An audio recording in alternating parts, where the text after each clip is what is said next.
Welcome back, everybody, to another episode of Eyes on the Audit and Mama Bear, brought to you by Vigilante Media. Hey, Mama Bear. Hey, good morning, good afternoon, good evening to everybody in this crazy world. Yeah, absolutely insane, this world. It certainly has in the last few days. It certainly has. Hello, Barbara. Hey, JD Audits. J Dubs. Hey, John. Hey, J Dubs Audits. How you doing, mate? Thanks for the subscribe earlier. I saw you there. Hey, Barbara. Welcome to the show. Yes, thank you to all the new subscribers. We have been getting a few. Thank you. Disclaimer, everybody. If you see any insane stuff that we're about to share, it's nothing to do with us, man. We're just the messenger here. Yeah. We're not part of the insanity that's going on around us. Yes. We're just documenting it. Yes. As you all know, the California's had some severe wildfires. And Empires. Did you say empires? they are having this morning, they are having a judicial meeting about them. It is both the Democrats and Republicans that are having this judicial hearing. It is the House Committee on the Judicial California Fires and Consequences of Overregulation. So we are doing we are going to live stream this. It just started a little bit ago. They have sworn in everybody. But we are going to take it back to when the meeting started. So in short, what we're going to do is we're going to watch a bunch of vampires lie to us. So we will see what comes of this and see what they're going to do. So Mellows and I are going to step off the stage and we are going to play it for you guys live as it happens to you guys.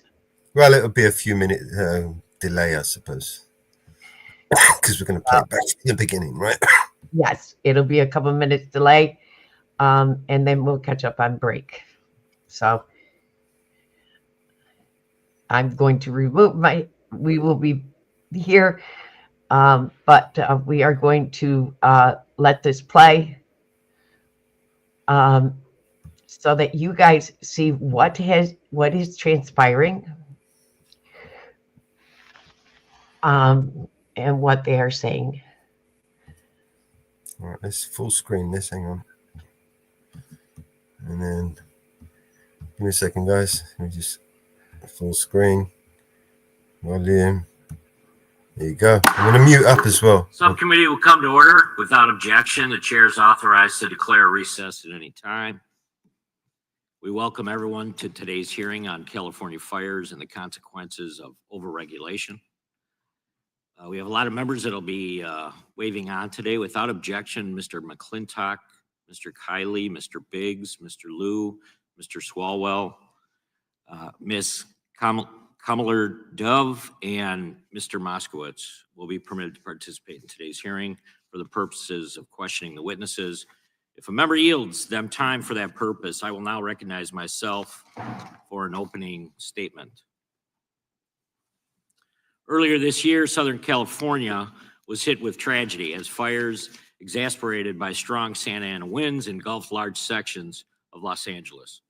California Department of Forestry and Fire Management reports that the ongoing wildfires have burned more than 57,000 acres, destroyed 16,000 structures, and tragically caused the death of 28 individuals. These fires are not a new occurrence. Wildfires have been plaguing Southern California for hundreds of years. An abundant forest and shrubland, coupled with a relatively dry climate and strong coastal winds, increase the risk and prevalence of fires. Given the heightened threat environment, one would think California would prioritize mitigation efforts to reduce the number and the strength of fires. Unfortunately, California leaders have insisted and instead prioritized often counterproductive goals like planting trees installing electric vehicle charging stations, over-equipping their communities and first responders with the tools they need to protect their citizens and livelihoods. And unfortunately, this thinking has resulted in decades of overregulation that have left Californians more vulnerable to wildfires. For example, the state's increase of lawsuits brought by environmental groups under the California Environmental Quality Act, known as CEQA, has delayed proper forest management projects, such as controlled burns, timber harvesting, or brush clearing. It has also given rise to sue and settle litigation where environmental activists sue regulators for the purposes of imposing a friendly settlement agreement. Meanwhile, the California Coastal Commission has near dictatorial powers to approve or deny any project along the 840-mile coastline. This muscle was flexed in 2019 when the LA Department of Water and Power attempted to replace wooden power lines in the Pacific Palisades area with steel. They also tried to widen fire lanes and install fire-resistant power lines. But the Coastal Commission put the project to a halt and ordered Water and Power to pay a nearly $2 million fine due to the discovery of an endangered plant in the vicinity of the project. Governor Newsom rightfully waived the requirements of the CEQA and the Coastal Act to spare fire victims the burdensome permitting and review requirements as they rebuild their homes. Well, waiving the requirements exposes the very cumbersome nature of these regulations. Contributing to this crisis is the elected California State Insurance Commissioner, who routinely has chosen to put artificial price caps on insurance rates. This has led to decades of stagnant insurance premiums as there an obvious political incentive to oppose rate hikes, and has caused insurers to pause issuing new policies or leave the state entirely. It has also caused more reliance on the state's insurers of last resort, the California Fair Plan. According to the LA Times, and insurance companies that are leaving the state, and the Fair Plan has been seen as a policy that could count and grow for as little as 200,000 in 2020 to more than 450,000 as of September 2024. Taken together, these regulations have fueled the frequency and strength of wildfires in California. State and local leaders have also deprioritized fire prevention in their budgets. LA Mayor Karen Bass, for example, approved a budget for 2024 that cut more than $17 million from the LA Fire Department. Governor Newsom similarly reduced funding for numerous fire safety and prevention programs in the state budget, including $101 million reduction for wildfire and fire resilient programs. I'm sure you can buy a lot of EV charging stations for $100 million. Today, we will hear from a panel of experts who have been preaching for years to stop appeasing the environmental activists and begin implementing adequate water and forest management policies. It's my hope that these witnesses will be prepared to offer recommendations that state and federal lawmakers may use to protect California from future fires. Absent real regulatory reform in the state, I fear history is tragically bound to repeat itself. I now recognize Ranking Member Mr. Nadler for his opening statement. Thank you, Mr. Chairman, and I want to congratulate you on becoming chair of the subcommittee. While I am sure that we will have many disagreements, beginning with today's hearing, I do look forward to working with you and to finding areas of common ground. Mr. Chairman, while tens of thousands of Californians are still reeling from the fires that forced them to evacuate and that destroyed their homes and their livelihoods, Republicans are exploiting this crisis with a hearing that does nothing more than provide a sad excuse to further their long-held goal of dismantling the regulations that keep us safe. Rather than face the undeniable facts of climate change and the need for urgent, unfettered federal assistance to help Californians rebuild their lives, Republicans want to change the subject. But we should begin by remembering the tens of thousands of people whose lives have been upended by this disaster. You look back in the history of California, for me, this is comparable to the 1906 earthquake in California. And the level of catastrophe and disaster here is high. And there's one reason that we're seeing a fire this ferocious. It's the weather, and the number one piece in the weather is the wind. Anthony Maroney is chief of the LA County Fire Department, one of the officials overseeing the firefight. He told us the devil winds hurled embers far ahead of the fire, like snowfall from hell. Made louder. The devastation wrought by these fires is unimaginable. And the only question we should be asking now is how we can help the people of California recover. And despite the heroism of first responders and plentiful water access, all but one small reservoir closed for maintenance, the fires tragically destroyed acres upon acres of homes and communities. Instead of responding to this tragedy with open hearts, Republicans, led by President Trump and his unelected co-president Elon Musk, have resorted to a flurry of baseless accusations and scurrilous misinformation seeking to blame California's Democratic elected officials. Baseless. And when they claim to be You're helping one the of them. situation, they've actually done more harm than good. For example, President Trump has falsely argued that environmental protection policies left Southern California without sufficient water to fight the wildfires, despite clear evidence to the contrary. Nevertheless, he ordered the release of over 2 billion gallons of water in the Central Valley, purportedly to support his unsubstantiated claims. The president claimed that the water was, quote, heading to farmers throughout the state and to Los Angeles. This critical agricultural resource, desperately needed by California's farmers for the spring, was instead, due to the president's actions, diverted into the Pacific Ocean, 100 miles away from Los Angeles. California does not need political photo ops that waste desperately needed water. They need real federal assistance. And how does the president respond? By insisting that any federal aid come with strings attached that further his own political agenda, like voter ID laws. Never mind that California already has voter ID laws, but the president wants to play politics rather than help those in need. And Gavin Newsom is going to sign those papers. And if he doesn't sign those papers, we won't give him money to put out all his fires.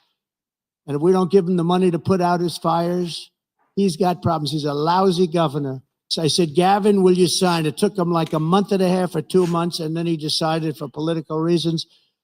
And then we got hit with COVID, and we had to solve another problem. That is outrageous.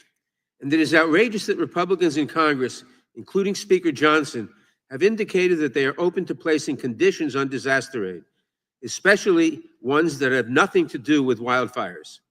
Not only is that wrong for California, but it is simply wrong to treat the citizens of any state as pawns in a political game.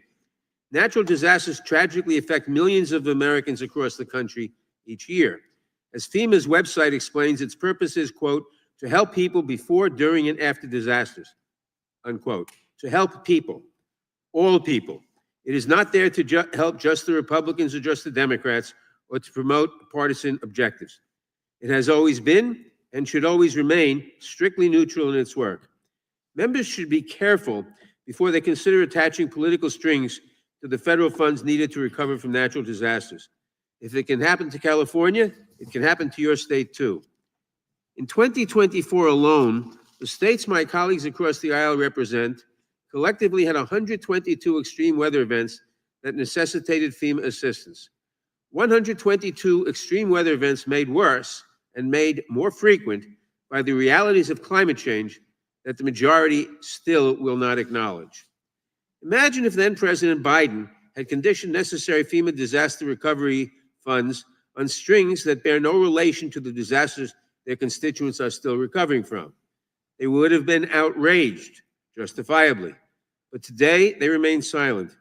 And today, instead of letting California recover from the blazes that were contained only 5 days ago, and to take stock of how to rebuild, the majority is leveraging the pain and suffering of Americans to push a message of deregulation over all else. Instead of supporting our fellow Americans as they pick up the pieces, instead of ensuring that our neighbors have the resources they need to recover from this disaster, instead of working to slow the devastating effects of climate change that affect us all, Republicans will return to their tired old playbook and blame everything on overregulation. Today, we are fortunate to be joined by Frank Freevault, a retired fire chief with actual experience on the ground fighting fires and saving lives. I'm looking forward to hearing from a true expert on how we can best help California in its hour of need. I yield back. Gentleman yields back. I now recognize Chairman of the full committee, Mr. Jordan, for his opening statement. Thank you, Mr. Chairman. The ranking member started off his comments by saying that Republicans wanted to dismantle the regulations that keep us safe. That keep us safe. 28 Californians lost their lives. 20,000 structures were destroyed. 40,000 acres where these fires took place. And California is the most heavily regulated state in the country. We're trying to figure out how we can stop this. It's not about dismantling regulations. If regulations were going to solve the problem, they'd have been solved. Everything would have been solved in California because you got regulations more than any other place. So I appreciate the chairman bringing experts in here to tell us what's really going on. Appreciate this hearing. And oh, to be clear, the clip that was shown by Ranking Member Nadler of President Trump was before the fires. It was clear back in September, for goodness sake. So we're going to get to the truth with our witnesses. I want to thank the chairman for this important hearing about regulatory reform that really needs to happen. And we want to make sure the regulations are in California don't come to the rest of the country, because we don't want this happening all over our great nation. And with that, I yield back. Gentleman yields back. Without objection, all other opening statements will be included in the record. We will now introduce today's witnesses, and I recognize the gentleman from California, Mr. Kiley, for that purpose. Thank you, Mr. Chair. We are fortunate to have with us today witnesses who know as well as anyone what has gone so wrong in my state, what has gone so wrong in the Golden State. They will share with us the titanic policy blunders and staggering failures of political leadership that have caused such harm to California and for which our citizens have paid such a high price. I believe that today's hearing can be a moment where we turn the tide and restore some sanity to California fire and water policy while issuing a warning to the rest of the country about the devastating consequences of these failed policies. As President Trump said, there can be no golden age without the Golden State. Our first witness is Steve Hilton. Now, most probably know Mr. Hilton as a British and American commentator for, among other outlets, Fox News.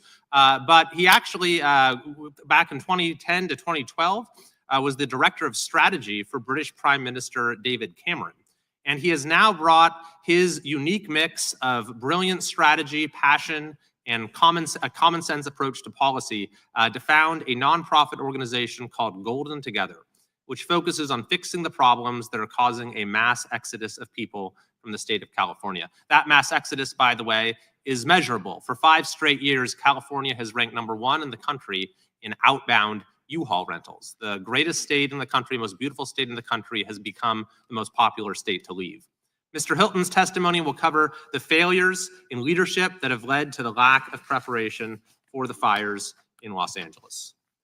Our second witness is someone who many of us in California know very well and whose insights we have been relying on for a long time. Mr. Stephen Greenhut is Resident Senior Fellow and Western Region Director for State Affairs at R Street Institute. He was a columnist for the San Diego Union Tribune who focused on California policy and state government. He authored the book, Winning the Water Wars: California Can Meet Its Water Needs by Promoting Abundance Rather Than Managing Scarcity. His testimony will identify many areas in which policy promises in California that were made with no follow-through from California leaders. As a California resident, he can speak to the personal impact many of these policy decisions have had on him and his family.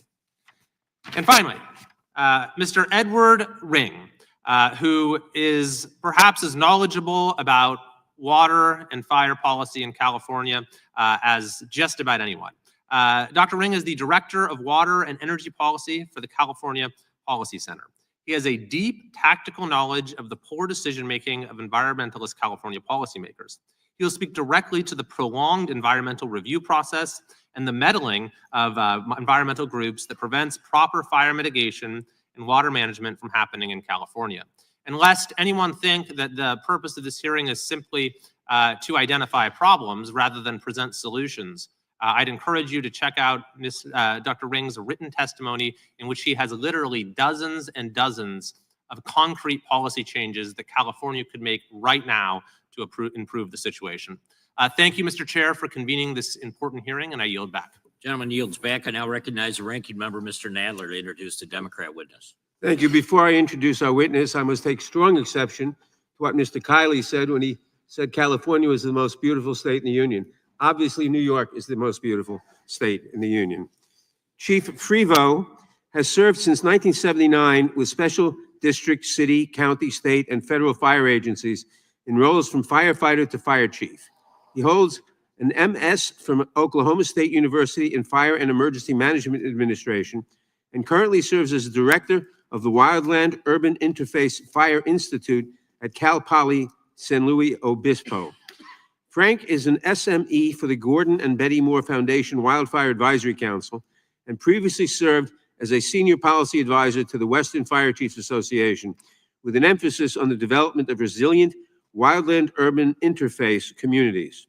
His work is grounded in aligning key stakeholders around a core set of parcel and community level mitigations that will disrupt the fire pathways which lead to conflagration. He is pursuing the actuarial evaluation of risk mitigations for both the public and private sectors because we share the same desired outcome, minimizing property loss to the peril of wildfire. I yield back. The gentleman yields back. We want to welcome the witnesses and certainly thank you for appearing today. We will begin by swearing you in. Would you please rise and raise your right hand? Do you swear or affirm under penalty of perjury that the testimony you are about to give is true and correct to the best of your knowledge, information, and belief, so help you God? Let the record reflect that the witnesses have answered in the affirmative. Thank you, and you can be seated. Please know that your written testimony will be Roughly entered into the translated, record we in its will lie to entirety. you to the best of Accordingly, our we ask ability. that you summarize your testimony in 5 minutes today. Mr. Greenhut, you may begin. Yeah. Chairman Fitzgerald, Ranking Member Nadler, and members of the subcommittee. My name's Stephen Greenhut. I'm Western Region Director for the R Street Institute, a free market think tank, and have written extensively about California issues for newspapers and books for the past 27 years.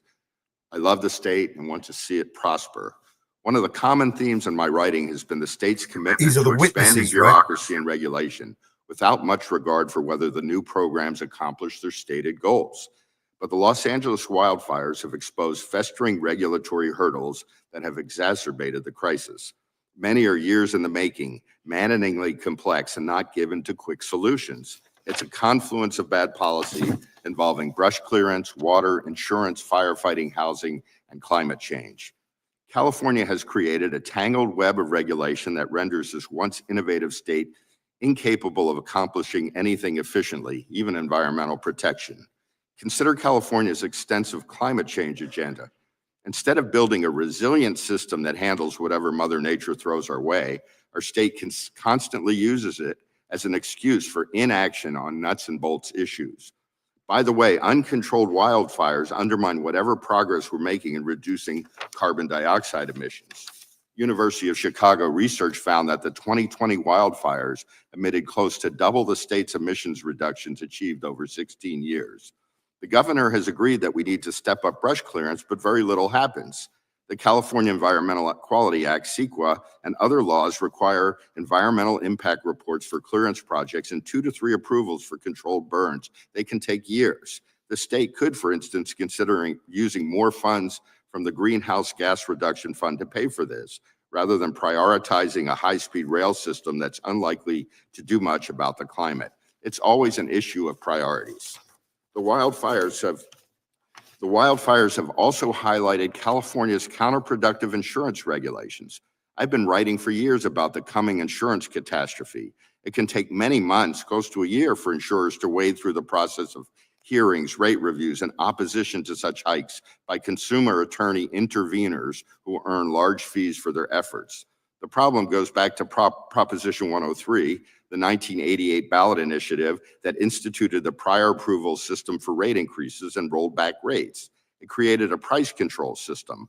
Unable to easily adjust rates to reflect risk, insurers quietly and then not so quietly began exiting. The insurance commissioner crafted a suite of useful reforms that were showing some promise, but why did it take so long?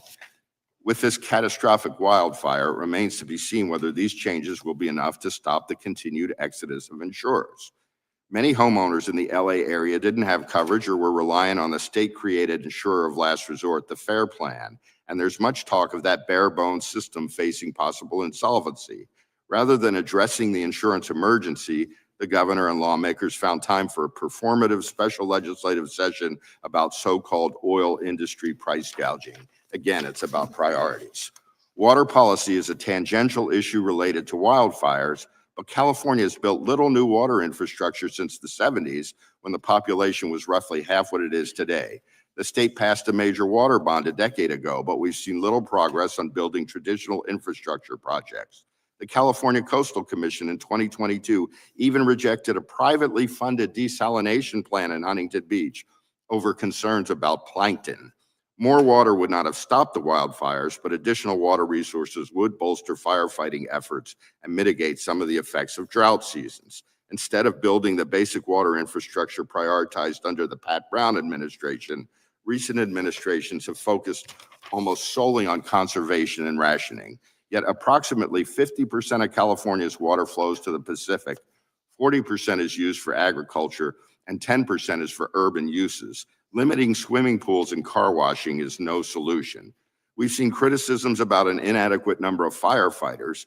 Thanks to union power, we see abundance of LA firefighters earning total compensation packages above $500,000 a year, with one captain earning more than $900,000 a year. If pay reflected market rates, California state government and municipalities could afford to hire more of them. Finally, I want to touch on California's cumbersome building regulations, which are a notable hurdle in the rebuilding process. Thankfully, the governor issued an executive order suspending CEQA and the Coastal Act, but why has it taken disaster? State officials have relaxed some rules for arenas and high-density housing, but not in a far-reaching manner. Little by little, California has built up a massive administrative state.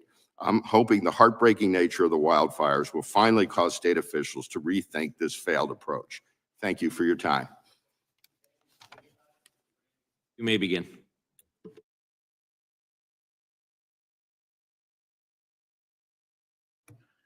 Chairman Jordan, Ranking Member Nadler, Chairman Fitzgerald, Ranking Member Raskin, and members of the subcommittee, thank you for the invitation to appear today to testify regarding California fires and the consequences of over-regulation.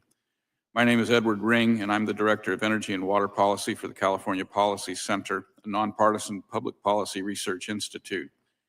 My observations over the past decade have led me to the conclusion that many of you may share. Over-regulation over-regulation in California has made the state unaffordable to middle-class and low-income families. It has also endangered our lives, our homes, and our communities, and has harmed the environment at least as much as it has helped. Today's hearing centers on the consequences of over-regulation in California, with a specific focus on the recent and catastrophic wildfires that consumed thousands of homes in Los Angeles and cost many lives. While no amount of preventive measures or properly applied firefighting resources can stop all of the wildfires in our state, their frequency and their severity is a consequence of over-regulation.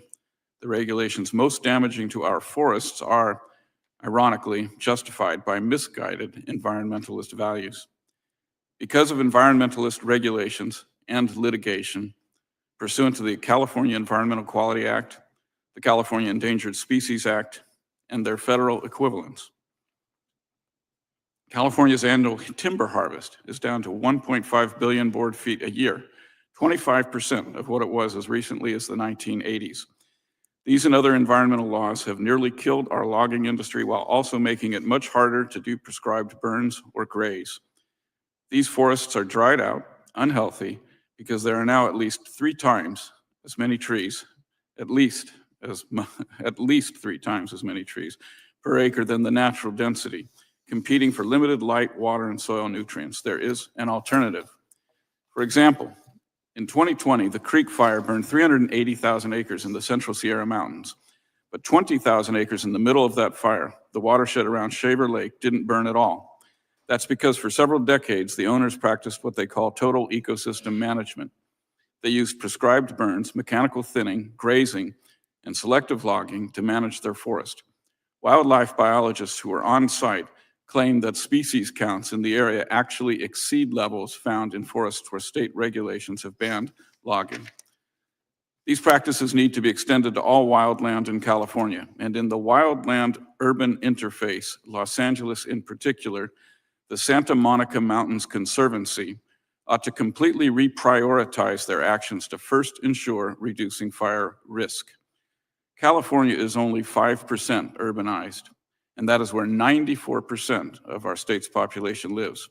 We have the most densely populated urban areas of any state in America. The point here is that our state has plenty of open space and wilderness. Going to extreme lengths to return ecosystems to an untouched natural state is not appropriate along the perimeter of a city with 10 million people. And in any case, our government at all levels has not outperformed private landowners in preserving habitat. California's state government has enacted regulations and enabled litigation that rewards special interests while costing taxpayers literally hundreds of billions of dollars. Environmental regulations make housing unaffordable, leaving subsidized developers to inadequately fulfill a mission that the private sector can do. We pay higher utility rates to subsidize renewables. We have carbon sequestration, carbon offset trading, carbon accounting. We have environmental litigation as a business model. Entire new industries created by political decree, producing nothing of value. This disaster in Los Angeles is a clarifying moment. The leaders running California today can allow a deregulated private sector to create millions of good jobs, delivering abundant energy, water, lumber, and housing, including rebuilding the lost homes in Los Angeles at a price normal people can afford, or we can ration our water and energy and land, expecting the government to subsidize millions of households that can no longer afford the essentials. We can manage our environment and expand our suburbs, redefining what constitutes a reasonable environmental impact, or we can retreat into high-density urban cores and pretend the entire earth should be turned back over to nature. I am including in my written testimony a list of laws that should be repealed, regulations that should be scrapped, and strategies whereby California, hopefully with the help from the federal government, can save our state. Thank you. Thank you, Mr. Ring. Mr. Hilton, you may begin. Thank you very much. Thank you very much, Mr. Chairman, and all your colleagues for giving me the opportunity to be here today. My comments reflect both the policy work that I've done that Mr. Kiley mentioned at my organization Golden Together, specifically 2 reports, which I'd like to draw your attention to, reducing California's carbon emissions through modern forest management, and secondly, water abundance.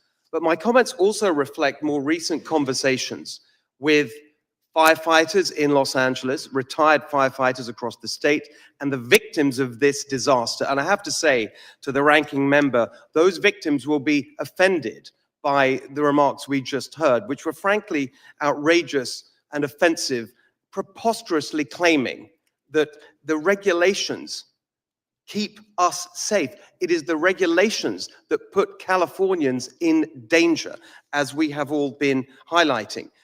It's described sometimes, this disaster, as a natural disaster. It is not a natural disaster. This was a man-made disaster, more precisely a Democrat-made disaster. That is not hyperbole. That is the only plausible explanation for the impact here. We are still waiting, of course, to understand the ignition, what precisely ignited these fires. But the impact, there's no question that it was the direct result of Democrat policy and Democrat appointments to the bureaucracies who implemented those policies. As we've been hearing, fire is a natural part of life in these areas that burned. That is not new. We have had fires for decades. We have had fire prevention for decades. But in the last 2 decades, that kind of sensible fire prevention was blocked by Democrat policy. We have heard a lot as we've watched these disasters unfold about containment. What does containment mean? It doesn't mean putting out the fires. It means clearing the perimeter, fuel management, fire prevention. That is what's actually happening. bulldozers and firefighters with axes. There's a simple question. We can do that before these fire disasters, or we can do it after. The choice that Democrats have made is to force it to be done by our brave firefighters after the event instead of preventively beforehand. Let's be specific. There was an article in the New York Times about Philip and Claire Vogt, who designed and built one of the most fire-resistant homes in America on a peak in the Santa Monica Mountains. Quote, "For months, Philip had been volunteering to clear away the dead undergrowth on the parkland surrounding his property, but California officials told him he could be fined for meddling with a sensitive habitat." Who are these California officials? Number one, CARB, the California Air Resources Board. In 2000, they issued new smoke management regulations that effectively prohibited the kind of controlled burns that were the norm for decades before. As we were hearing, the California Coastal Commission prohibiting sensible fire prevention measures to save a Bronton's milkvetch shrub, which they claim is endangered. And worst of all, as we were hearing, the Santa Monica Mountains Conservancy, every single firefighter that I spoke to in Los Angeles said, what are these people doing, stopping us from taking the sensible steps to keep our communities safe? This is the direct result of overregulation. And I could go on. In 2020, Senate bill in the California legislature, SB 182, would have mandated fire prevention and resilience, including evacuation routes, vegetation management, fire-safe construction. It was vetoed by Governor Newsom. Here is a quote from his veto letter. "It fails to account for the consequences that could increase sprawl." So yet again, you have sensible fire prevention blocked by overregulation because of ideology about the war on single-family homes that's being waged in California. On and on, every single aspect of this disaster, the failures that led up to it, the failures of response, all of it the result of Democrat policy. Who else is there to blame? Who else has been in charge in Los Angeles and across the state of California in these years? So now we have some demands. We have demands from the people affected who never want to see this happen again. Number one, any support from Congress for what's happened must include a requirement for their sensible reforms, the common sense measures that we have outlined here and is in the policy reports that we put before you. Safeguards to make sure this money, the federal money, is spent properly, any money. Just as we saw with the 9/11 victim compensation, we need a special master appointed to make sure that money is not wasted. And finally, there is a bill on the desk of Governor Newsom right now for Trump-proofing California, even as he goes to the office and begs for help for his state. Surely a condition of any support must be for Governor Newsom to veto that bill. Mr. Hilton, thank you. Thank you so much. Mr. Freiwald, you may begin. Good morning, members of the He committee. didn't want him to say anything more about that, did he? I'm the current director of the Wildland Urban Interface Fire Institute at Cal Poly San Luis Obispo. My opinions today are mine. They don't not necessarily represent the CSU system. No, it did not. To the experience and education that was covered initially, I'd like to add that of my time serving in the fire service, 19 of those years were in California. 24 of those years were outside of California. I think this will be important as we look at Mr. Freiwald, could you speak up just a little bit, please? Make sure your mic's on. The mic's on. Is that better? Very good. My apologies. I'm a soft talker. As I said, my name is Frank Freevault. I am the Wildland Urban Interface Fire Institute Director at Cal Poly San Luis Obispo. My comments today are mine. They do not necessarily represent those of the CSU, California State University. My experience that was discussed earlier, I want to make clear that about half of that has been inside of California and about half of it has been outside of California. Additionally, the comments that I'll make are informed by my service on the Western Fire Chiefs Association, which represents the states of Alaska, Arizona, California, Hawaii, Idaho, Montana, Nevada, and Oregon. And I also have a multi-state mitigation alignment project underway that mitigations for wildland urban interface properties that involves California, Oregon, Washington, Nevada, Colorado, Idaho, and Arizona. We are setting out really to solve two problems. The first is unacceptable levels of life and property loss in the wildland-urban interface. When we talk about interface, just like we have oceans and land connecting at the coastline, think of the interface as where combustible vegetation meets urban centers. So when we say interface, that's really the intent. The second thing that we are solving for is an impending national financial crisis that will cascade from the insurance market to the realty, mortgage lending, and general obligation municipal bond markets, in my opinion. There is understandably a lot of polarization on this issue. What I can tell you from my time working in the field on these types of disasters is that we need to reframe how we approach this going forward. And I would suggest we do it in the following ways. First, this is an urban conflagration problem. It is not a wildfire problem. It starts as a wildfire problem through embers entering communities and the reception of those communities on buildings. This is well understood through Jack Cohen's work. Second, this is a national problem. It is not just a California problem. Lahaina, Hawaii, the Marshall Fire in Colorado, Calf Canyon, Hermit's Peak Fire in New Mexico. This one usually surprises people, unless they lived back there or here. The Gatlinburg fires from 2016. 2,460 structures, 17,000 acres. You don't normally think about that happening there. And it's not just here. Essentially, if you look at the globe, 30 degrees north and south of the equator, Spain, Greece, Chile, Australia, New Zealand. This is not just our issue. Unfortunately, we can learn from those as well.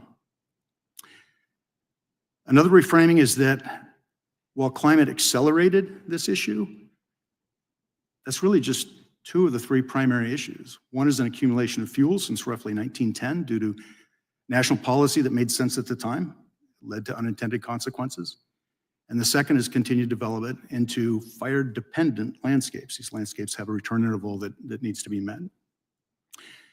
And the third is that while this issue has state and federal consequences, it is always a local government issue. And unless we reframe our approach to the questions and the answers, looking forward into what's coming versus looking backward into what has happened, we're going to continue to pursue things that are not going to be relevant to changing towards the outcomes that we need. I'd give you three things that I think we should commit to. First is we need to prioritize selective management of combustible vegetation within 1/2 mile of wildland urban interface communities above all other vegetation management actions. It's not to their exclusion, but it's that we need to prioritize those spaces.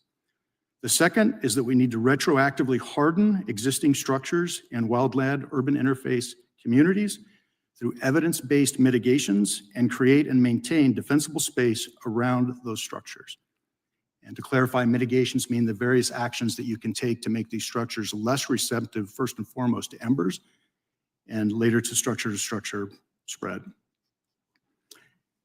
And third, we need to require the evidence-based mitigations are included in the part of the actuarial pricing of risk and insurance rate setting.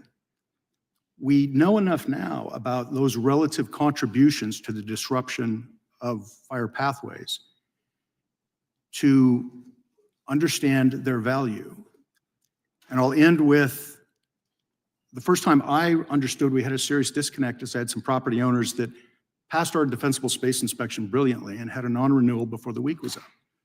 And I realized at that point how the fire service and how the insurance industry were looking at the same place, were not connected. And that's where I think we need to go to.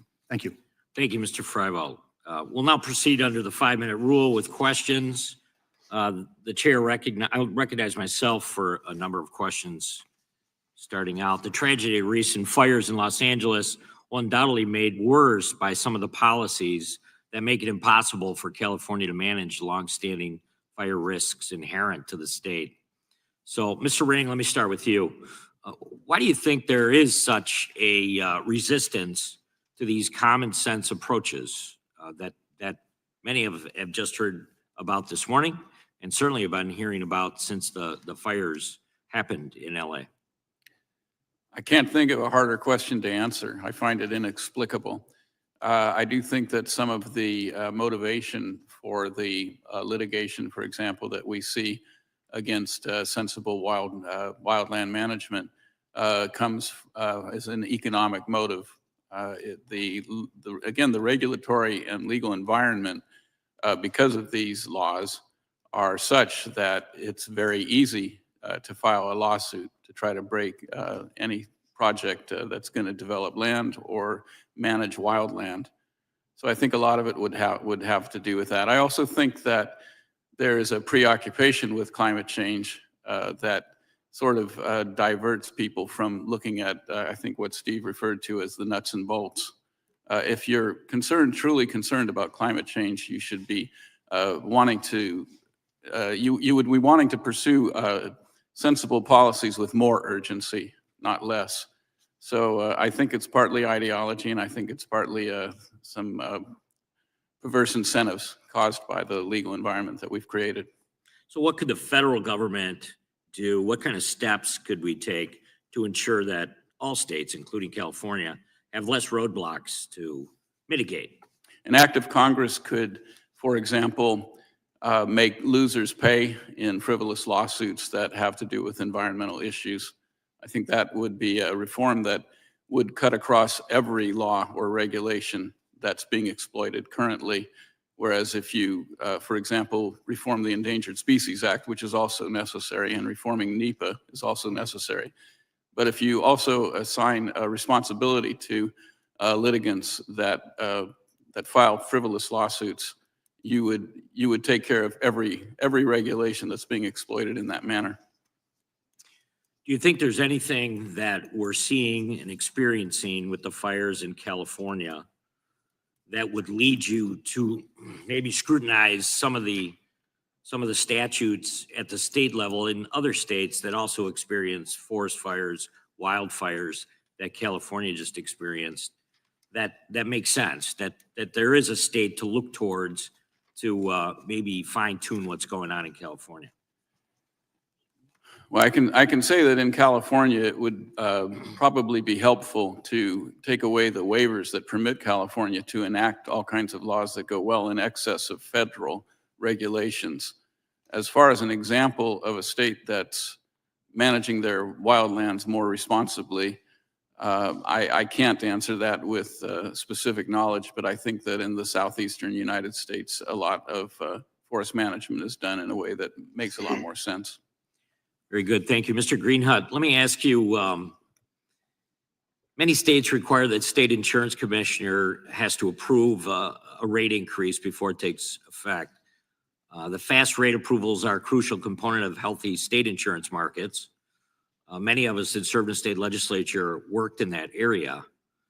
So is there something that you're seeing that stands out when it comes to California that's lacking in this area, or some of the moves or changes that have been made as a result of trying to better position themselves and unfortunately failing when it comes to insurance rates?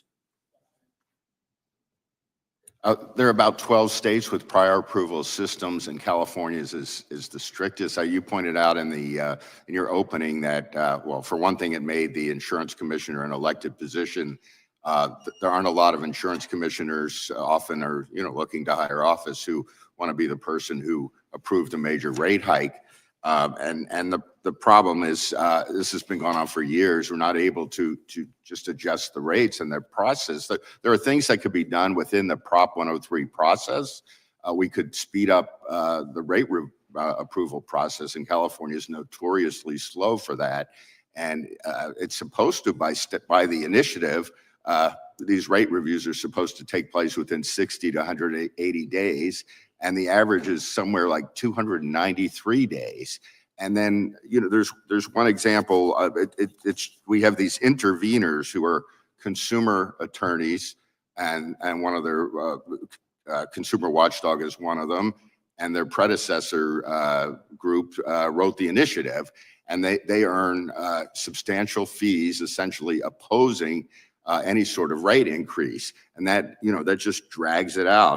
There's Hey, one Mr. quick Green, example. I think we'll have an opportunity to talk a little bit further on that issue. Sure. So I'm going to yield back, and I'm going to recognize the ranking member. Doesn't want to talk about that either, does Thank he? you, Chairman. I first must respond to Mr. Hilton's inflammatory comments on my statement. Rules that prevent people's roofs from burning. Here we go. Rules that get rid of Vampire. inflammatory Mr. material around Nosferatu. homes. Rules that mean that the house next door is less of a fire threat to your own. These are rules that save lives. Blanket deregulation would heighten fire risk, not lower it. We have heard claims from Republicans, including President Trump, that the water systems in California were strained because of overregulation.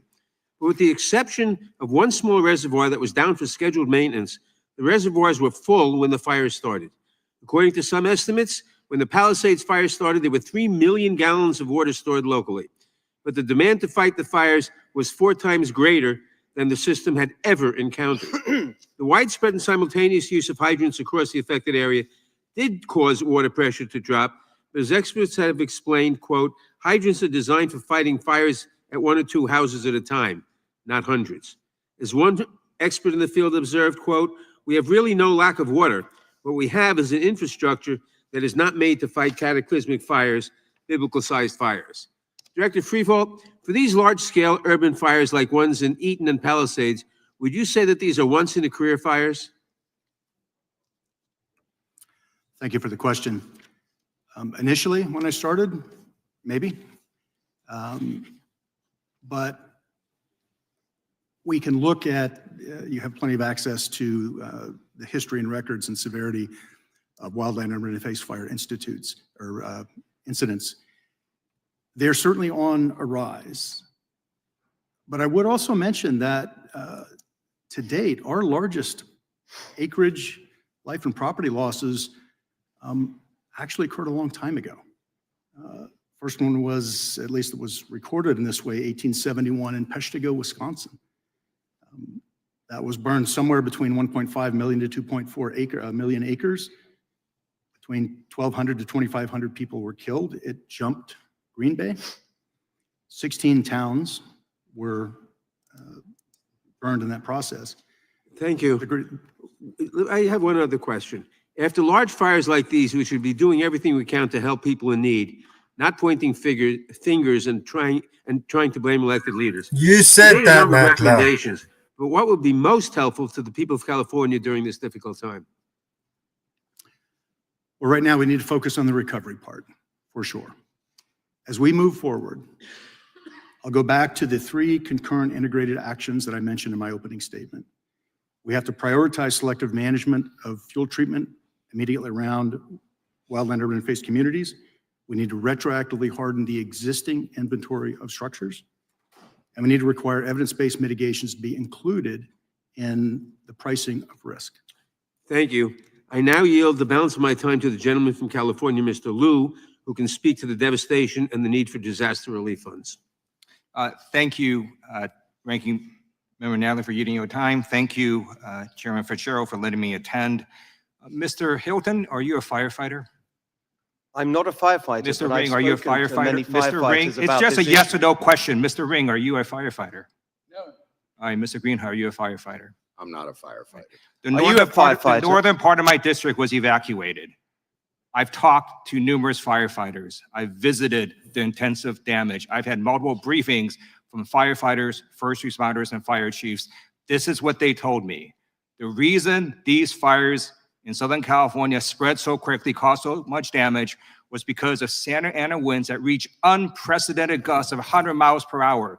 Gusts so high that helicopters and the airplanes could not fly.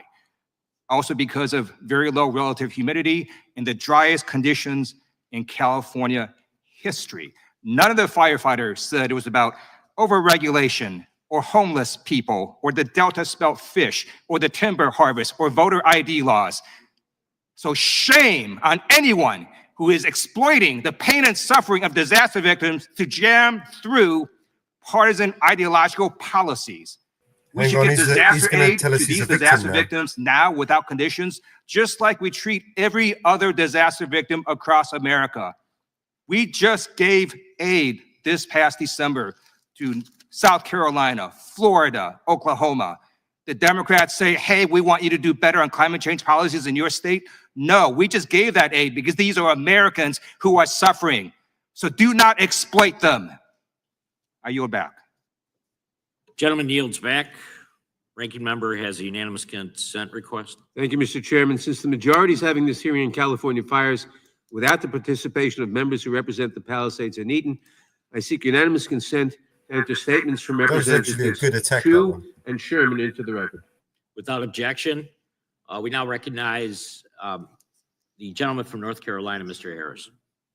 Thank you, Mr. Chairman. And I think we're all here trying to learn more about how to prevent these situations from developing in the future.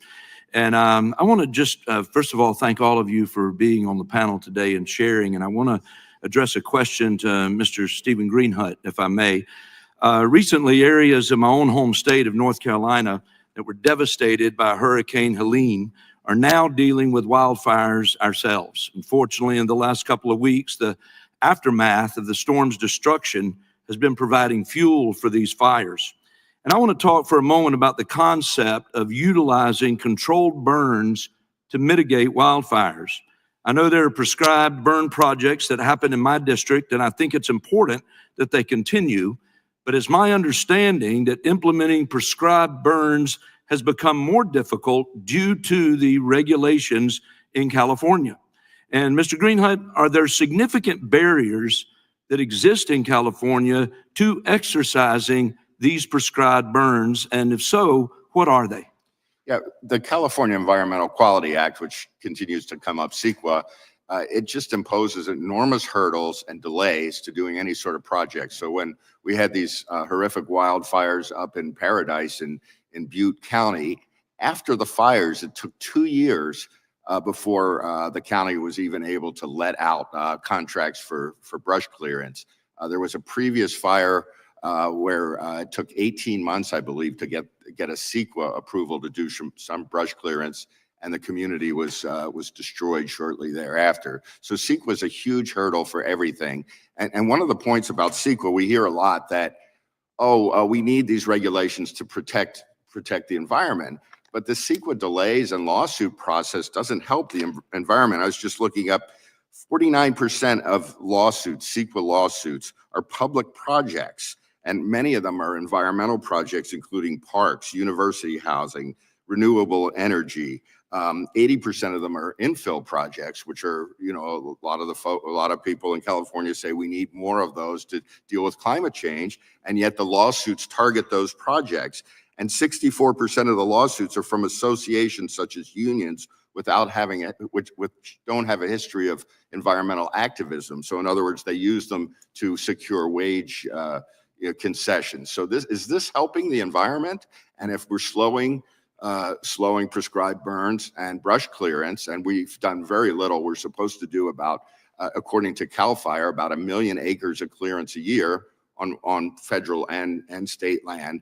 And have been doing around 125,000 acres a year. And the governor said we need to do more of it. It's just we haven't seen more of it. And so yes. Well, and that was going to be a follow-up question. I understand that Governor Newsom publicly committed to step up the rate of mechanical thinning and prescribed burns in order to clean up the excessive fuel in the forest. And again, I'll just ask you, has Governor Newsom followed through on that commitment at this point? Well, I agree with what he's saying needs to be done. What I'm looking at is that we have all these bureaucratic hurdles. So I think even if a governor issues an executive order, everything still gets just gummed up in the works. And that's kind of what I want to address, is some of these long-term regulatory issues, not, the short-term partisan issues. Yeah. Well, let me ask you this, and I want you to use the balance of the time. If you were in charge of setting policy related to forest management and prescribed burns, what changes would you make? Well, I think the focus, since I'm not an expert in forest clearance, is dealing with CEQA. I mean, that is an impediment to everything. And our state, whenever there's a project our state needs to, some lawmaker wants to get through, such as the Kings Arena in Sacramento, what's the first thing they do? A CEQA exemption. State has offered CEQA exemptions on different high-density housing projects. I agree with that. It's just that we need to do it in a far-reaching manner so that all sorts of projects are spared, the delays, the added costs, and often developers and public agencies don't even propose projects because they know it's going to lead to lawsuits and years of litigation and higher costs. Well, and again, let me just say in closing, I want to thank all of you on the panel for what you're sharing. I don't think anybody is here to exploit anything today. I think we're here because we want to get the takeaways that can help us prevent anything like this from happening again. Certainly, I feel that way for my own home state of North Carolina and others around the country. So thank you, gentlemen, for sharing. Gentleman yields back. Now recognize the gentleman from Maryland, the ranking member of the full committee, Mr. Raskin. Mr. Chairman, thank you very much. And I appreciate the remark of the gentleman from North Carolina that we should not be here to engage in political rhetoric and exploitation of these terrible events. States, counties, localities all over America are affected by weather calamities that are coming on with extraordinary velocity because of climate change. I want to yield to the distinguished gentleman from California, Mr. Liu, several minutes in order to pursue his line of questions. Thank you, Ranking Member Raskin.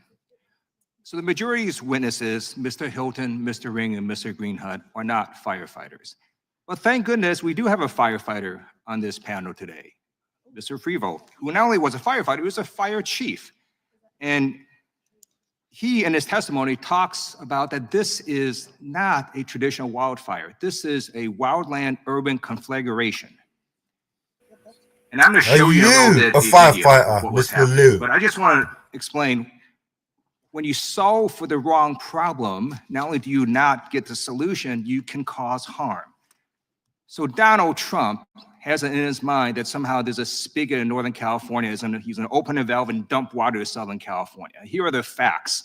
Southern California's reservoirs are at near record levels when this fire happened.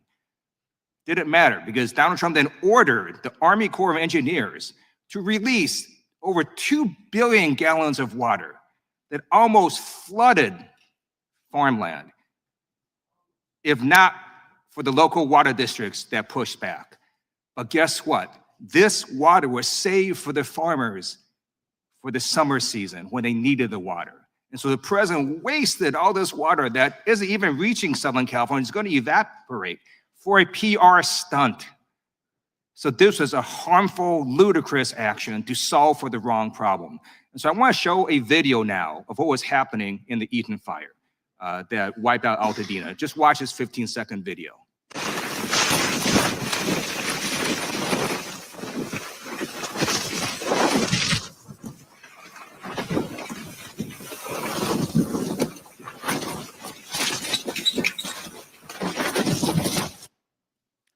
That is not a timber harvest problem, not a desalinization problem, not a homeless person problem, not a voter ID problem. That is burning embers being blown by unprecedented Santa Ana winds that reach up to 100 miles per hour. And these burning embers that could be softball size would fly for miles and miles and miles and hit a structure and set that structure on fire. And then that structure became the fuel for the fire. That's what was happening. The structures became the fuel for the fire. And so, Mr. Freevold, can you talk about, first of all, confirm that that is true, and then explain in your testimony about strengthening sort of these structures with fire-resistant materials? Concur with what you said initially. Repeat the last part of your question, please. In your testimony, you talk about how to harden some of these structures with fire-resistant materials, which actually is something that might make sense, not for the other random policies that the majority of witnesses are trying to jam through on ideological reasons. I would point to two standing sets of work that we could start on yesterday. The first is the Wildfire Prepared Home designation from the Insurance Institute for Business and Home Safety. That's a package of mitigations that has been proven to be effective on really two things. It is preventative embers getting into structures and then starting the structure itself on fire. And it also helps with low duration, low intensity fire in and around the structure. While those are necessary, they're insufficient when we get high concentrations of structure. We need to get enough of those parcel level mitigations done to protect structure to structure spread. If you just do one here, one there, you'll still lose that piece. The second one comes out of the National Institute for Standards Technology, Technical Note 2205, Hazard Mitigation Methodology. Excellent set of recommendations. Thank you. And let me just say this, it is particularly outrageous for witnesses to somehow blame Democrats. You know who signed CEQA? Ronald Reagan. That's who signed CEQA. And Governor Newsom pre-positioned assets before this fire. But those helicopters and airplanes could not fly over the Eden fire because of the 100-mile-per-hour winds. That was the truth. That is what happened. Go do your own research. I yield back. And I'll yield back to the chairman. Gentleman from Maryland yields back. We now recognize gentleman from Texas, Mr. Good. I yield my time to Mr. McClintock. Gentleman yields his time. I thank the gentleman for yielding. First, I want to assure Mr. Liu that Messrs. Hilton and Ring and Greenhunt are three of the most insightful experts on California public policy that I've had the honor to work with during my 45 years of public service. And I can't imagine a more distinguished panel than we have before us right now. Mr. Liu might also be surprised to learn that before the modern era, California lost 4.5 million acres a year on average to catastrophic fire. Then in the 20th century, we established land management agencies to do a little of the gardening ourselves instead of leaving it to nature. We auctioned off excess timber to logging companies that paid us to remove the excess. We leased public lands to cattle and sheep ranchers to suppress brush growth through grazing. We did controlled burns to remove undergrowth. We cut fire breaks to contain fires. We used herbicides to keep brush from residential areas. We put out fires before they could explode out of control.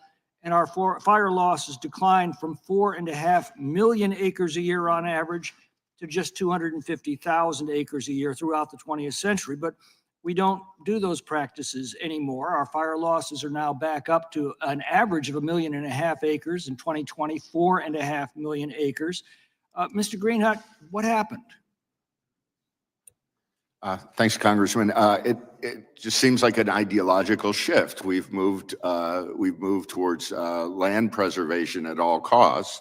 And I was just looking through, thinking of but it doesn't preserve the land, does it? It's caused the incineration of the land. Exactly. I mean, the idea was to preserve species. I mean, we pointed out before that we and some of it's growth control too, pointed out that a project was stopped for hardening the telephone poles over concerns about an endangered weed. It's this, yeah. Mr. Ring, Yeah. is this a policy issue or is this an act of God? Everything's an act of God, but policy has a lot to do with what actually happens. California's forests, since the enforcement of environmental regulations became more aggressive, are now overgrown. I know you're very familiar with this. The average tree density, and this is verified by several studies from universities in California, Merced, Berkeley, Davis, elsewhere. The tree density in the Central Sierra is now about 5 times what's historically normal. The ladder fuels, which would ordinarily, that's the scrub and underbrush and young trees, which would normally burn in controlled burns or fires started by lightning strikes. When that doesn't happen anymore, you have trees that are allegedly dying because of climate change, but they're actually dying because you've got so many more trees competing with the same amount of light, you can actually nutrients. You can actually tell the boundary between the private lands that are not subject to these laws and the public lands just by the condition of the forests on each side of that boundary line. How clever of the climate to know exactly where the boundary lines are and only decimate the federal lands. I can offer some good news, and that is in 2016, we got a categorical exclusion from NEPA for forest thinning projects in the Tahoe Basin Management Unit. That simple change has taken the environmental studies from 4.5 years down to just a few months. It's taken the environmental reports from 800 pages down to a few dozen. It's increased the timber yield on the Tahoe Basin from 1 million board feet a year to 9 million board feet a year. It's tripled the amount of treated acreage. That's what saved the town of South Lake Tahoe from the Caldor fire. Unfortunately, right across the boundary line was the town of Grizzly Flats that was not protected by this law. It was completely incinerated by the same fire. Now, we got those provisions finally this year, just a few weeks ago, into the Fix Our Forests Act. It passed the House with 141 Democrats opposing it. Mr. Hilton, I'll give you the final word. What would you say to those Democrats? I think I'd first of all say to Mr. Liu, I think we'd take his righteous indignation a little bit more seriously if he wasn't in nearly every single case the first to jump on one of the terrible tragedies that we see too often in our country of mass shooting, to immediately call for the kinds of reforms that would stop it happening. These fires have nothing to do with mass shootings. Exactly. And that's what we're here to do, to stop people dying, to stop people losing their homes, to stop the terrible human and economic cost of these fires. That's what we are here arguing for, those kinds of changes that could be made and would stop the severity and impact of these kinds of fires. Gentlemen's time has expired. We'll now go to gentleman from California, Mr. Correa. Thank you, Mr. Chairman. I also want to thank and welcome our witnesses here today. Very important issue for California as well as the rest of the country. I'm a lifelong Californian. I know the Santa Ana winds. They're hot, dry, strong, unpredictable, and unforgiving. Just heard Mr. Liu talk about 100-mile-an-hour winds. This time, this area, it was the perfect storm. Hurricane strength winds, along with prolonged droughts in Southern California, made just fighting these fires impossible. Led to devastation, loss of property, and terribly, loss of life. But natural disasters are plaguing every state. Floods, hurricanes, fires, and insurance companies are leaving many states, not just California. In Texas, led the nation when it came to natural disasters. From 2004 to 2024, there were $179 billion plus natural disasters in Texas. North Carolina had 82. Virginia had 80. Wisconsin had 49. Wyoming had 31. Florida had 61. And California had 31. These disasters occur in every state, and their frequency is increasing. These disasters, these perfect storms, I would say, occur more and more. Last May in Texas, a storm with hurricane-force winds knocked out power to over 1 million homes and businesses. And in Florida and North Carolina, Hurricane Helene caused historic flooding and tremendous damage. Catastrophic wildfires have occurred across the nation, including the German Road fire in Wisconsin and the Great Smoky Mountains wildfire in Gatlinburg, Tennessee. And insurers are fleeing these states. In Florida and in Louisiana, many insurers have either left or gone bankrupt. And in Texas and North Carolina and many other states, you're seeing tremendous rate increases. In Texas, which experienced $16 billion weather-related events in 2023, 5 major insurers have ended or limited their coverage. Florida, Louisiana, and North Carolina all have reported non-renewal rates greater than that in California in 2023. And nationwide, non-renewal rates have jumped up 30% from 2018 to 2022. So what we're trying to say is, this is not a California crisis. This is a national crisis. We're California.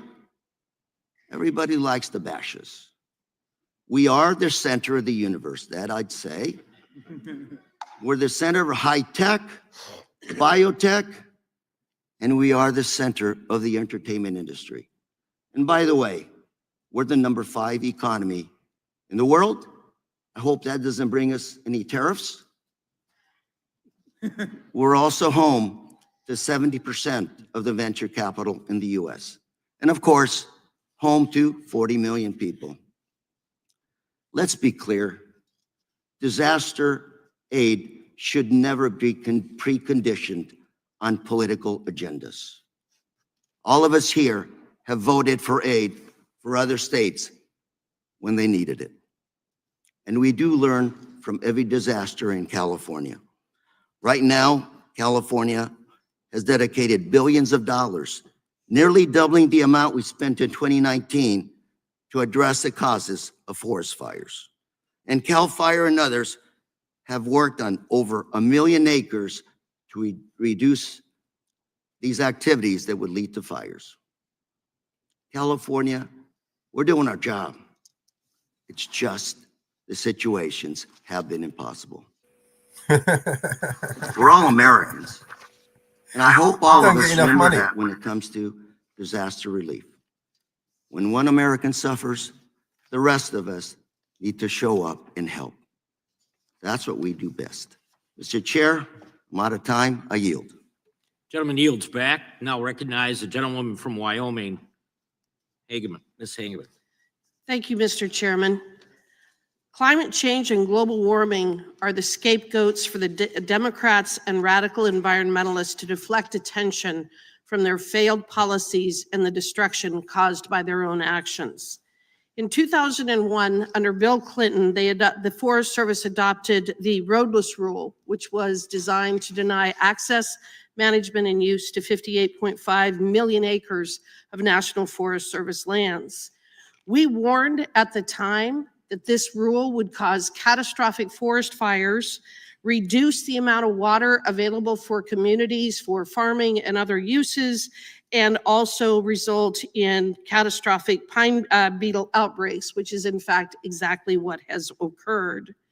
Every single one of the things that we described would happen has in fact happened, and California has suffered maybe more than many of the states. They made emergency. Recently, the gentleman who ran the Forest Service under Joe Biden actually admitted in a hearing that the roadless rule was one of the primary roadblocks to proper and effective forest range management. So to say that the government is always trying to fix its last solution, I don't think you need to look any further than the roadless rule. California has essentially the same water infrastructure in place today with 40 million people that it had in the 1960s with 16 million people. So when we talk about putting conditions on the kind of relief that is going to be necessary to help to rebuild California, it must include additional water infrastructure and fire mitigation methods to avoid having these kinds of catastrophes happen ever again.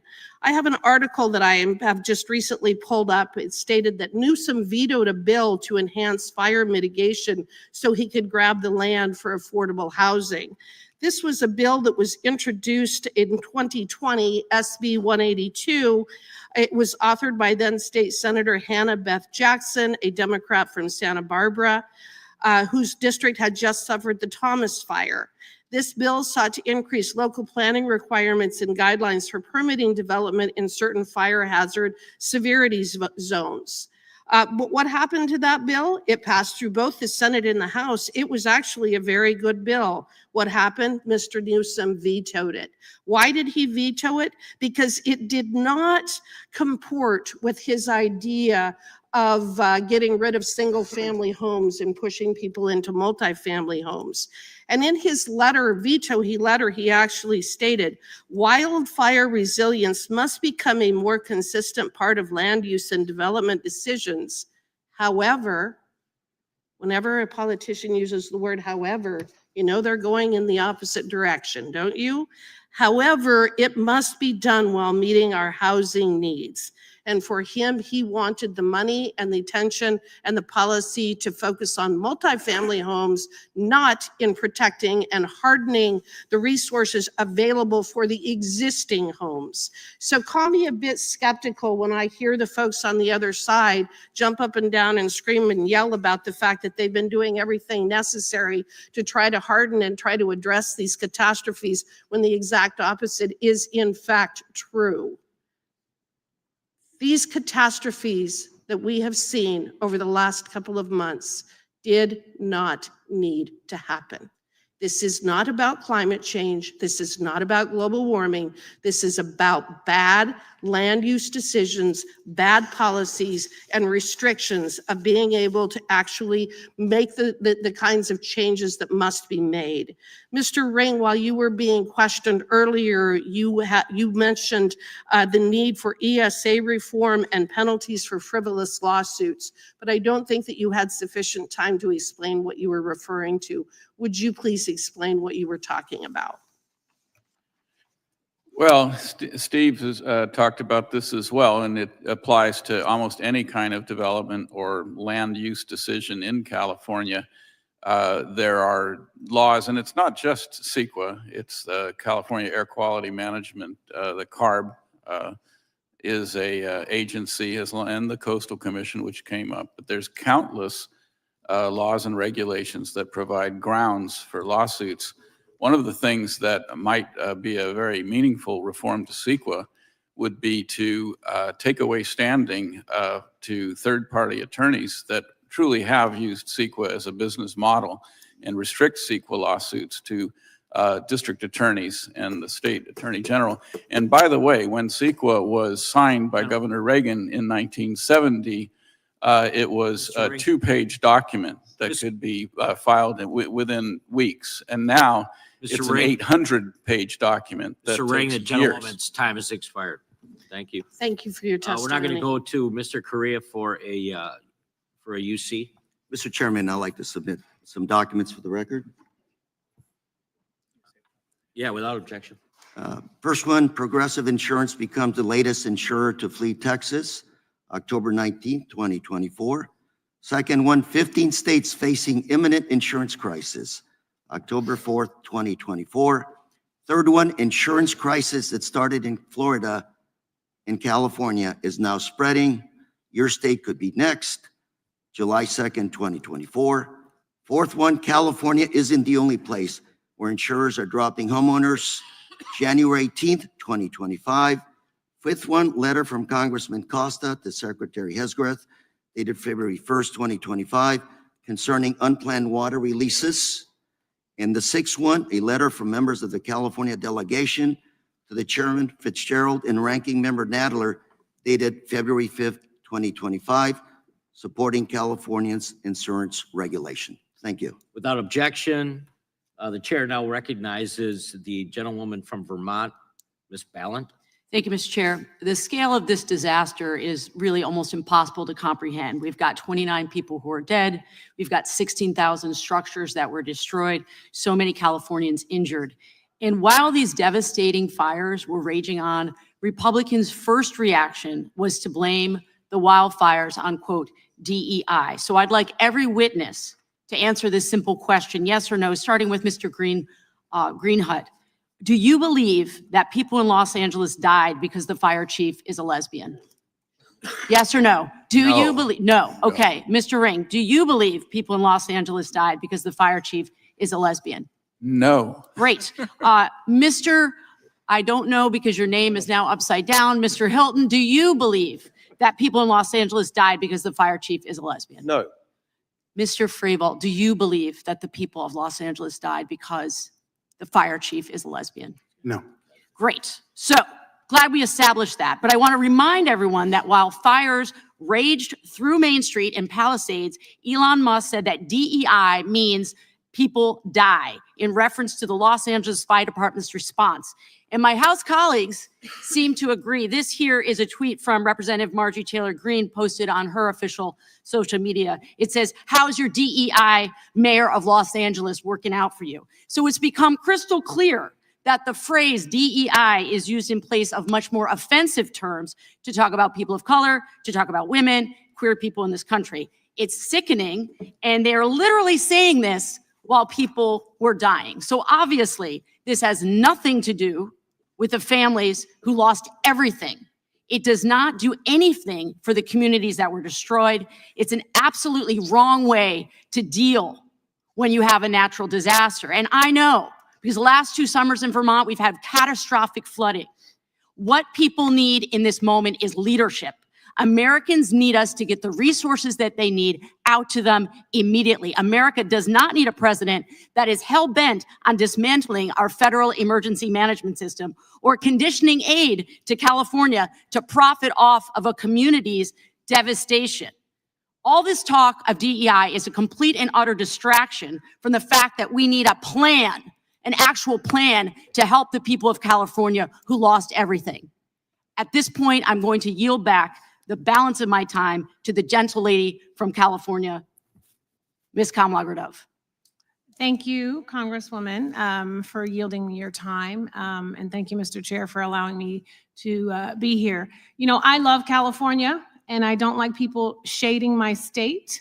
But sometimes funding disparities in a national election out of the 5th largest economy in the world, California, can roil a person's feelings about our state as a whole. But these frail emotions should not debilitate a leader's execution of their job serving all of the American people. California fires and the consequences of over-regulation is a gross title misnomer. Mr. Freevault, I have a few yes or no questions for you. Would you agree that the Eaton fire happened in Altadena, an unincorporated portion of Los Angeles County? Yes or no? Yes. Okay. Is it safe to say that LA County has more relaxed zoning ordinances and building regulations than the city of Los Angeles? I do not have enough knowledge to give you a yes or no answer. The answer is yes. Would you agree that permissive building codes, the notion of permissive building codes, are antithetical to over-regulation? The details in that question are It's a very too far simple for me question. to answer yes or no. Permissive building codes does not equal over-regulation. I can't answer the question. All right, I'm going to answer that for you. Yes. Because at the end of the day, I would say, and I don't know if you would agree, that the entire framing of this hearing is actually based on a false premise. Yes or no? I believe we're approaching the discussion from a legacy standpoint. We're looking backwards in the discussions and the questions. We need to be looking forwards. We do, and instead of blaming California for overregulation, we should be talking about ways to help the thousands of people who lost their lives in these fires, including some of my own family members. Concur. With that, I yield back. Gentlelady's time has expired. Yield back. Now recognize the chairman of the committee, Mr. Jordan. Thank you, Mr. Chairman. Mr. Hilton, you said in your testimony the speed, scale, and destructiveness of the fires was the direct result of Democrat policies. I want to know why. I mean, I assume those policies are like why they stopped logging in California, why they stopped clearing controlled burns and other things that's been mentioned by all the experts and some of our colleagues. Why would they stop those things if they were working? The answer is that, as we were discussing earlier, there's an ideology in play which is extreme, and it avoids the kind of common sense action that had been taken for years. And that's what is at the heart of the fuel load. That is the key concept here. Of course, it's true that there are winds, but it's not true to say that these Santa Ana winds were unprecedented. They were the highest in 14 years, but not unprecedented. When we hear about Los Angeles, of course, I agree about the points that were made in relation to the fire chief. But there is an important, if we could use a different, take one letter from the acronym DEI and just take the I and start a different word with it, incompetence, because you did see a total lack of coordination between the city firefighting force and the county and other leadership. You saw a massive delay in getting equipment to that first fire, which could have made a big difference in containing it. 44 minutes before anyone was there. You had the warnings of this disaster on January the 2nd of severe winds, on January the 3rd, life-threatening winds. On January the 4th, the mayor leaves the country. You saw a total unprecedented set of incompetent responses in preparation.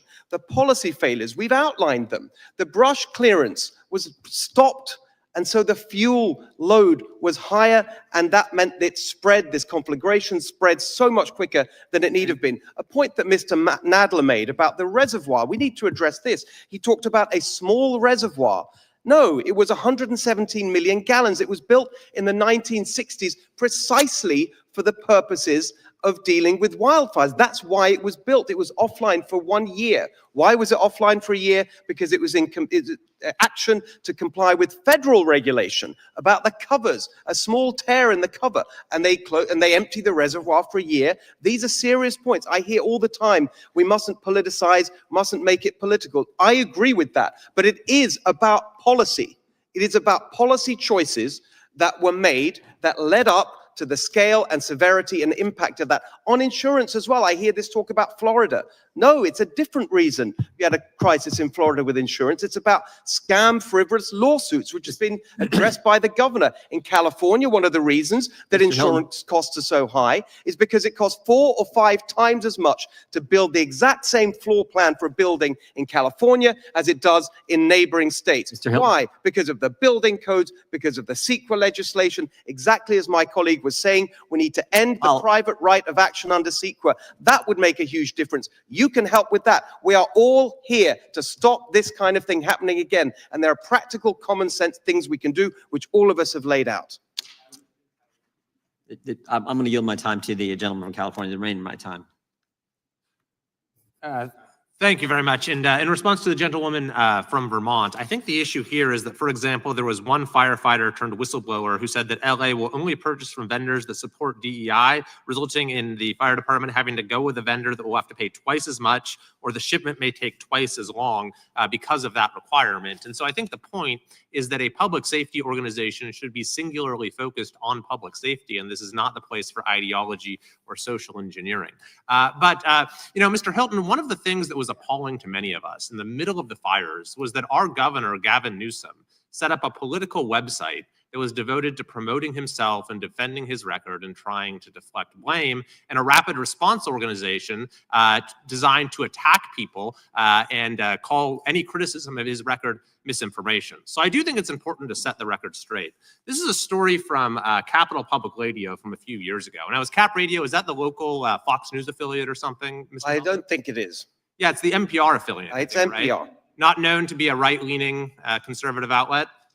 Here's the headline. Newsom misled the public about wildfire prevention efforts ahead of the worst fire season on record. An investigation from Cap Radio and NPR's California newsroom found the governor has misrepresented his accomplishments and even disinvested in wildfire prevention. The investigation found Newsom overstated by an astounding 690% the number of acres treated with fuel breaks and prescribed burns in the very forestry projects he said needed to be prioritized to protect the state's most vulnerable communities. So if it's true that fuel management and fuel reduction projects are so unimportant, as we're hearing from the other side today, then why did the governor feel the need to lie about it? I yield back. Gentleman yields back. Now recognize the gentleman from Illinois, Mr. Garcia. Thank you, Mr. Chair, and to all the witnesses here today. Now, in my opinion, the topic of this hearing is missing the point. What we should be focusing on is, one, how to help now, and two, how to address the root causes of drought and intensifying fires to prevent this from happening again. But instead, we've seen officials in the Trump administration are talking about DEI instead of how we're going to help people. My colleague, Representative Blint, has already made that point. They're talking about how to cut disaster aid instead of letting FEMA do its job, which is literally to help people after disasters. I'd like to hear from Mr. Freevold, our witness, who's a retired fire chief. And please, a yes or no answer. The question won't be that difficult. Yes or no, is DEI making firefighters less effective? No. Thank you. And that's so right. So contrary to Elon Musk's claims that the LA firefighters did not prioritize DEI over saving lives. That is a lie, and it is a slap in the face to dedicated professionals and volunteers across the country who undergo rigorous training and risk their lives to save others. It was offensive when President Trump used DEI to blame air traffic controllers, and it's offensive here too. And despite Trump's lies about FEMA, the agency continues to help disaster-impacted communities during times of great need. So again, I'd like to ask a question to Mr. Freevold. Mr. Freevold, yes or no? Is climate change worsening disasters? From the fire perspective, the one element of climate change I can speak to is vapor pressure deficit. Is that a yes? That part is In that making it more respect? severe, yes. Thank you, sir. So as climate change worsens, disasters across the country, and as FEMA disaster declarations rise, districts across the country, represented members across the political spectrum are at risk. In fact, in 2 Illinois counties from my district that it runs through, Cook County and DuPage County, we've had no fewer than 5 disasters declared since 2019. 2 of those disasters, both flooding related, hit my district real hard, and many of my constituents were able to receive FEMA's assistance for repairs and losses. Without further ado, Mr. Chair, I would like to yield my time to my friend from California, Mr. Swalwell. Thank you, Mr. Garcia. I've toured the Altadena area. I visited the Palisades. I've had disasters in my own district, fire and flood. And every person in those disasters and experiences told me the same thing. They just want the government to help them. They just want the government to help them. That's what a woman told me when she stood on a pile of ashes in the Palisades and brought gloves and a large garbage bag and searched for any memento for her child and walked away with a tin bowl that her daughter uses in her make-believe kitchen. She's not worried about the red team or the blue team. She's not worried about did DEI cause this or not. She just wants the government to help them. My colleagues, including Mr. Issa, we walked Altadena last week together. We heard the fire chief say these were 80-mile-per-hour winds. He said it would have taken every fire engine in California to stop the devastation that occurred in California. So I just asked my colleagues, let's work together on this. Let's be in the solutions business. Don't use DEI as an alibi. Because when the president blames DEI on an air disaster and blames DEI on a fire disaster, what that tells me is DEI to you stands for didn't even investigate. That's what it means to fire victims in California as well. So we're in the solutions business here. And Chief Freevold, I'd like for you to just tell us, as we move forward, as we look at code and zoning, what can we do to better protect against unseasonable winds in this new era that we're in? I'd return back to my opening statements on the 3 concurrent integrated actions. I don't believe you're here for there, but essentially prioritize selective management of combustible fuels immediately adjacent to wildland-urban interface communities, retroactively harden existing structures in WUI communities through evidence-based mitigations with defensible space, and require evidence-based mitigations to be included in part of the actuarial pricing of insurance rate setting. Thank you. Thank you, Mr. Garcia. I yield back. Gentleman yields back. I'll go to Congressman from California, Mr. Issa. Thank you, Mr. Chairman, and hello, Mr. Hilton. I'm going to direct my questions toward you, but I'm going to first thank my friend and colleague, Mr. Swalwell, because we were there together. We did stand together. We heard the same chiefs say the same thing. Problem is, he mentioned something that absolutely is true. Those people, the firefighters and the residents of Altadena, could not have stopped that fire. It was not going to happen with 80-mile-an-hour sustained winds. Whether there was unlimited water or not, it would have gone sideways. It wouldn't have gone down if they dropped it. We heard that together. We also heard a question from one of our mayors who asked, looking up at the hill where we were told the fire began, and they actually had camera footage of it beginning, could you have stopped it? No, exactly as Mr. Swalwell said. Then he asked, well, but if it had been cleared, would this have happened? And he said, absolutely not. So we have 2 truisms. One is no amount of water, no amount of fire equipment in the state in any way, shape, or form could have stopped a sustained 80-mile-an-hour wind with an unlimited amount of fuel that had built up over 30 years, never having been cleared under California law. Follow-up questions, Mr. Hilton. Mayor of Vista asked the question, well, why wasn't it cleared? And he said, we can't get the authority. He said on the other side of the mountain, on more federal land, some of it has been, but we have not been able to get a controlled burn on that in 30 years. Yeah. And I'm going to ask you just one more follow-up, I'll give you one more follow-up question, and then I'll explain it to you. Amazingly, we asked, is this fire, could it happen again? He said, oh, after what happened there, it couldn't happen again for a decade because it's been cleared. Yes. So, Mr. Hilton, is that what you're trying to achieve? Is that what you're bringing to us? Is the common sense question of why didn't we clear it, and when are we going to clear similar hillsides so that people not suffer again? Exactly. It is the best and most simple common sense preventative measure we can take. Here it is. This is the California Air Resources Board, 2000, their new smoke management guidelines, which prevented the clearance. Those hills haven't been cleared for 25 years. How's the smoke now? I mean, it's just so counterproductive. I'm not saying it's ill-intentioned, but the consequences have been deadly and devastating. As I mentioned earlier, the Santa Monica Mountain Conservancy, stopping people, saying you're going to be fined if you take responsible action to clear the brush. As I said earlier, it's our firefighters who end up having to clear the brush after the event. That's what they're doing when they say we're containing the fire. They're using bulldozers and axes to stop the perimeter from spreading. Why don't we do it before?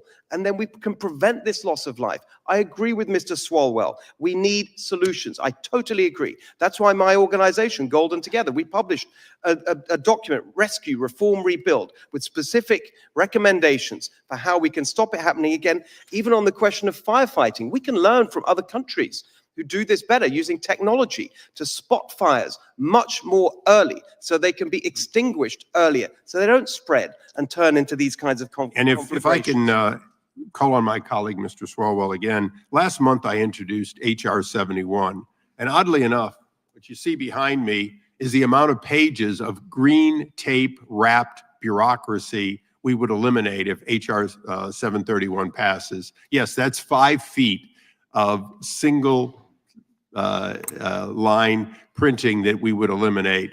That's what we're trying to do, and I would hope that my colleague would look at the bill, join me in cutting through some of that red tape. I want to leave with one thing. We have a lot to do together. Hopefully this hearing is going to cause people to realize that we can't blame just the water reservoir. We can't blame not enough firemen, or we certainly can't blame the homeowners. We have to blame the fact that we created an event that was going to happen sooner or later. It happened to happen there. But Mr. Hilton, what you brought to us today, and all of you, is the reality that this will happen again the next time there's a spark and a sustained wind in California, and fuel that has not been taken away for more than 30 years. So I'm hoping that we learn from this. I'm hoping that my colleagues and I can work together on the points that we can agree on.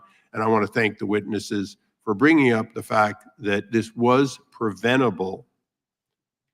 The problem was your government. Thank you. To yield back. Gentleman yields back. Now recognize the gentlewoman from California, Ms. Lofgren. Thank you, Mr. Chairman. I was also able to visit the scene of the fire last week with my colleague, Mr. Ison Swalwell. It was just tragic. I mean, really, the devastation is hard to comprehend. And the people, thousands and thousands of people who lost everything, it's really tragic.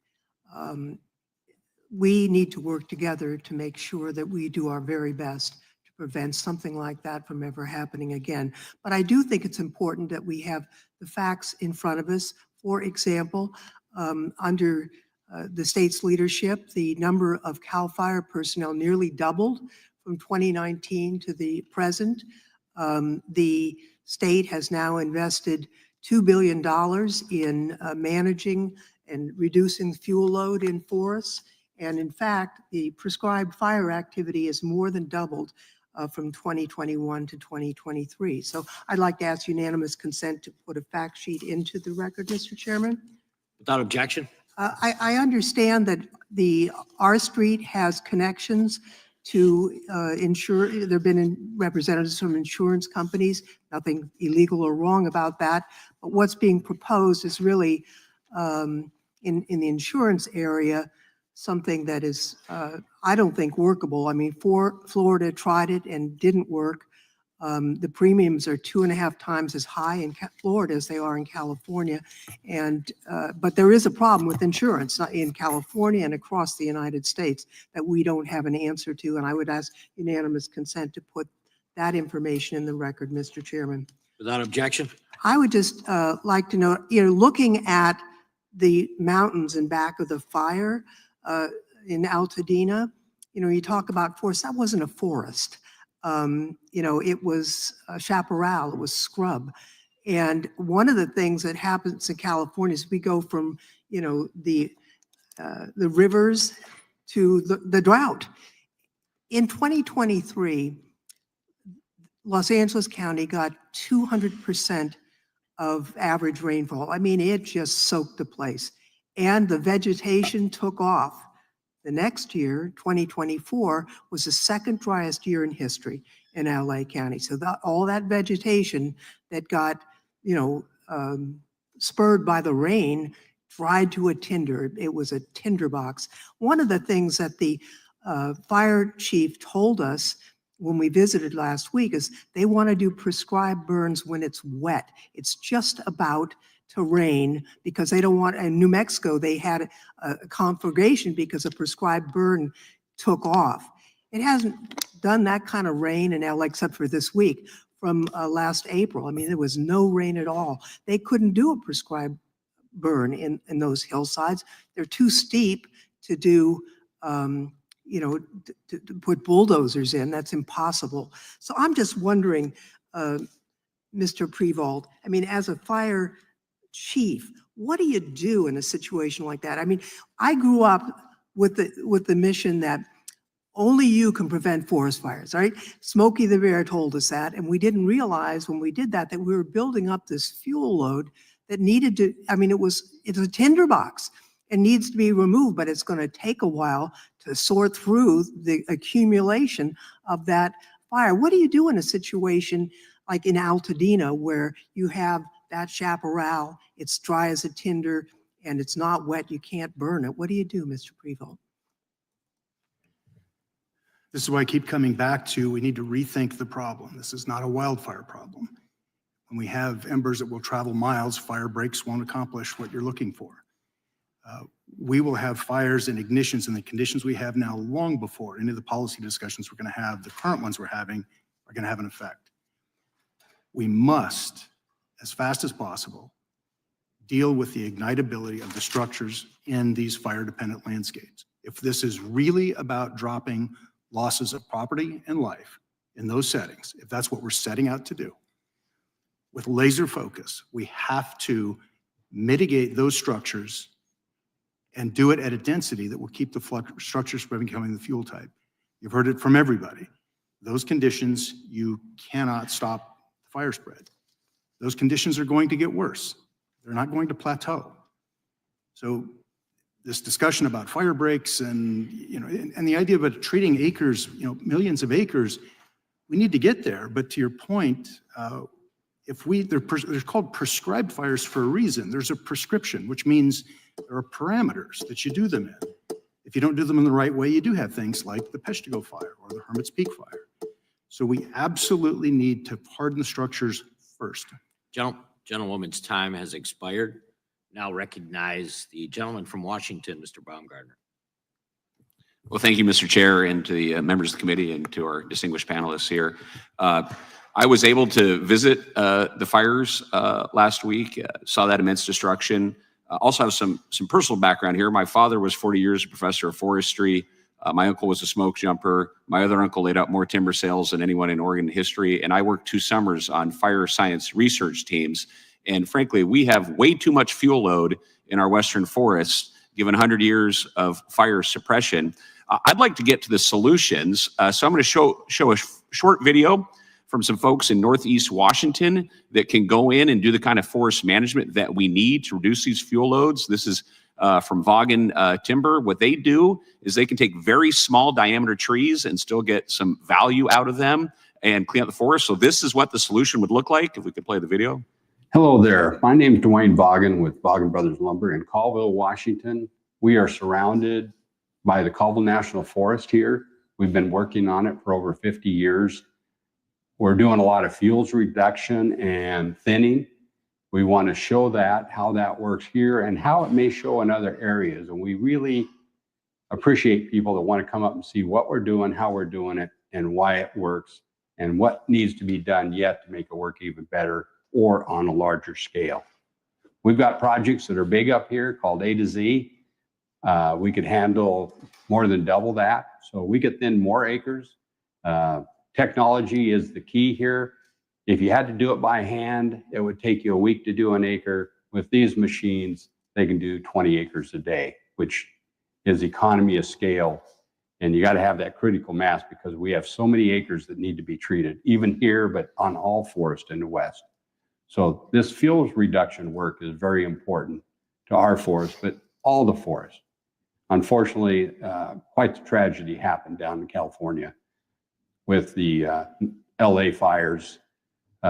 It's not necessarily forest like here, but it has fuels reductions that are needed, some forest treatments that are needed. We're showing you what we think will work in many, many places. So I will show and explain what this is all about. So we take a thick forest, we thin it out, we try to remove 50% of all fuels, if not more. Some forests have more than that, some a little less, but it takes incredible technology. And here we're doing brush piling, but we're raking it up because you got a lot of fine fuels. We put it in a pile where it dries, and later in the season you burn it, and it burns very well. But this machine, we used to do it by hand, and it took forever. So now we have a brush rake on the front of that machine, and the guys are really good at it. Sometimes it's so steep, we have to tie a cable on the machine to hold it as it goes down the hill and rakes all this. So he rakes coming and going, and they do a very good job. The piles are mostly woody debris, and they burn fast, they burn hot. But you can see it protects that fuel break from the rest of the forest. And we're going around various places of the forest to build all these fuel breaks. So again, the raking, the piling, and the burning is very, very critical. And fortunately, we have some value in this small material that it pays for the raking, the piling, and the burning, and also the road maintenance. So we think we're onto something that is going to lead us in the future to treat the acres that are available, need treated to protect our communities, make them healthy, make the forest healthy, gives us clean water, habitat, and clean air. Well, thank you. So this is the solution that we need to implement in many of our forests in the western U.S. My question, perhaps Mr. Ring here, would be, what would it take for California to be able to implement these kind of common sense forest policies to rebalance our forests for a healthy forest? Well, we'd have to bring back the timber industry. We'd have to have a way to bring back, for example, 130 mills were in California. You need to be about within 60 miles of a forest to have an economical mill, and we're down to 30 mills. So that's an example of something where there needs to be some revolving loan funds, for example, to help the timber industry get back up to speed. We need to allow logging in national forests, which is very hard. 57% of California's forests, marketable timber, is in national forests. We also have to recognize that private companies thin the forests far more efficiently. I talked with firefighters as well, Congressman Liu, and the firefighters that I talked with said that CAL FIRE typically has so many people on a job and does forest clearing with so many rules and command and control and so forth that they are about, well, he gave me an example. One of the firefighters, there was 28 people doing half the work that a three-man crew on an adjacent property was able to do. from a private company. Thank you, Mr. Ring. I'm going to ask unanimous consent to enter into the record the statement from NAMIC without objection. We now go to the gentleman from Georgia, Mr. Johnson, for 5 minutes. Thank you, Mr. Chairman, and it's good to be with you all today. Thank you for your testimony. On January 24th, President Trump announced that he wanted to dismantle FEMA, saying that, quote, "I think we're going to recommend that FEMA go away." Now, what FEMA does is helps people before, during, and after disasters. And they've got a track record of effectiveness. Now, Mr. Hilton, yes or no? Do you agree with President Trump that we should get rid of FEMA? I don't think that question is relevant to this hearing, frankly. Well, we're talking about the role of overregulation no. in leading to the wildfires. Hold on, sir. Not the response. Hold on, sir. So I'm the one that asked the questions. Now, and I'm responding by saying I don't think it's relevant to the hearing. If you don't want to answer the question, that's something different, and I understand why you would not. I just think we should focus our time Probably on the afraid subject to of the answer hearing. the question, but let me ask you, Mr. Ring, do you agree that FEMA should be eliminated? Reform, not eliminate. No. And what about you, Mr. Greenhut? I don't have any opinion on FEMA. That's not why I'm here. Okay. And well, I understand why you wouldn't want to opine on it either. You're probably afraid also. I'm not afraid. I just don't like to You're take not afraid opinions of on Donald- things that I you're haven't not studied. afraid of crossing What? Donald Trump? I'm not here on a partisan basis. I know that you I'm not don't. even a Republican. Well, you know, you still don't want to cross swords with Donald Trump. I understand a lot of our witnesses feel the same way that you do, and for good reason. But now, let me ask you this question, Mr. Freevault. You know, last week, in his esteemed wisdom, President Trump ordered the release of billions of gallons of water from 2 dams in the California Central Valley in a different basin than Los Angeles sits. And his reason was to enable Los Angeles to have more water to put out the fires. Now, neither of those dams would supply water to Los Angeles. Isn't that correct? That is my understanding. And there's no way to move water from one basin to the next. Correct? That is my understanding. And so instead of releasing water that goes to fight the fires in Los Angeles from San Francisco, those billions of gallons of water that President Trump ordered the Corps of Engineers to release just went to waste. Correct? I do not know the final outcome of the water or the water Well, system it at that went level. on into the ocean, and the plan had been for that water to enable farmers in the Central Valley to be able to water their crops during the upcoming season of growth. Isn't that right? I'm sorry, restate the last part of the So question? in other words, the water that President Trump wasted, putting it in the Pacific Ocean, was meant for farmers in the Central Valley to use in this current growing season to water their crops, correct? Would you like me to help you with this question, sir? No. Because I can give you the answers you're looking for. I'm not interested in talking. You're not interested in actual answers. Since you are afraid to answer my questions. I'm the just one about to answer your I'm the question one if you'll let asking me. the questions. You're the one that should be answering them, but you've already trying refused to do so. But you're not letting I'm not me. asking you this one, though. Mr. Freevault, I'm talking to. Mr. Freevault. He said he's not focused on Freevault. it. I can help you with it if you'll only ask me. Sir, if you would just be quiet, that would be helpful. Mr. Freevault? I do not understand the operational benefit to the LA fires and the release of the water. Yeah. It was a ridiculous decision and reckless and unhelpful Mr. Freefault, you have 40 years of experience in the fire service. The other witnesses said that California's air quality regulations stopped the controlled burns that would have prevented the fires. But given Southern California's chaparral-dominated ecosystems, those kinds of controlled burns Gentleman's time has expired. would have actually put them at greater risk of uncontrolled fires. Isn't that correct? Gentleman, time has expired. So the chair is not going to afford me the same leeway that it has afforded other members of the panel to go over their time? Witness can answer the question. Thank you, sir. I believe the question was, did the air quality management rules impede the ability to do prescribed fire? Is that the question? Yeah, would those controlled burns have actually put the community at greater risk of uncontrolled fires? Prescribed fires conducted outside of prescription can cause greater risk. Prescribed fires done within prescription can be a tremendous benefit. All right, gentleman's time has expired. Recognize the gentleman from Virginia, Mr. Klein. Thank you. I want to ask Mr. Greenhut, California's home insurance market is being held hostage by insurance commissioners and a judicial system that punishes insurers for attempting to price insurance based on risk.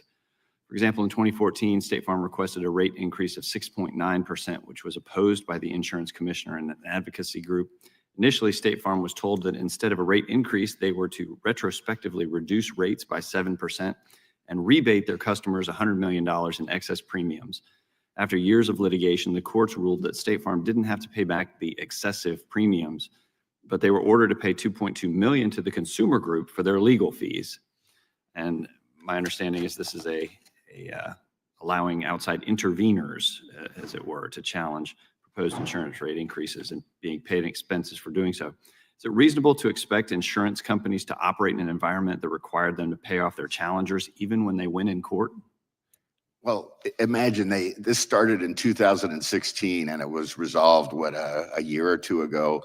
And so the whole system, and it was designed by the consumer organization, and they get paid, intervener fees for supposedly standing up for consumers. So that whole process took several years, and they imagine going, if you have a business and you propose a rate increase, and then the government says, no, you have to decrease rates by X amount, and then you get launched into this long court battle. And even after you win the court battle, which State Farm did, and it was a pretty strong verdict in their favor, they still had to pay these interveners around a couple $1 million.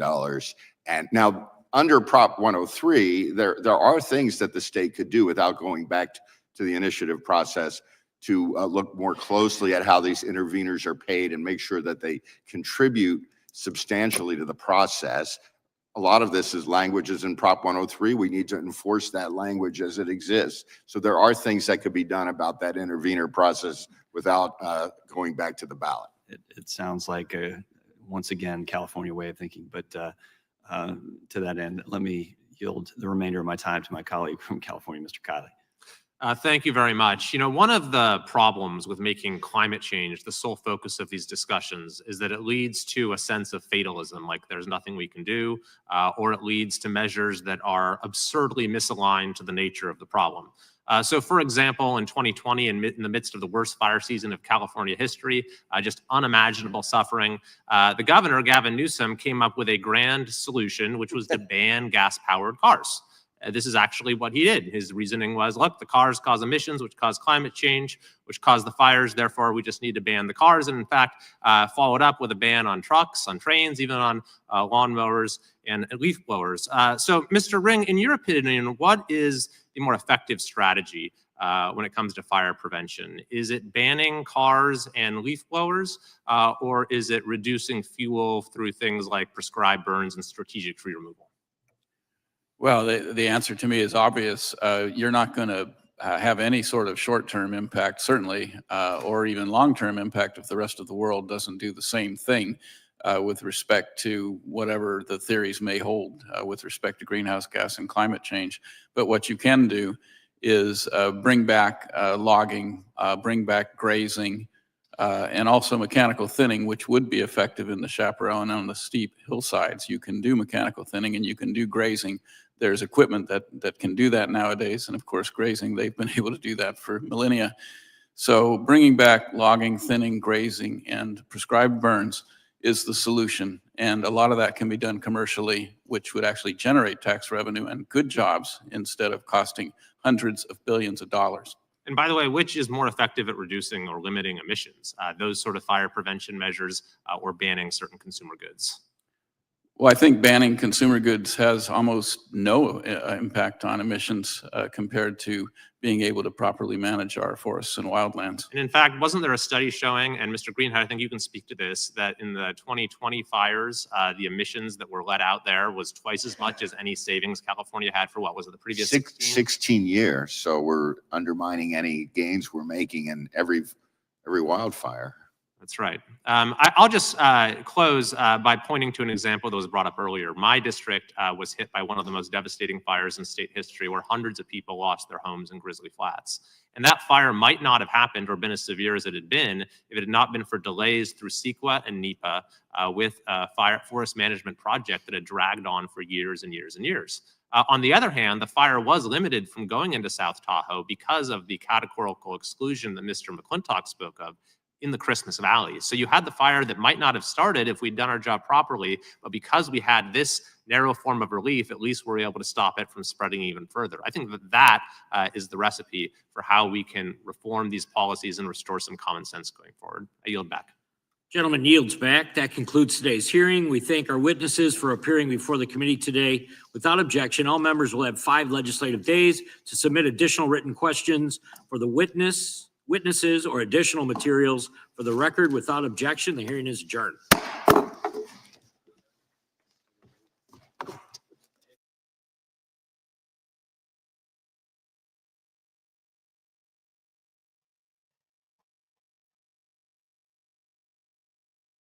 Wow, that was interesting.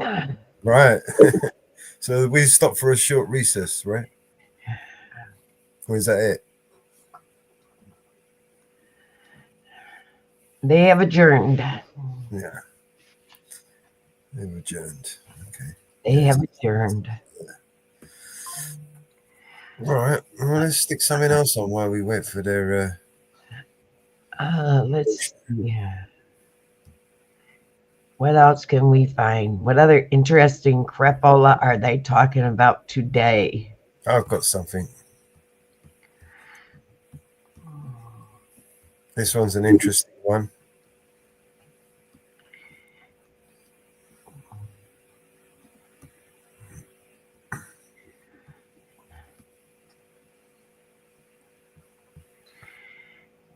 Asteroid called 2024 YR4 has triggered global planetary defense procedures for the first time ever. The asteroid was spotted by a telescope in Chile, and based on measurements gathered so far, it has a 1% chance of smashing into our planet just days before Christmas in 2032. CDV science and technology expert Dan Riskin says NASA has a plan in place to keep the Earth safe. Well, NASA researchers say they have found what could be the key to how life on Earth began and flourished. And they found it by sifting through little piles of dust. ABC's Andrew Dimbert has the details. A breakthrough discovery from NASA, a sample from an asteroid holding the building blocks of life. Well, the name is essentially like a registration plate on a car. It's a unique identifier. So the 2024 bit just tells you it was discovered in 2024. The letter Y tells you it was discovered in the final fortnight of 2024, and the rest of it tells you which object in line it was when it was found. So that's all fairly simple. It's an object that goes around the sun about every 4 years, so it'll come quite close to us in 2028 and really close in 2032. And we don't know exactly how close yet because we need to get more data to get a better handle on the orbit, the path it's following around the sun. But we're working on that. So if it does emerge more of a threat as we get closer to 2032, what actions can relevant space agencies even take? Well, we live at a really interesting time. You know, we've had life on Earth for 3 billion years, and it's only in the last decade or so that any species on Earth has been able to recognize the problem, identify the objects, and predict they're going to hit us. And in the last couple of years, NASA demonstrated the ability to deflect asteroids with their double asteroid redirection test. So if the worst came to the worst, in 2028, we figure out that it's definitely going to hit us. That's when it has its next flyby. That gives us 4 years. In those 4 years, we can prepare potentially to deflect it. More realistically, though, I think it's a case of figuring out if it's going to hit us, where it will hit. Because this thing's only going to cause damage on an area of about a city-wide scale. It's not the kind of thing that would cause continental devastation. And if it's going to hit somewhere safe, you don't need to do anything. NASA did try something to test for this scenario. So we sent up a spacecraft and we basically sent it into an asteroid really hard to see if we could change its trajectory, and it worked better than expected. And so I think that if this thing turned out that it was headed for Earth, one of the options available would be to send up a spacecraft and try to bump it like a billiard ball and change its trajectory so it doesn't go into the pocket, so to speak, and hit our planet. Riskin says the asteroid can destroy a whole city, but not civilization. He says it's big enough to take seriously, but not something to worry about right now. And safe meaning oceans, and what might be the impact in that scenario? Potentially. So it depends exactly what this object's made of, and this is one of the things we're interested in. The most likely scenario is it's a rubbly type object, like a congregation of rock and rubble held together fairly loosely. And in that case, it'll detonate in the atmosphere somewhere between 10 and 30 kilometers up and give off a shockwave that booms down towards the Earth, and that'll be what causes the damage. That happened in 1908 in Siberia in a place called Tunguska, and it leveled an area of trees comparable to Greater Sydney. So that's the kind of area you're looking at. But if that was happening over wilderness or over the oceans, it's probably not really a threat. You just make sure nobody's around, you evacuate the area. Yes, and of course, and there's a lot of attention now on YR4 for the next few years. What might scientists such as yourself learn from such an asteroid? It's a really interesting object. It's moving on this quite elongated path. So we want to know what it is and where it came from. Normally with these kind of near-Earth asteroids, they come from the asteroid belt originally. But this has an orbit that's so eccentric that I wouldn't rule out it possibly being a comet instead, a dormant comet, one that's pretty much asleep, essentially. So that'd be the kind of things I'd be looking to learn about it.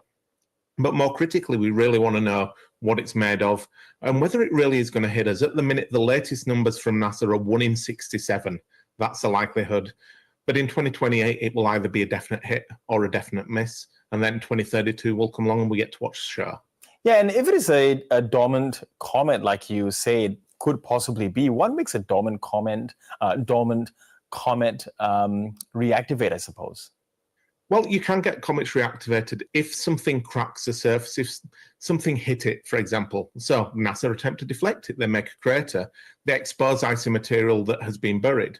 That could cause the comet to turn back on, start activity, which will push the comet around a bit and make it a little bit less predictable in its behavior. Now, I should stress, I think the most likely outcome is that it's a rocky object, like Bennu, the asteroid that we visited with the OSIRIS-REx mission recently, rather than a comet, but I wouldn't rule it out. Good afternoon, everyone. Thanks for being here on KSL 5 News at noon. I'm Cher Park. New developments today in a groundbreaking NASA mission from 2023. You'll remember we told you about the team involved in landing a spacecraft on an asteroid, then bringing the pieces of rock back to Earth. Sounds like a movie, right? Well, our Alex Cabrera was in Utah's West Desert when that capsule landed.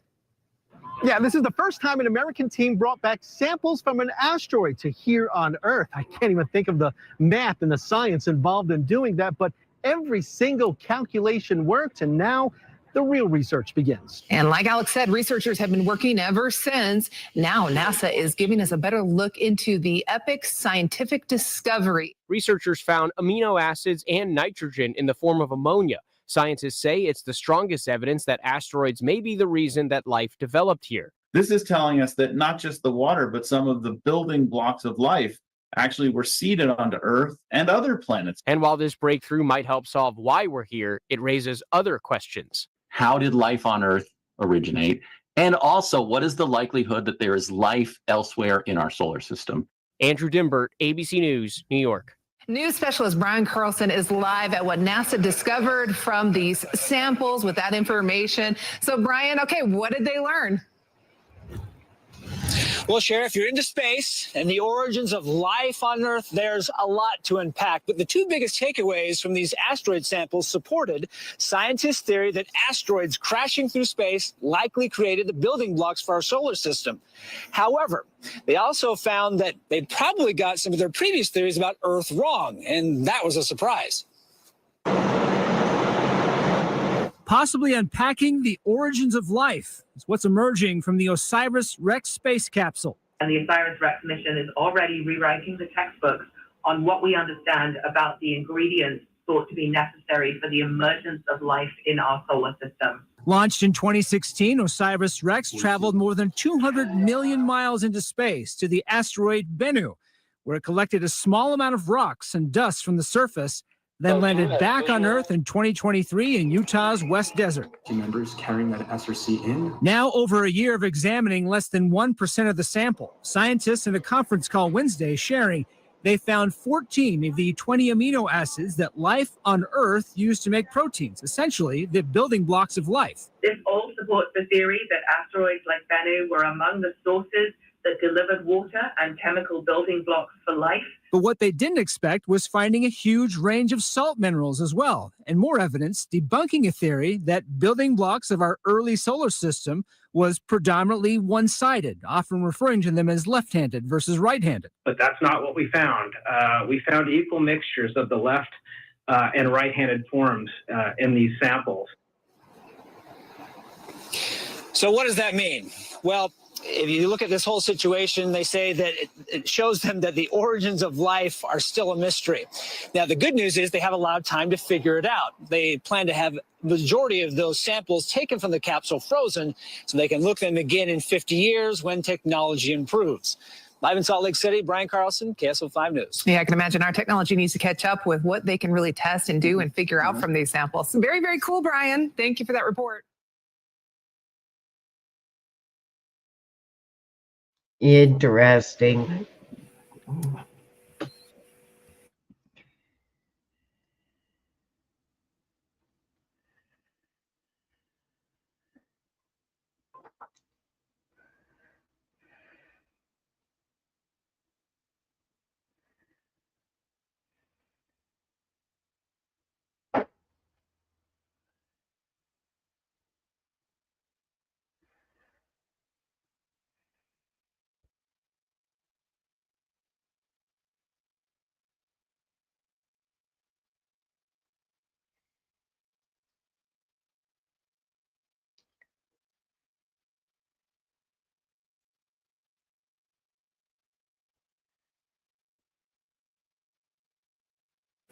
Oh, I'm kind of muted. Sorry about that. All right. So we need Bruce Willis. Anybody got his number? I think he needs a new home anyway. Maybe we can send him to the moon. Yeah, really.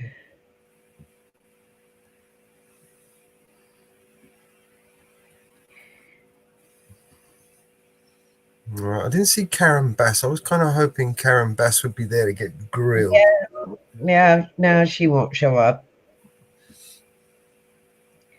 She won't show up. Come on. She's one that cut all the tax cuts on the LA budget.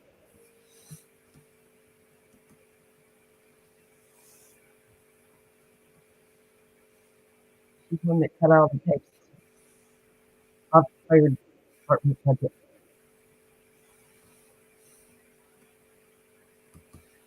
Oh,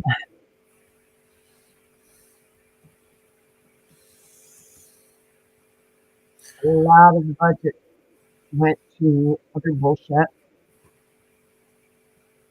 So,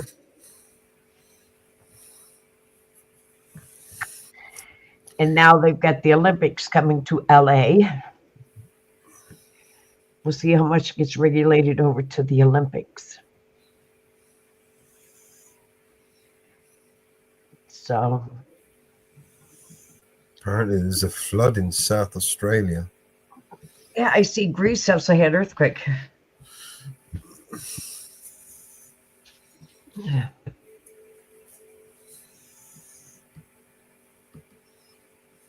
Oh, I see 60 Minutes released full tape.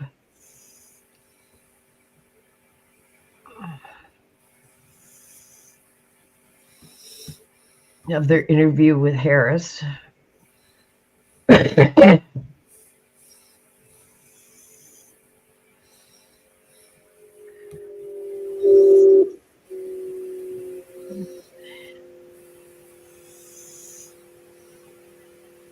I haven't been able to find, I have to look for the 60 Minute.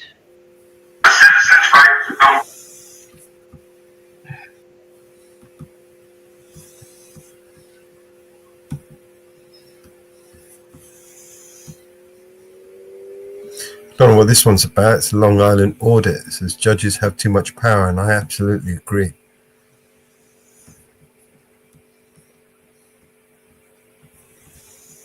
Government officials and the discharge of their duties to the public in a public space is basic, vital, and well-established liberty, safeguarded by the First Amendment. Their conversations were being taken down on video and put out on a YouTube channel. This is entirely unlawful. I have no idea whether or not your client committed disorderly conduct under the statute. I cannot dismiss it. The state's attorney has a right to charge whatever the state's attorney wants to charge. It's definitely a bad day for our First Amendment rights. Government censorship is never the answer. Transparency is.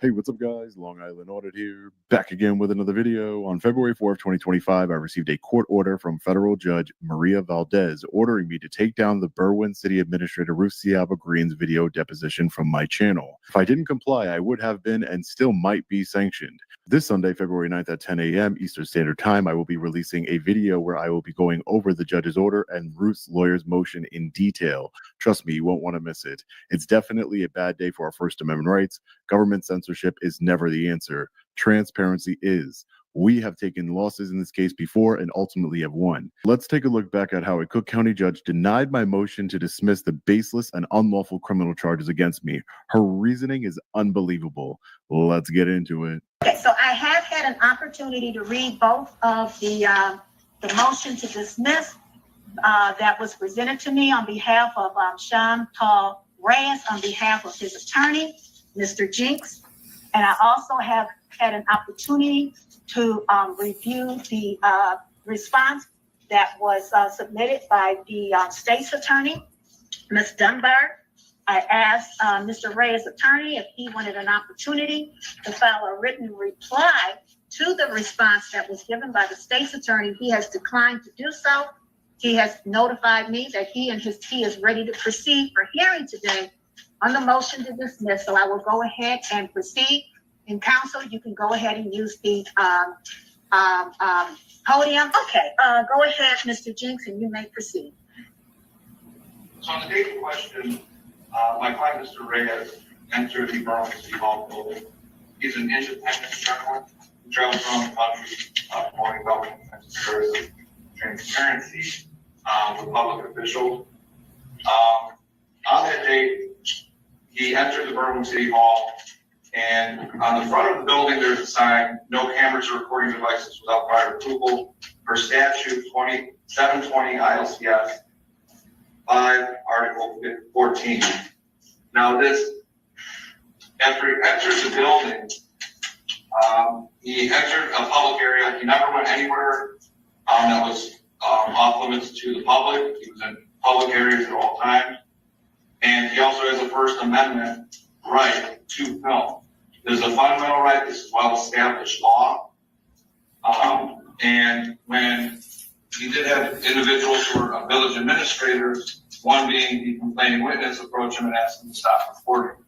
He declined, but while the complaining witness directed him, saying he can't record, and as an example, referred to the sign posted on the front door. However, that sign, per that statute, was found unconstitutional in Illinois back in 2014, which is the eavesdropping statute, which had to do with surreptitious recordings. Which what case found that unconstitutional? Do you have I may not, I can supplement that. Okay, go ahead. So that statute was found unconstitutional for the eavesdropping statute. Even as such, that eavesdropping statute, which he was not charged with, he was initially arrested for it after he left the building, but he was under charge for that statute due to its unconstitutionality. And he was later charged with the disorderly conduct, which we're here for today. There's nothing that they allege that, besides his filming, was found to cause the ultimate arrest. For the disorderly conduct, it has to be an unreasonable action that causes the alarm. Most importantly, being the unreasonable. So, and being a constitutional fundamental right, that can't be deemed unreasonable. Nothing of his actions besides the filming itself and them asking him to stop and declining is what caused the defendant witness to say that she was alarmed. No other actions, no yelling, no screaming, or life. It's not alleged that he was angry that caused the charge of disorderly conduct. And again, the complaining witness is a village administrator, so he's obviously a public official.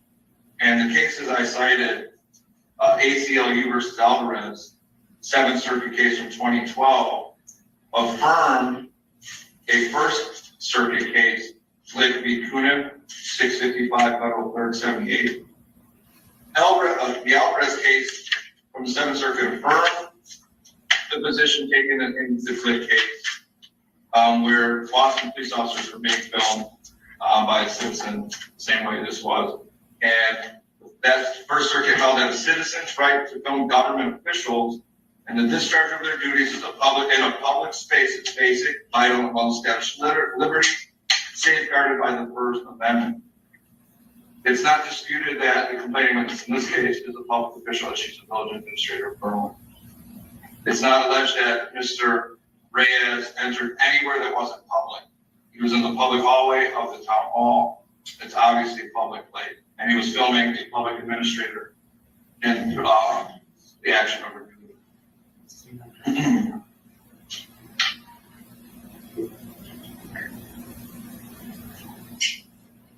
There's an Illinois case where of disorderly conduct where in People v. Cody, there must be some relationship between the accused conduct and public order, or between the conduct of others not to be harmed or molested. And sorry, 1 second. And the defendant, pretty much the case law as it stands has to do with the unreasonableness of the actions. The culpability revolves around not only the type of conduct, but it's dependent around the entire surrounding circumstances.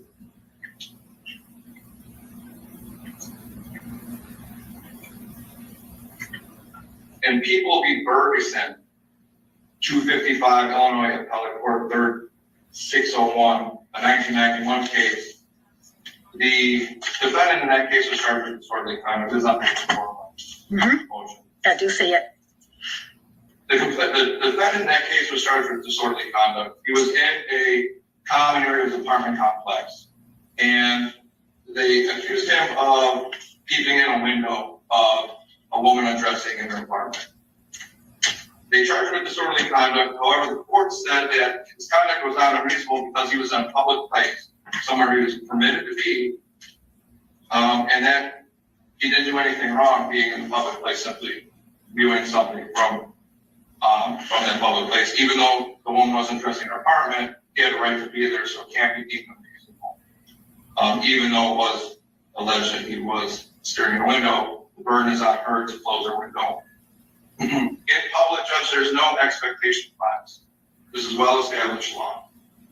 It's the same doctrine that the police use it for plain view searches against the warrant exception, one of the warrant exceptions. If something's in plain view where they're permitted to be legally out in public, they can get around the warrant requirement because it is in plain view. This goes to the same thing. If it's in a public place, You can see it. You have the First Amendment right to film it. There's no difference if I can see it with my eyes than filming it with my camera.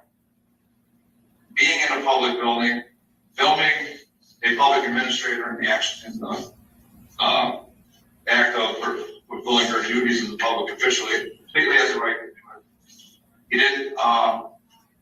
He wasn't asked to leave, but however, he does have the First Amendment right. He initially, after he leaves the building, the police approached him, and again, keep referring to the sign, which is very common.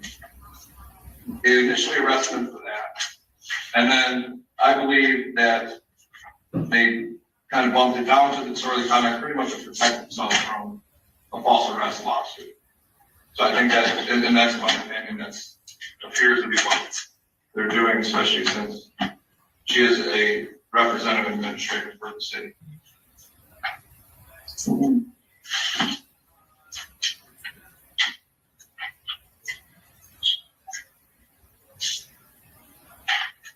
The eavesdropping statute, which they kept referring to, which was found unconstitutional, and the state, where it keeps referring to in her response, has to do with surreptitious recording. He was open and obvious, his camera was out, they knew he was filming, he wasn't hiding anything. So even if it was still good law, the eavesdropping statute still would not apply. The entirety of the state's response and position had to do with consent. We mentioned in my motion that due to the security cameras being throughout the village hall, she should not be alarmed by someone else filming them without them interfering. The defendant was simply just filming from his camera, and you can't sit there and feign alarm because simply for being filmed when you're being filmed all day by security cameras. The state incorrectly argues that that's a consent issue. My argument was based on the alarm, which is required under the disorderly conduct statute. The state incorrectly argues that that we mentioned the security cameras based on consent, that she's consented to being filmed by security cameras. This isn't a consent issue. When you're in a public place, you don't have to consent to being filmed. There's no expectation of privacy in a public place. So consent isn't even a relevant argument. And that's pretty much the entirety of the state's position, is that they didn't consent to being searched, didn't consent to being filmed, and therefore their First Amendment, Mr. Reyes' First Amendment right is somehow null and void. If that was the case, anytime someone has a protest or someone uses any of their First Amendment rights to videotape, to protest, freedom of speech, and it bothers one individual subjectively, even though that would completely remove any First Amendment right because one person is bothered based on fundamental protected activity. He has a First Amendment right to film. He's in a public place filming a public official. Besides that, there's nothing that the state has argued based on his actions that could even be found in him. Again, if they're going to argue that he needs permission from people from the village to record, then we get into prior restraint arguments for those same constitutional rights. So based on all that, his actions, nothing he can do, nothing he's alleged to have done, based on his First Amendment protected activities in filming the public official, nothing can be deemed unreasonable. And if it's not unreasonable, then the disorderly conduct statute charge makes me. Thank you. Okay. State, you can go ahead and proceed.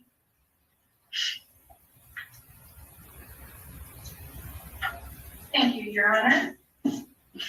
First and foremost, Your Honor, I would just like to make very clear there is no allegation in this matter that Mr. Reyes was in any way prevented or told that he could not be present in the Now, throughout counsel's argument, he had referenced the administrators who were present. And Your Honor, it's very clear in the police report that the complaining witness in this matter, Bruce Green, she did sign off on the complaint. She is the city administrator. However, there are multiple additional witnesses who are listed throughout the police report. Upon signing the complaint, upon notifying the police who are located in the same building, Ms. Green did indicate that there were people who had brought Mr. Reyes to her attention, as well as several of the employees working in her stead who felt uncomfortable by Ms. Presence and consistent reporting. One of the follow-up arguments that was made by counsel is with regards to filming and effectively saying that the people working at City Hall were feigning alarm when they notified the police that multiple people that were employed by the village of City Hall were made uncomfortable by his actions. Your Honor, the state referenced in our response to counsel's motion that Mr. Reyes was filming these recordings, as counsel indicated, for dissemination based on his status as a journalist. The filming that takes place within City Hall, very specifically and very intentionally, based on state requirements, is visual only. It only records what people are doing. There is no audio recording whatsoever. And you're on the video that was taken by Mr. Reyes and eventually disseminated through his YouTube channel was both an audio as well as a visual recording. The state made reference in our response that the state of Illinois is a two-party consent state. Now, if Your Honor chooses to take the position that the secretaries, as well as the administrator who represented them working at City Hall, are fully considered under the public official requirement that that they can be reported in public, that does not take into any consideration who was continuously mentioned in the state's response of the private citizens.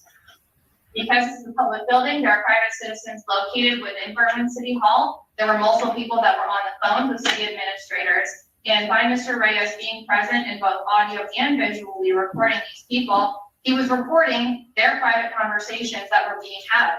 And Your Honor, the requirement of that is laid out in the state's response that people do have a protected right to not have their phone conversations intercepted by a third party. Not only intercepted, Your Honor, but disseminated through his YouTube channel.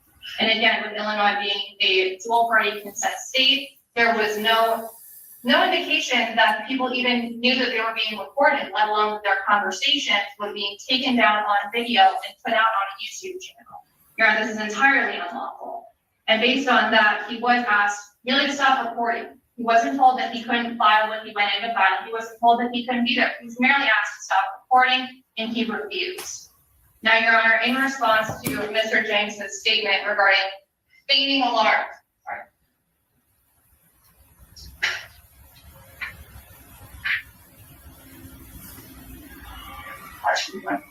feigning alarm by the complaining witness. Your Honor, the state would ask the court to take judicial notice that upon arrest, Mr. Reyes his information was input into the lead system and an arrest card was generated. Your Honor, both the arrest card and a leads showing the defendant's any criminal history that he may or may not have indicates that he is listed as 6 foot 2 inches tall and 270 pounds. Now, Your Honor, counsel is in no position to tell someone what alarms disturbs them or provokes or disturbs their peace, particularly when someone of that stature enters into City Hall, is recording conversations that are not only going on between employees of City Hall, anyone who is working underneath them, anyone building phone calls, and any of the private citizens that are present. He also is not in a position that when they ask him to stop recording, specifically to stop audio recording those conversations between the private citizens, and he refuses, or he is not in a position to decide whether or not that alarms someone when their conversations are being recorded. Now, Your Honor, the case law that was cited by counsel, as I stated in my response, is almost entirely specific to the reporting of police officers, and we would ask that the court give it the appropriate weight based on that. And adopting all the additional argument that is included within my motion, Your Honor, we would ask that you strike down counsel's motion to dismiss, based first and foremost on the fact that he was recording and disseminating private conversations that consent any of the parties, which the state's position is an initial disturbance of the peace. And finally, upon being asked to stop recording those conversations, refusing to do so, therefore further disturbing the peace before it was again disseminated without the consent of any of the parties. And again, an adaptation of all arguments included in my written motion, we would ask that you deny counsel's motion. Okay, any rebuttal, counsel?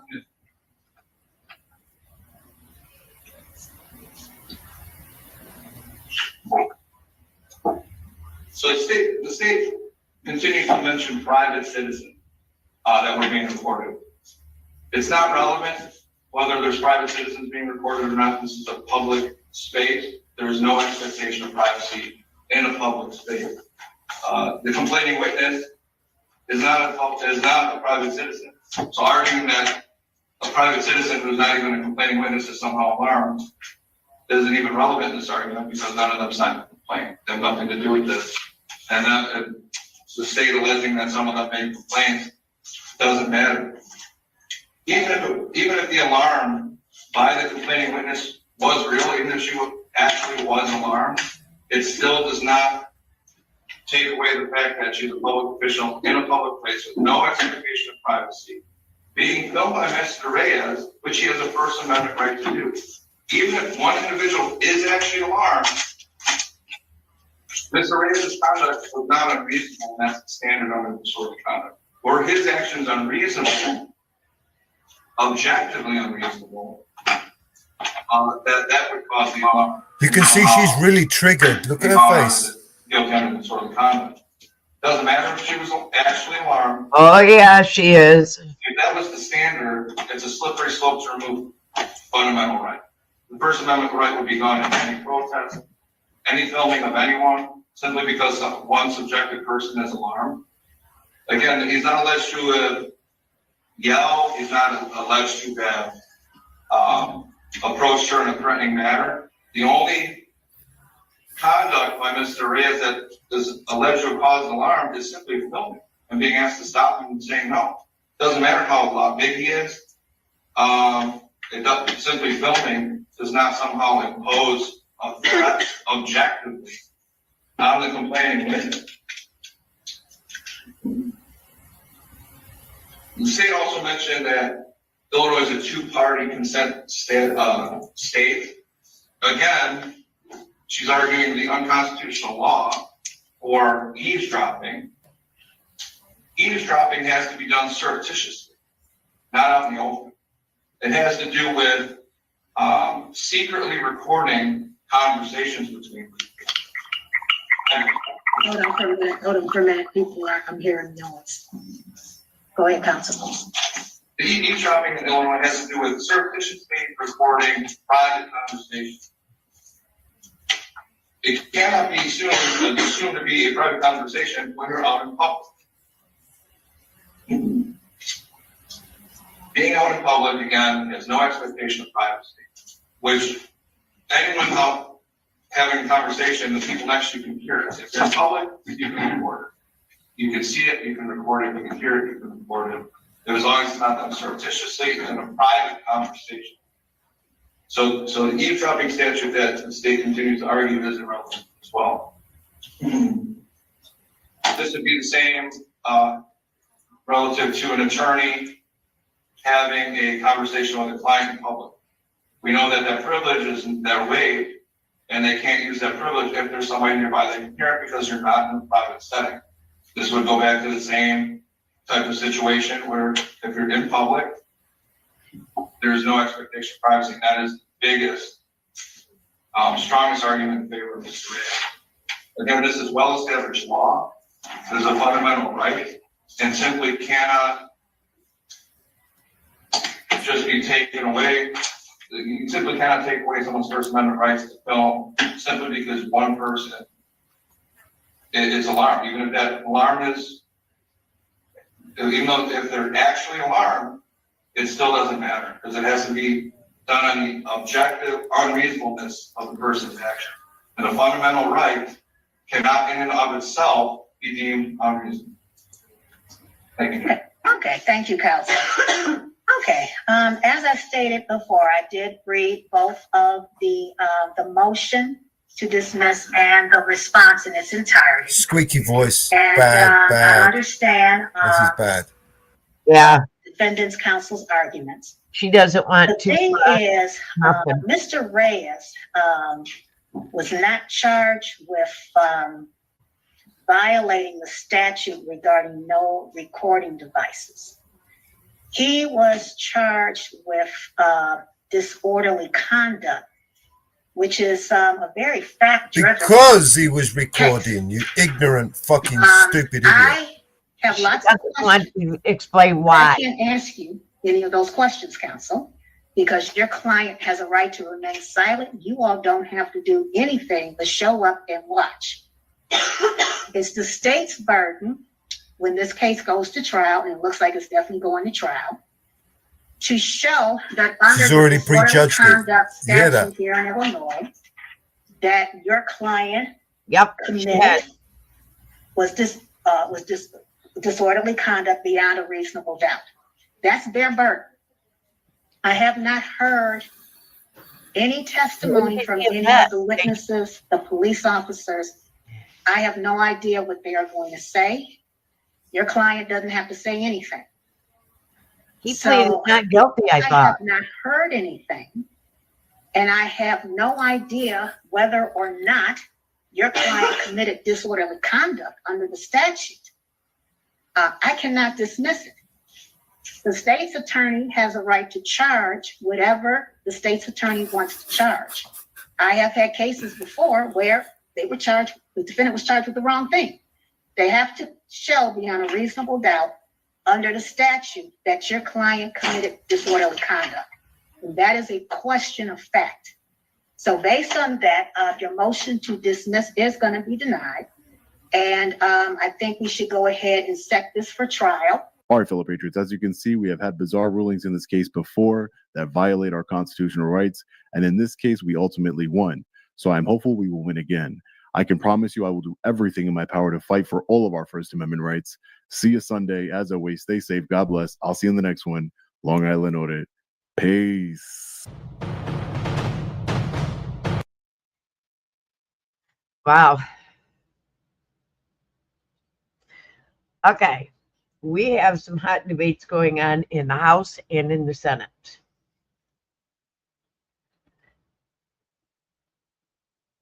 And they are both screaming about Musk and Trump. Which one do we bring up? Oh, you're bringing up the Senate. And President Trump by kidnapping. You don't have to take it from me. You can take it directly from the White House press secretary. Quote, "This is not a rescission of the federal funding freeze. The president's executive orders on federal funding remain in full force and effect and will be rigorously implemented." So that was the chaos of last week. I want to talk about how that chaos remains. What we are still seeing this week and what it means for folks back home and across the country, because there is still significant confusion and the remaining freezes are still causing significant pain. For example, I've heard from cities in my state and from the Washington State Department of Transportation. Now, it's still hard to get a clear picture given the chaotic rollout, rollback, and more. But they are telling me they are concerned about infrastructure projects all over my state that are already getting delayed now and could get derailed entirely because President Trump is still illegally blocking funding we passed with his executive orders. If this illegal freeze continues, people will lose jobs. Communities will lose out on projects that have been in the works for years. Trump is blocking money to repair electric chargers, to install heavy-duty chargers for trucks, to make critical repairs to bridges in order to protect the safety of millions of drivers, and to install new chargers along major roads in my state like I-90, US 97, US 2, US 195, and US 395. Stopping these projects is just pointlessly hurting commuters and businesses. It is costing construction workers. It is killing jobs. Trump is holding up road projects to make streets safer for pedestrians, bicyclists, and drivers, like a Safer Streets project in Richland, Washington, and critical safety barriers in Spokane. Not to mention the Liberty Park Land Bridge in Spokane, which would reconnect communities and provide more green space for families to enjoy. Or funds for the city of Lakewood. They are planning to revitalize their downtown and bring in more retail space and restaurants and healthcare services and financial services, and make upgrades to roads and provide a new festival area and park areas and more. Trump's freeze is also a concern for the Samish Indian Nation as it works to improve safety and access to their land at the Campbell Lake Road intersection, which has seen growing traffic in recent years, and for a project led by the Tulalip tribe to improve the interchanges along I-5 exits. The congestions on these ramps can get so bad it backs all the way up to the main highway. We want to get those projects done. We want to get them done. And the last thing we need is uncertainty about these stalled funds. There's also a project underway to upgrade the technology at our border with Canada, replacing and improving the outdated wait time system to improve accuracy and help our inspection and our transportation agencies. This will help travelers who are headed to Canada avoid long wait times at the border and help fans from around the world, by the way, who are traveling between Seattle and Vancouver for next year's World Cup move quickly. But not if Trump's executive orders stop all of this funding. Same for the efforts to update our statewide planning with a new electronic system that would make the process for planning and specifications and estimates more efficient. And of course, in Washington State, we can never forget about fish, which are crucial to our culture and our economy in many ways. Trump's ongoing funding freeze is putting projects to improve fish habitats on ice, replacing the culvert at Thornton Creek, replacing the failing culvert at Wapato Creek, which is right underneath the Pierce County Terminal at the Port of Tacoma, or removing the fish barrier culverts at Johnson Creek, which will open up nearly 3,000 meters of upstream habitat. Not to mention other wildlife preservation work, like an undercrossing structure and wildlife barriers east of Winthrop, and work on our waterways. Funding from the bipartisan infrastructure law is still not restored today for some projects on the lower Columbia River, projects like a stormwater infrastructure that will help keep toxins out of our water and restore wetlands and protect our ecosystems. Our ports, so critical for not only Washington State's economy, but for the entire country, are caught up in this too. There are port projects now on hold across my state, including for electrical infrastructure and shore power for vessels. These impacts are being felt from Anacortes to Port Angeles to Vancouver.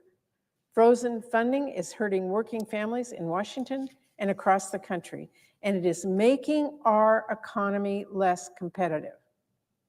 And we cannot forget our ferries, which are so crucial to many commuters in my state. Washington State ferries are looking to improve their data with a better system for collecting and analyzing and reporting wait times at all of our terminals. That would help give them some information so they can improve their efficiency and make life better for the people they serve. Losing that funding means more people will miss ferries, and it means long waits in line for Washington State commuters who cross the water for everything from work to school to medical appointments. We also have absolutely essential electric transmission and distribution projects that are on hold now, and they're in jeopardy. These are projects that are necessary, helping reduce our wildfire risks, ensure grid reliability, improve resilience to natural disasters, and lower costs for ratepayers across my state of Washington. Those are all funded under the bipartisan infrastructure law. That is a bipartisan infrastructure law that members of Republicans and Democrats worked on and passed. It's a program that Republicans thought was important enough to provide $10.5 billion. After what we have seen in recent months and years, I don't know how you can say with a straight face that modernizing our grid isn't absolutely vital to the future of our country. You don't have to listen to me. Secretary Burgum and Secretary Wright said as much in their confirmation hearings. But this project, all of these projects, and many more have been thrown into complete uncertainty because of President Trump's executive orders. It is completely unclear when or if those projects are going to get the funding they were counting on and that they were owed from bills that Congress passed and signed into law. And that is not just causing chaos, it is causing delays. It is causing harm and alarm because it could mean construction grinds to a halt, workers lose jobs. It means the work will go unstarted or perhaps in some cases unfinished. Plus, it would mean increasing costs for our cities and counties and states and tribes for those projects that somehow make it through all of this.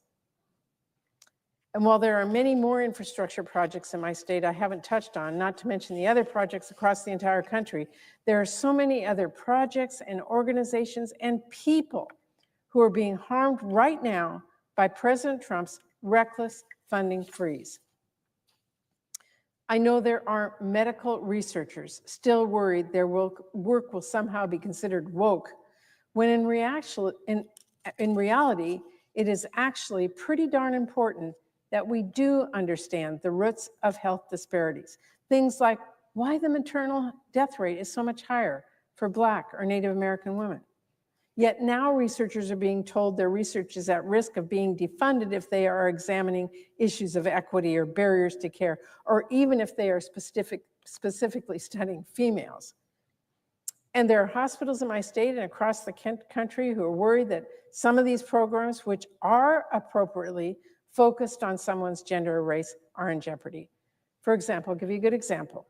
We know that pulse oximeters are less accurate for people with darker skin tones.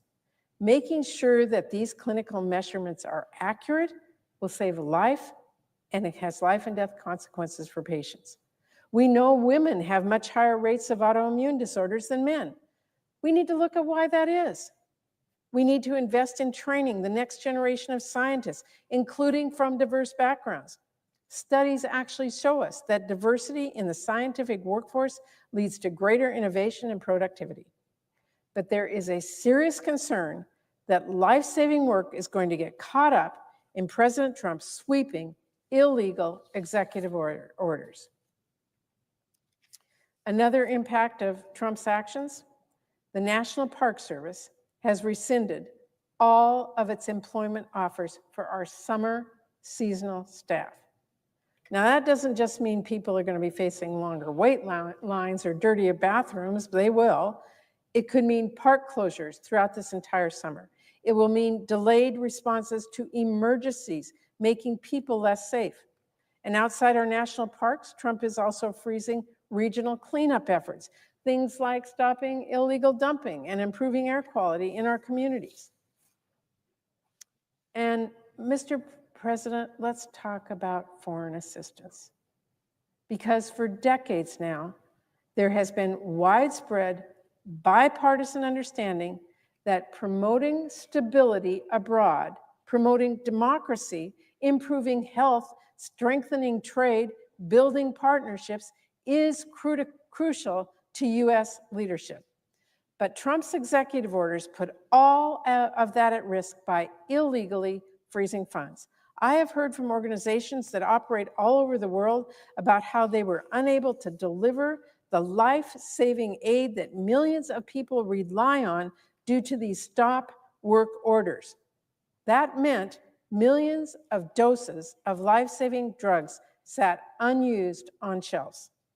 Time-sensitive prevention methods against diseases like malaria were not carried out, putting millions at risk. Training for more than 64,000 healthcare workers put on hold. Hundreds of millions of metric tons of US-grown commodities sitting and at the risk of spoiling in transport instead of reaching their final destinations across the world to feed people in need. And despite a so-called waiver from the US State Department to resume work, much of this life-saving aid is still today on hold. Without a start work order, those organizations fear they are taking on significant risk now in continuing operations. Put simply, this was already unacceptable. And now, over the weekend, President Trump and Elon Musk have decided, against all reason against all evidence and against the law, mind you, to completely dismantle USAID. And that is on top of the illegal funding freeze that has already been pushing US businesses and nonprofits and international aid groups to make tough choices for truly pointless reasons. It should be obvious that these cuts will hurt people across the world. These cuts are going to mean that people starve. These cuts will mean that people don't get clean water. These cuts will mean more disease outbreaks with higher death counts. These cuts will mean less help for victims of violence and higher death rates for pregnant women. And anyone with an ounce of humanity can see this freeze will get devastating fast. And it is important to note, it will get devastating in ways you cannot just make up with more money later once that damage is done. That is just not how it works. When people are starving, you cannot just feed them money. You need to have already made the investments to grow food. When democracies are in crisis, you can't just cut them a check. You need to have helped them build strong institutions. When a deadly disease outbreak strikes, you're going to learn very quickly that an ounce of prevention is worth a pound of cure. These are not lessons we need to learn the hard way by letting people die. We know it all painfully well right now. And so to freeze that funding is asking for disaster, and not just for other countries across the world, but for us, for the US, and for our families here at home. Freezing foreign assistance is not putting America first. It is guaranteeing America comes in last. Because every funding gap we leave is an opportunity for our adversaries to step in, fill that gap, and play the hero while casting us as the villain. How are we supposed to lead the world if we are unwilling to invest in it? I'll tell you right now, China's not holding back. They are investing constantly because they know they aren't just building infrastructure across the world, they are building stronger partnerships. And we just counted ourselves out of that competition. You want to end US global dominance? You want to tell the world the US is done being a leader? You want to tell other countries we cannot be trusted to keep our word? Because that is exactly what we were doing if we let Trump get away with illegally cutting off global aid with the stroke of a pen and letting the richest man in the world cut off help for some of the poorest people in the world. And let's be clear, it is not just US leadership on the line here. There are US jobs at stake. That reality is hitting home hard this week. Back in my home state of Washington, there are some world-class organizations that I know may have to lay off people this week, hundreds of people, all because of President Trump's funding freeze. It is a scene that is not isolated to Washington state. I know it is playing out across the country as well, with thousands of layoffs across 38 states and counting. And I know so long as President Trump's lawless war on foreign aid continues, so will those layoffs. We will see hundreds, if not thousands more every week. International aid organizations may make a difference around the world, but they support American jobs too. People who have a paycheck and a family, people who work incredibly hard and who are incredibly proud of the work they do to make the world a better place and reaffirm US global leadership. But they are being sent packing, not because they have done anything wrong, not because this work is not important, but because President Trump and Elon Musk are listening to wacko conspiracists and ultra-isolationists, while ignoring the experts, ignoring the obvious realities, and again, ignoring the law. We should all stand against this. And I know, Mr. President, we are here tonight to discuss the vote nomination. But I want to talk about someone who's not been nominated to anything. He's not been elected to anything. And yet he is serving as de facto co-president, Elon Musk. Arguably, he's more important and more influential than the elected sitting president. And he has proven himself in lockstep with Russ Vought, who we're voting on this day, tomorrow, when it comes to slashing programs that matter to American families and ignoring the laws of our nation. In recent days, Musk has been busy illegally shuttering USAID, cutting off foreign assistance programs, which I said will lose jobs for Americans, lose lives in countries around the world, and lose leadership as adversaries like China fill that gap. Shockingly, Musk has even had people fired for denying his lackeys classified resources that they had no authority to access. And last weekend, we all learned that Elon Musk essentially commandeered access to the Treasury Department's most sensitive payment system, handling $6 trillion every year and managing nearly all of our federal reimbursements. It is a system that contains extremely sensitive personal and commercial information. And I've been hearing from people across my state who are truly alarmed about what Musk and his associations having access to this system could mean for their data and for funding that they count on. Let's not mince words here. An unelected, unaccountable billionaire with expansive conflicts of interest, deep ties to China, and an indiscreet axe to grind against perceived enemies is hijacking our nation's most sensitive financial data system and its checkbook so that he can illegally block funds to our constituents based on a slightest whim or wildest conspiracy. Funds, mind you, that Congress, on a bipartisan basis, passed. Some Republicans are trying to suggest that Musk only has viewing access to Treasury's highly sensitive payment system, as if that's acceptable either. But why on earth should we believe that, particularly when Musk himself is saying the exact opposite loudly and repeatedly for everyone to hear? What funds will Elon target next? Life-saving medical research? Homelessness assistance? Food banks? We already know he's falsely attacking faith-based organizations that help folks and promising to cut off funds based on conspiracy theories. In other words, the world's richest man has vowed to cut off funding that helps the least among us. Think about that. And next, think about how many dollars he himself makes from government contracts.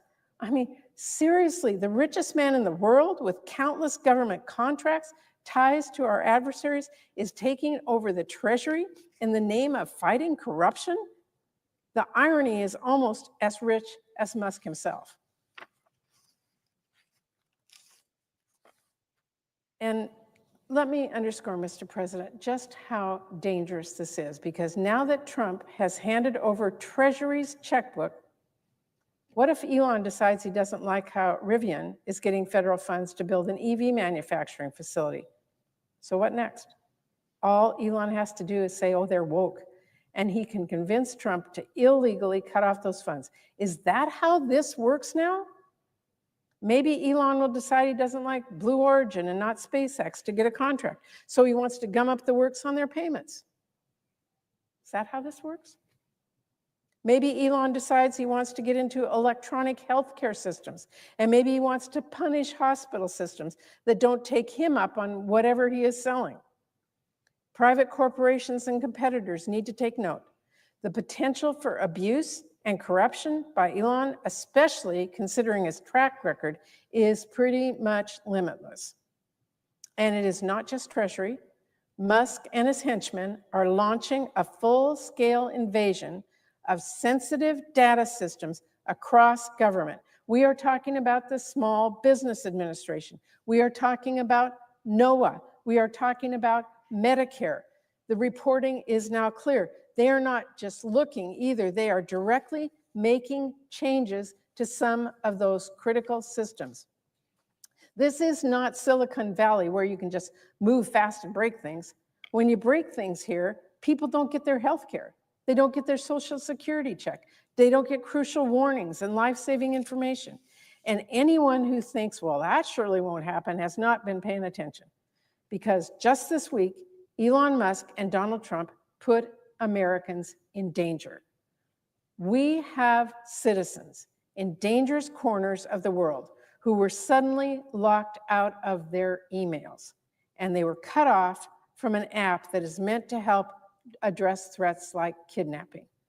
So no one should be shrugging this off and just saying, well, what's the worst that could happen? Because this can get really, really bad, really, really fast.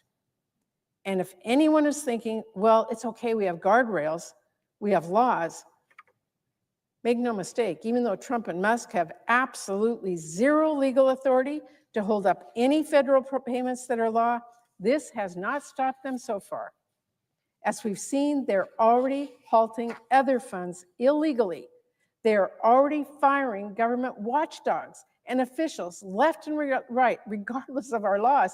They are already putting forward blatantly unconstitutional executive orders. The fact of the matter is Trump and Musk have yet to find a law they think applies to them. They think because they are rich and powerful, they get to call all the shots, regardless of the courts, regardless of Congress. That is not how things work in this country. Billionaires are not above the law, and neither are presidents. We do not have a monarchy where a president is king. We do not have an oligarchy where the richest people get to the largest say. We in this country have a democracy, if we can keep it, where each citizen has a vote. We have checks and balances, where the president is accountable to the Congress and to the people, where he has to follow the laws we pass. But some of my colleagues across the aisle seem to be forgetting that our democracy doesn't work by magic. We have to do our part here to hold presidents accountable. Our job is not to say yes to everything the president does, no matter how lawless or harmful. Our job is not to shrug our shoulders or cover our eyes. It is to fight for the people who sent us here and to defend the Constitution. So Democrats will be pushing back with the tools we have. We will speak out, we will press this administration, we will open investigations, and we will demand accountability. But one tool we do not have is the majority in this Congress. So that means, Mr. President, our Republican colleagues have to say enough. We need them to join us. We need them to stand up to the corruption and the lawlessness and stand up for the people they represent. And Mr. President, while I'm on the subject, I want to talk about another scheme that Elon Musk cooked up. We are approaching the deadline that's set in Trump's administration fork in the road message, which claims, and I have to emphasize it, merely claims to give federal workers the option of a deferred resignation that would allegedly allow workers to retain all pay and benefits regardless of your daily workload and be exempted from all applicable in-person work requirements until September 30th. I want to speak directly to all of our federal workers about this because they deserve better than to be pushed out the door with a 9-day pressure tactic that comes with no clarity, no details, and a lot of questions left unanswered. So here's what is important for everyone to know. First, there is no guarantee workers who accept that offer will get paid through September 30th, as they've been promised. Not only is there no funding for that time frame right now, but I personally am deeply skeptical of any offer from a president like Donald Trump, who has so consistently shown he will try to stiff workers at every opportunity. Being given only 9 days to decide something like this should set off alarm bells. There is a short amount of time to consider all of the financial impacts of potentially accepting this offer, including if and where you'd be able to find another job. How would this impact your benefits like health insurance, retirement, and a lot more? And we all know scammers often pressure people, act immediately. Additionally, the information being provided continues to change and includes, by the way, a lot of caveats. It claims you can rescind your resignation if you change your mind, but that your job may no longer exist. If that happens, then tough luck. It claims you aren't expected to work if you accept this offer, except in cases determined by each individual agency. It claims you can stay in your current role. However, there is no guarantee your position will be needed. The lack of clear information and resources about exactly what will be allowed is rightfully creating confusion for the more than 56,000 federal workers in my state alone. To me, this leaves a lot of questions unanswered. And finally, Mr. President, I want to express a real gratitude for our federal workers who power so many essential services provided by our government. The American government is not Twitter. People rely on our federal workers, and sometimes their work can be the difference between life and death. Federal workers help inspect meat processing facilities. They make sure baby formula is safe. They approve life-saving drugs and treatments. They manage our air traffic. They help ensure clean drinking water. There is so much more. Where this administration continues to show outright hostility towards many of our federal workers, I want you to know I will continue to fight for our federal workers. Everyone from Hanford workers and the scientists at the Pacific Northwest National Lab to the people who are making sure you get your Social Security check. Mr. President, I got a letter this week from a Hanford worker. They started last year, hoping it would be a stable job that would let them provide for their family while making a difference in their community. This employee has already been recognized several times for hard work, and then Elon Musk tried to push them out the door with this scammy buyout thing, and now they are on the list of employees who are at the threat of being terminated for no good reason. That is an utter betrayal. It is a betrayal of a hardworking parent who did nothing wrong, and a betrayal of my Hanford community where Trump is undermining important environmental cleanup work. Because at Hanford alone, which is already understaffed, there are nearly 30 people now on the chopping block. They are nuclear safety engineers. They're facility safety representatives. They are procurement and contracting personnel. They are attorneys, they're labor relations staff, they are accountants. How is firing nuclear safety engineers supposed to make anyone safer or better off? Mr. President, there's so many stories like this already happening or just around the corner. I've heard that Musk and Trump plan to cut workers at the Department of Energy in half. These are federal employees who put in long hours to support their families and to strengthen our country.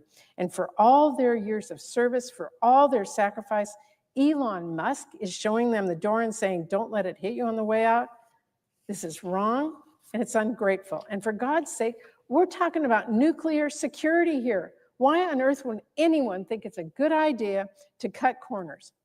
So here's my message to our federal workers. You do so much for our communities. You deserve so much better than to have a billionaire with no understanding of what you do come in, belittle your work, suggest he can do it better, and push you out the door. So I hope you will all keep up the good work for the American people. And I want you to know we will keep fighting for you as well. So, Mr. President, before I conclude, I just want to hit once more on what is at stake with Vote's nomination. We are talking about hundreds of billions of dollars in federal spending that Congress, us, passed, that our communities are counting on, and that Mr. Vote has made painfully clear he will not think twice about illegally blocking it. Giving this man the power to enact his illegal schemes will do real harm to folks back home. It will cut people off from getting groceries and making rent. It will cut our families off from childcare and healthcare. It will cut veterans and their survivors off from disability and education benefits they earn through their service to our country. It will cut off breakthrough medical research and help for people who are struggling with opioid addiction. It will cut off communities who are working to build bridges and improve roads and strengthen their energy infrastructure. That will have serious consequences we cannot overlook. We are here to fight for our families. But there's also another serious consequence here, one that cuts to the heart of what makes this Senate work and what makes our democracy work. Confirming Russ Vote to OMB makes it that much harder to negotiate our spending bills. It is much harder to reach a bipartisan deal with my colleagues, whom I respect and trust and have worked with for years, if that deal is going to be implemented by someone in whom I have zero trust. Someone who's made clear that despite our laws, he is going to block any funding we pass.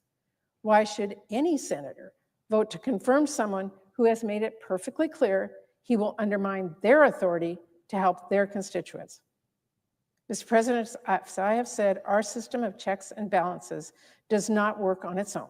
We have to actually do our part here in Congress to be. It's not working, darling. Your checks and balances are not working. Now, actually, it's an Wake up. obligation right now to do just that. Before us right now is a nominee. They won't wake who has up. made it very clear he will not respect the authority of Congress, of all of us and the people who voted us in. Nominated by a president who's not respecting the authority of Congress and the people who voted us in. We have to say we can't stand for that. We have to say from here that the law is the law. And a simple way we can send that message is by rejecting Russ Vought's nomination outright. So, Mr. President, I am here today to strongly urge my colleagues to join me in doing just You're that. begging. Thank you, Mr. It's President. like begging. More like beg. Get on your knees. That, I recognize the senator from Massachusetts. thank you, Mr. President. I'd like to start by thanking Senator Murray for her extraordinary leadership. She has been a stalwart in the Senate for many, many years, and now is the ranking member There we of the go. Appropriations Fucking Committee and vampire knows number one. firsthand the importance of the process by which we make a law in the United States, and that includes that we pass those laws in Congress, we fund them in Congress, it's signed by the President of the United States, and people across this nation can know through that process, those are what the laws are. And if you don't like those laws, then elect different people who will come up with different versions of the law. But everyone, Democrat or Republican, sticks to the same version, and that is a law is a law.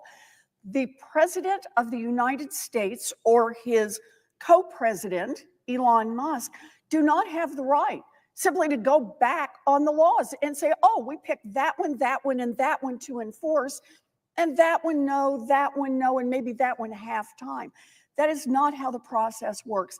And Senator Murray has been the leading voice in fighting back against this, and I just want to say how much I appreciate all that she has done. So I want to talk for just a minute about Project 2025. During the 2024 election, the American people became familiar with this Republican document called Project 2025. The document laid out Republican plans to reshape our country if they gained control. Now, Americans, little at a time, got a chance to see the plan. People started to read it, and they were shocked. In no time, people from across the political spectrum, not just Democrats, Republicans, Independents, made clear how much they hated Project 2025 and that they wanted no part of it. So what was in Project 2025 that made it so widely hated across the political spectrum?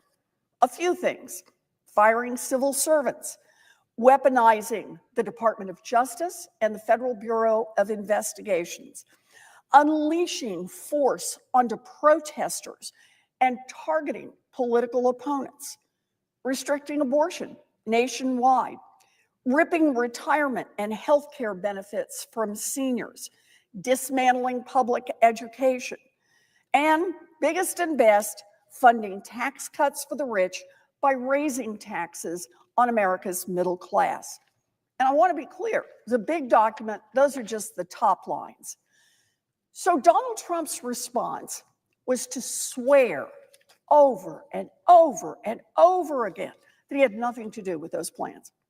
Didn't know about them, didn't endorse them, didn't want anything to do with them. Here are some of the things that Donald Trump said about Project 2025 back in 2024. Quote, I know nothing about Project 2025. I have nothing to do with Project 2025. I disagree with some of the things they're saying, and some of the things they're saying are absolutely ridiculous and abysmal. And my personal favorite, They've been told officially, legally, in every way that we have nothing to do with Project 2025. So think about that. During the 2024 election, Donald Trump claimed he didn't know anything about Project 2025, but he lied. Shortly after the election, he nominated one of the chief architects of Project 2025 in a key role with the government. Now, Donald Trump has named the lead architect of Project 2025, Russ Vought, to oversee the federal government's entire budget office. That's right. Listen to this one. He is putting the head writer of the plans that you had only read about in nightmares in a key government position. Russ Vought wrote Project 2025, and now Donald Trump is rewarding him by inviting him into the government in order to carry out the Republican blueprint to make our government force people to live in the image that Russ Vought and other extremist Republicans approve of. And he plans to rework our economy to benefit the wealthiest among us and make everybody else pay for it. Here are just a few of the things that Russ Vought has called for. Russ Vought has called on Congress to outlaw medication abortion nationwide, restricting women's reproductive rights even in states that protect abortion. Russ Vought has encouraged discrimination against transgender people in the workplace and in healthcare.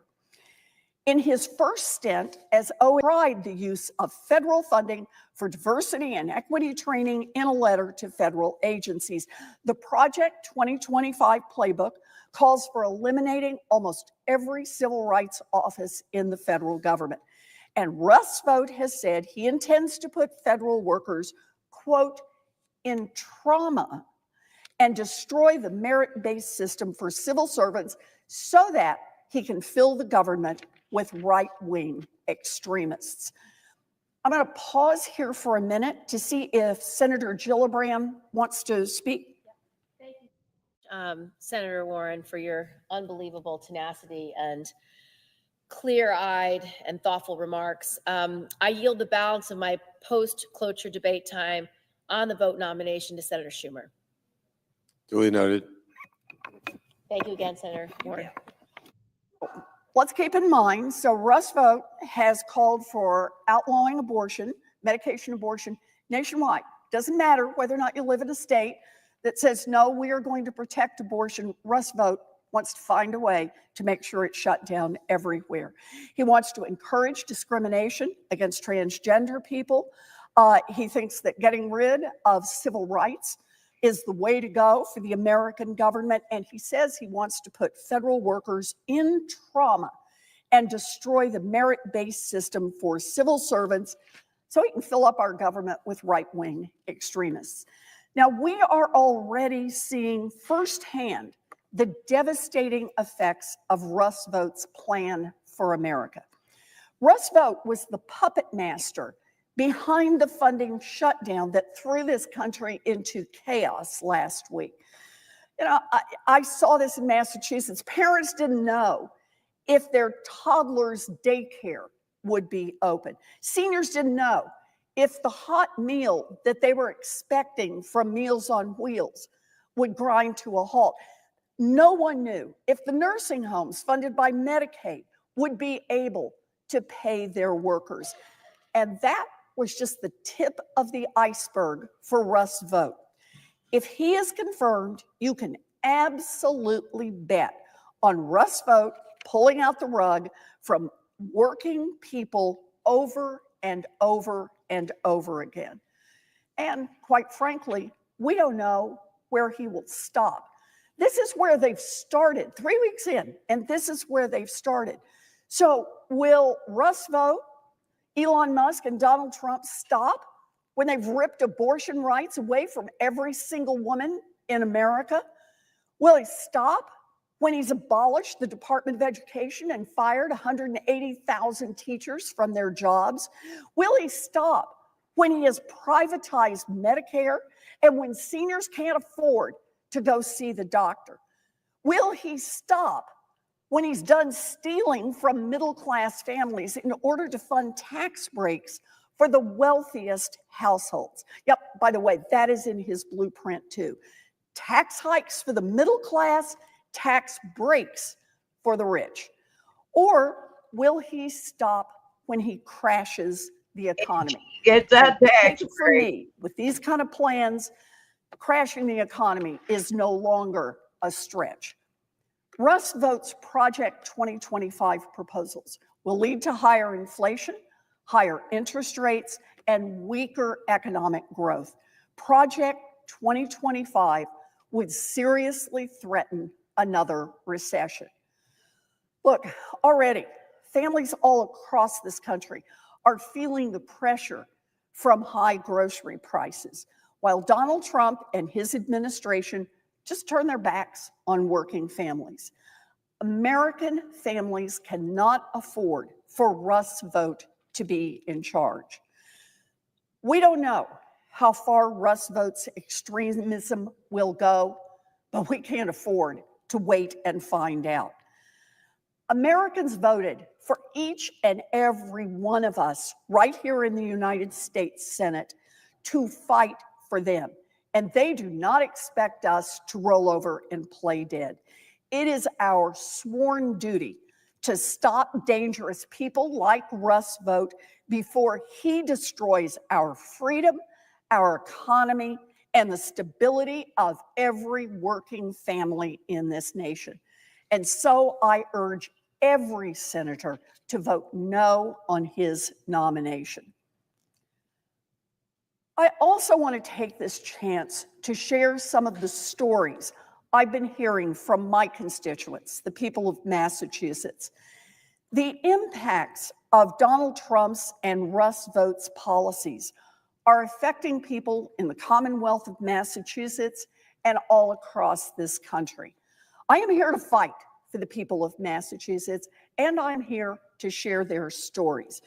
So I want to start with a message I received from a family child care center that cares for hundreds of children each day so that moms have the opportunity to succeed in their careers. Here's how the message goes. Quote, "Our community of early educators and families is on edge. We work with a very diverse population, and the rumors and threats related to immigration activities are having an impact. We have begun having families question removing their children from much needed and valuable early education programs because they are scared to separate from one another or even to go outside. 99% of the families we are working with are receiving a subsidy for their care. So with current funding through the Department of Early Education and Care, I believe it breaks down to approximately 60% federal and 40% state funds. We have also historically been recipients of CDBG funds to support our training program, which would only be possible with federal support. So think about that. When Russ Vote and Donald Trump and Elon Musk just decide to start shutting programs down, we have childcare centers who are writing in saying, in effect, they're not going to have the money to keep the doors open for the children and the mamas that they serve. Or take this from a small business owner in Linfield. Sadaf owns a small business that works to innovate new lab equipment to improve cancer and prenatal screenings. She gets money from the National Health Institute. This is exactly the kind of person we want to see doing work right here in the United States. And here's what she writes. My small business is currently partially funded through an NIH NHGRI grant. Today, the grant is frozen, and we are unable to access any funds. If this freeze lasts more than a month, we will have to lay off hardworking employees and shut our doors. Think about that. Here's someone who has built a small business around doing more effective cancer screenings and prenatal screenings. And she has been recognized by the National Health Institute as someone who's doing the kind of cutting edge research and delivering the kind of services. Just want to say, we Paul, need. you're a cunt. And because Russ Vought, Donald Trump, and Elon Musk say, nope, we're just going to freeze funding here, the consequence is, she says, I'm at risk of having to lay off my employees and close my business. I've heard this from many of my constituents. Another in Worcester runs a small nonprofit to help communities vulnerable to the climate crisis. They have $1.5 million in contracts that they now can't access, and soon they're going to have to lay off employees. The impact of holding this money up is real. It is felt in our communities. It is felt household by household by household when people can't get to the money they need so that they can issue the paychecks and keep people working. Why and how is that making America any better off? Or take this story from the Boston Globe entitled, "Am I Going to Lose My Husband? The Real Price of Trump's Budget Freeze." Quote, "The freeze is harming real people. One of them is James, a Virginia resident who told his story to the editorial board, but asked that his last name not be used because he fears retaliation. 8 years ago, when James was 32, after years of health problems, he was diagnosed with neuroendocrine tumors, formerly lungs. Doctors gave him 3 to 6 months to live. Now, standard treatment for these tumors is shots with 1 or 2 drugs. And I'm going to do my best to pronounce them, octreotide and or lanrectitide. The first couple of months after his diagnosis, James spent a total of about $10,000 on shots and scans, and that was in addition to his insurance coverage. So this is someone with health insurance. He was working in a toy shop, he was studying graphic design, and the medical care completely drained his savings. Then James entered a National Institute of Health research trial. Because James was unusually young to get carcinoid syndrome, NIH researchers wanted to study how he reacted to the disease and treatments. So for the next 8 years, NIH provided and paid for his shots, scans, surgeries, medications, and procedures. Quote, "All I had to do was be a guinea pig," James said.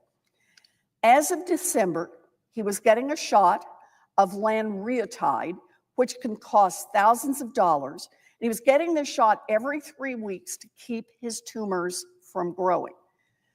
Quote, "If I were to lose the medication, they'd likely ramp up, become more aggressive, and potentially spread to other organs.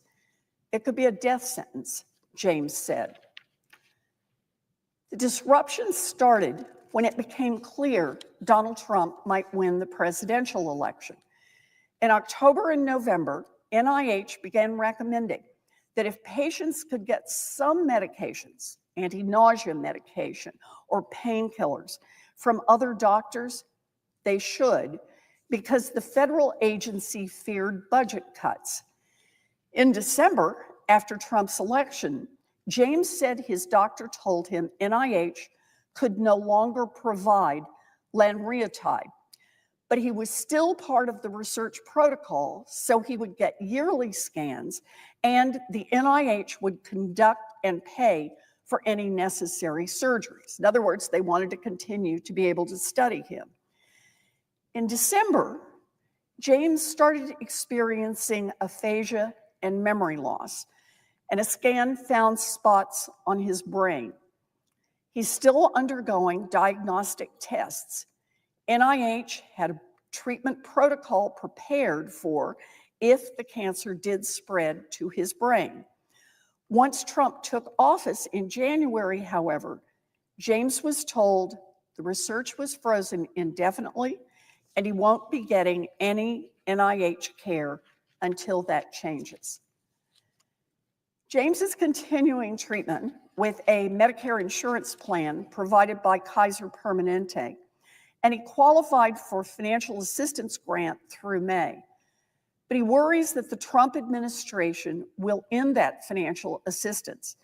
James receives disability payments, and his wife is a teacher, so they can't afford high out-of-pocket payments. Quote, "When I heard about this, I thought, am I going to lose my husband? Is he going to die?" His wife, Becky, said. Make no mistake, these are not one-off stories. Families everywhere, all across the country, in red states and blue states, are feeling the impacts of these policies. Everyone. Now, maybe you knew about this, maybe you didn't, but Trump is trying to keep you in the dark on some of these things while he distracts by renaming the Gulf of Mexico or dreaming about Canada as the 51st state. In just his first couple of weeks in office, Donald Trump has gone on a rampage against working people, signing hundreds of executive orders, rolling the clock back on progress and reinstating harmful and unpopular policies from his first term. He signed many of these executive orders in the middle of the night because he and his administration didn't want people to know about them. So I just want to remind everybody, for all those pictures of Donald Trump signing while everybody looked on and everybody smiles, or Donald Trump holding up an executive order that he signed very proudly, that's not all the executive orders. There were a lot of executive orders that got signed late at night and they're just pushed out. Here are some of the executive orders that the American people may not know about and that are right in lockstep with Project 2025. Executive Order, Donald Trump, call for a federal government hiring freeze. Project 2025 proposed implementing a, quote, hiring freeze for career officials, end quote. So Trump does the executive order, exactly what Project 2025 was proposing. Or here's Donald Trump's executive order, quote, I hereby order a freeze on the hiring of federal civilian employees to be applied throughout the executive branch. There it is, Project 2025, Donald Trump's executive order. Another executive order, he withdrew from the Paris Climate Accords. So let's start with Project 2025. It proposed that the, quote, next conservative administration should withdraw the U.S. from the UN Framework Convention on Climate Change and the Paris Agreement, close quote. And here is Donald Trump's executive order signed late at night. The United States ambassador to the United States shall immediately submit formal written notification of the United States withdrawal from the Paris Agreement under the United Nations Framework Convention on Climate Change. Project 2025 calls for it. Donald Trump delivers. He paused the implementation of the Inflation Reduction Act and the bipartisan infrastructure law, which is fighting the climate crisis and helping cities and towns across America to upgrade their roads and bridges. Project 2025 called to repeal, quote, massive spending bills like the Infrastructure Investment and Jobs Act and Inflation Reduction Act, which establish new programs and are providing hundreds of billions of dollars in subsidies to renewable energy developers, their investors, and special interests, and support the rescinding of all funds not already spent by these programs. In other words, Project 2025 is saying, shut it down, shut it down. Here's Donald Trump's executive order, quote, all agencies shall immediately pause the disbursement of funds appropriated through the Inflation Reduction Act of 2022 or the Infrastructure Investment and Jobs Act. So there we are. Project 2025 calls for it. Donald Trump delivers with an executive order. The fact that he cannot legally do that doesn't seem to have slowed him down at all. In fact, Project 2025 talks about repealing those laws. That means you come to Congress, and then Congress votes on it, the House, the Senate, and only if you get majorities in the House and the Senate do you send it over to the President of the United States to sign it into law. Donald Trump isn't doing that. Republicans are in charge of the House. Republicans are in charge of the Senate. But instead of saying we're going to amend the law that has already gone through the process and been signed in, the money has all been appropriated for it. Nope. Instead, Donald Trump says, middle of the night executive order, and I'm just going to say, stop spending money. That is impoundment, and it is clearly unlawful. He is in violation of the law. Now, on abortion, Trump reinstated, and expanded the global gag rule, a heartless rule that makes women and girls across the world less safe by cutting funding for health centers that may provide abortion. You know, Planned Parenthood gave us an idea of just how bad this is. Here's their quote on this. This is also known as the Mexico City policy. The global gag rule prevents foreign organizations that receive certain U.S. assistance from providing counseling, referring, or advocating for legal abortion in their country, even with their own money and their own resources. The global gag rule blocks healthcare access, disrupts coalitions, and stifles local advocacy efforts, and undermines reproductive rights worldwide. By the way, it is also deeply unpopular with the American people. In fact, here's what Alexis McGill Johnson, who is president and CEO of Planned Parenthood Federation of America, said, quote, President Trump is kicking off his second term exactly as anticipated, attacking sexual and reproductive health care. The global gag rule not only disrupts the delivery of health services in areas of the world that are most in need, it also rolls back progress in countries that have fought to advance healthcare and human rights. Elected officials should not be interfering in personal medical decisions in this country or anywhere else in the world. We must reverse and end the global gag rule permanently, full stop. But Donald Trump just signed that executive order in the middle of the night, and women, particularly poor women, all around the world will pay the price. And here's more of what Donald Trump did to try to turn back the clock on women's bodies. This one comes from Politico. Quote, President Donald Trump's campaign trail promise to leave abortion regulation to the states lasted just a few days into his presidency.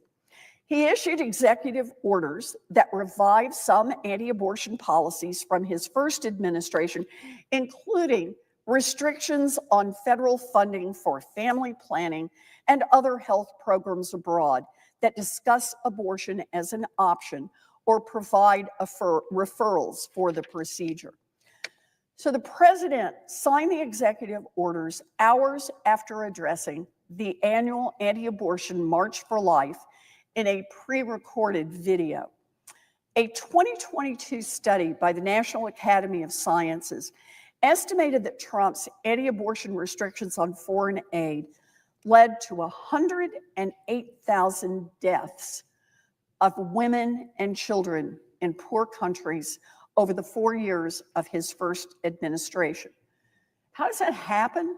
Well, it's because that executive order from the first time around slashed funding for groups like the nonprofit MSI Reproductive Choices, which operates clinics that provide contraception and testing for sexually transmitted infections with U.S. funds, and it uses separate revenues to fund and provide abortions. MSI said ahead of the policy being reinstated that it wouldn't abide by it. This will lead to the organization losing $14 million in U.S. Agency for International Development funding.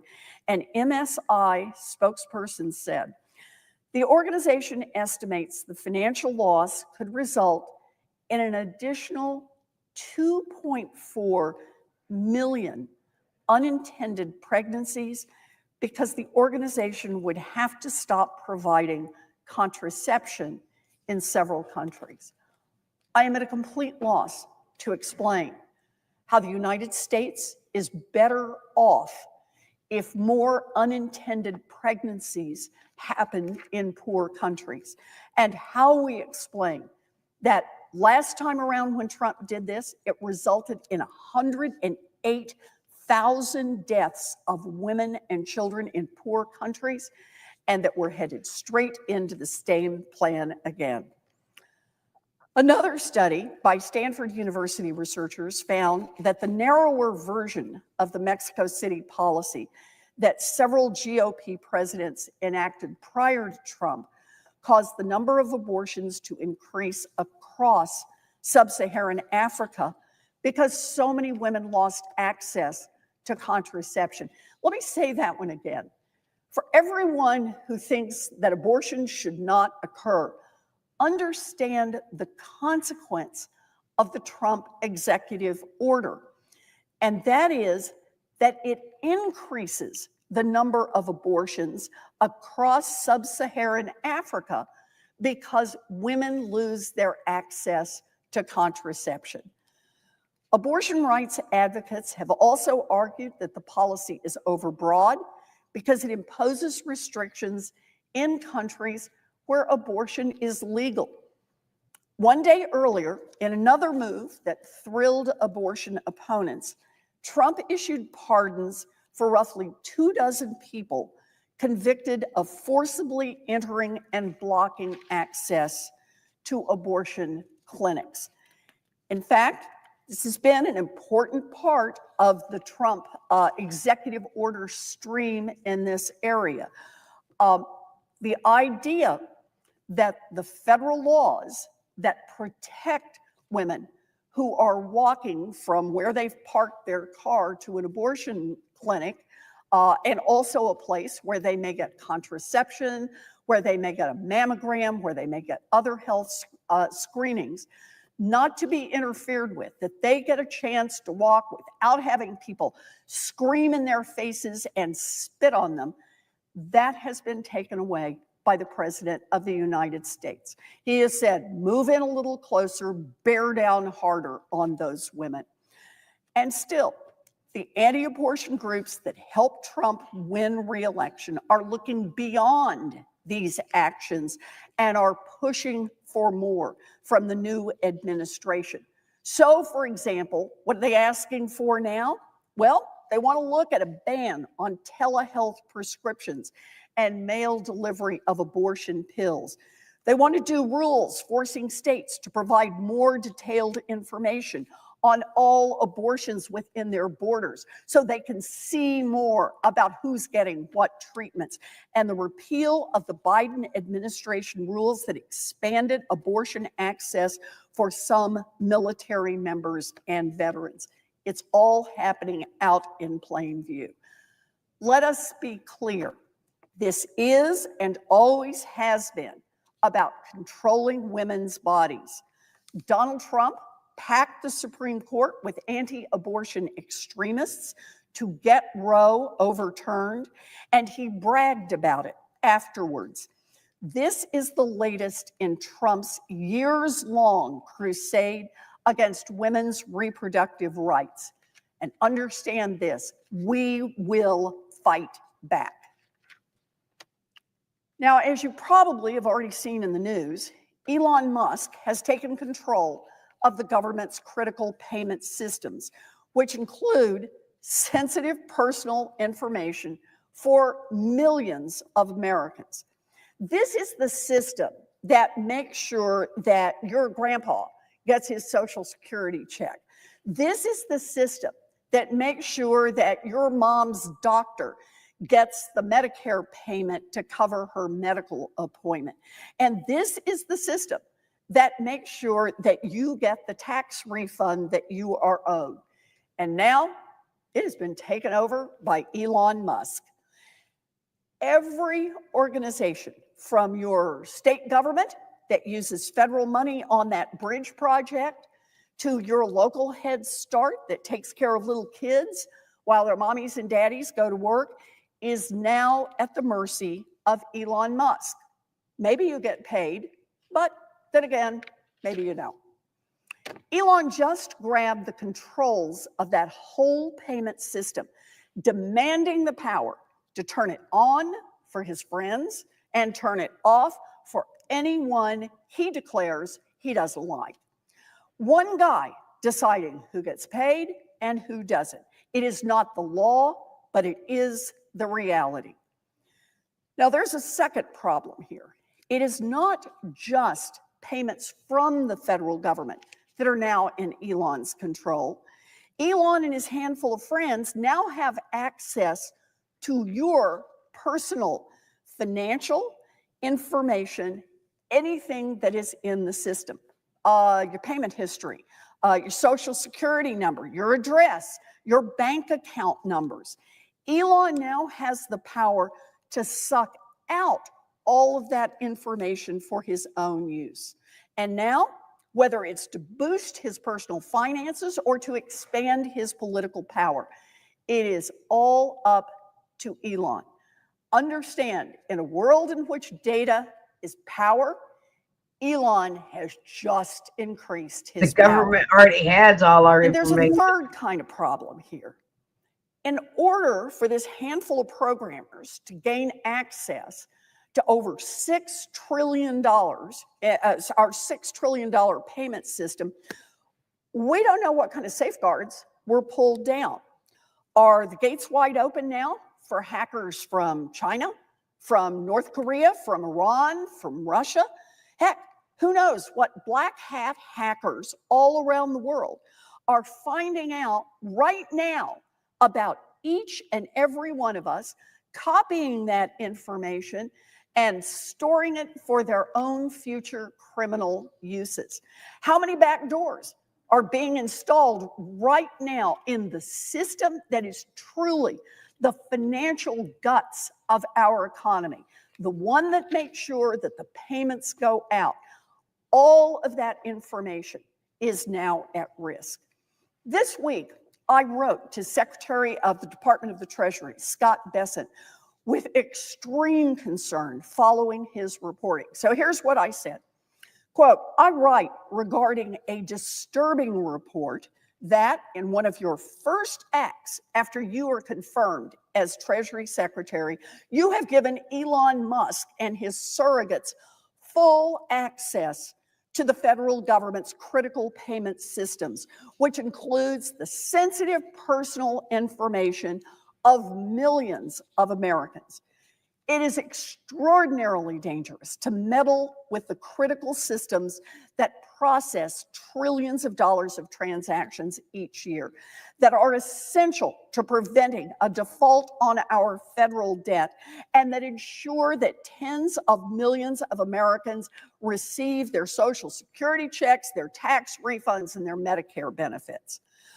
I am also alarmed by reports that you personally sidelined the key official responsible for managing the extraordinary measures the Department of Treasury is taking to avoid a default on U.S. debt, risking missteps that could result in a global financial meltdown that costs trillions of dollars and millions of jobs.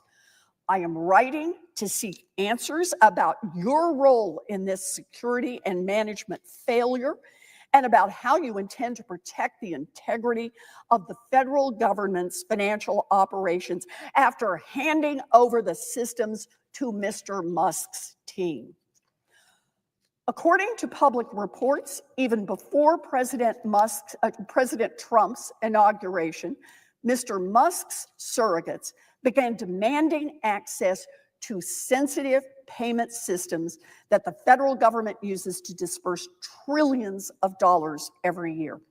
The public depends on the integrity of those systems, which control the flow of over $6 trillion in payment to American families, businesses, and other recipients each year, with millions relying on them for Social Security checks and Medicare benefits, federal salaries, government contract payments, grants, and tax refunds this filing season.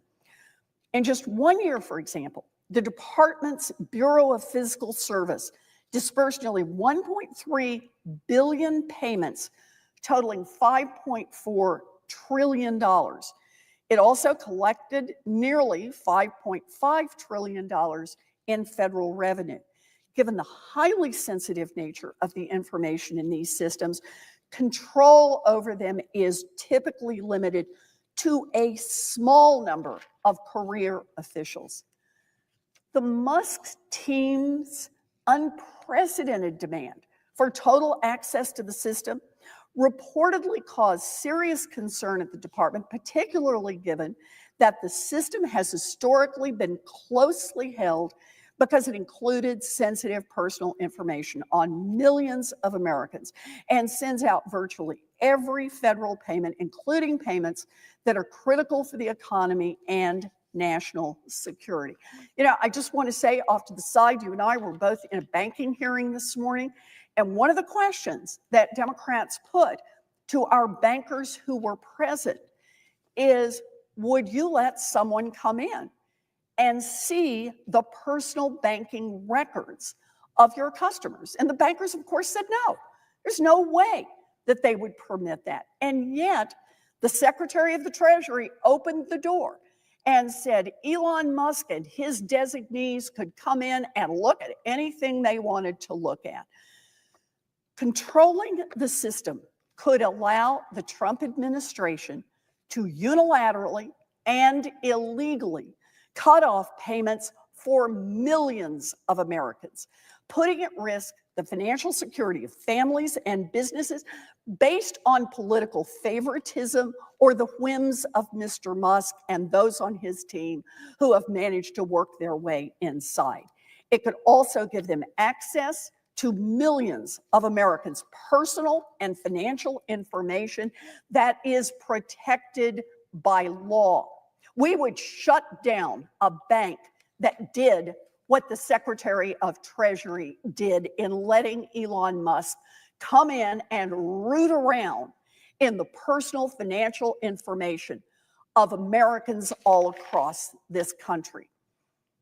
The Washington Post reported that the department's top career official, David Lebrick, who served in non-political roles in the department for decades, served Republicans, served Democrats, including as fiscal assistant secretary since 2014, that he resisted political pressure to cave to the Musk surrogates. The demands of those outsiders were especially concerning because Mr. Musk and the Trump administration have tried to control spending in alarming and potentially unlawful ways, including through the chaotic announcement of a federal funding freeze last week that caused widespread harm and confusion. Mr. Musk was reportedly trying, quote, to deploy his engineers to find ways to turn off the flow of money from the Treasury Department to things that Mr. Trump wants to defund. In other words, a small group of insiders would suddenly be in a position to make decisions about whether to hold up payments to individual families or businesses with absolutely no transparency and no accountability.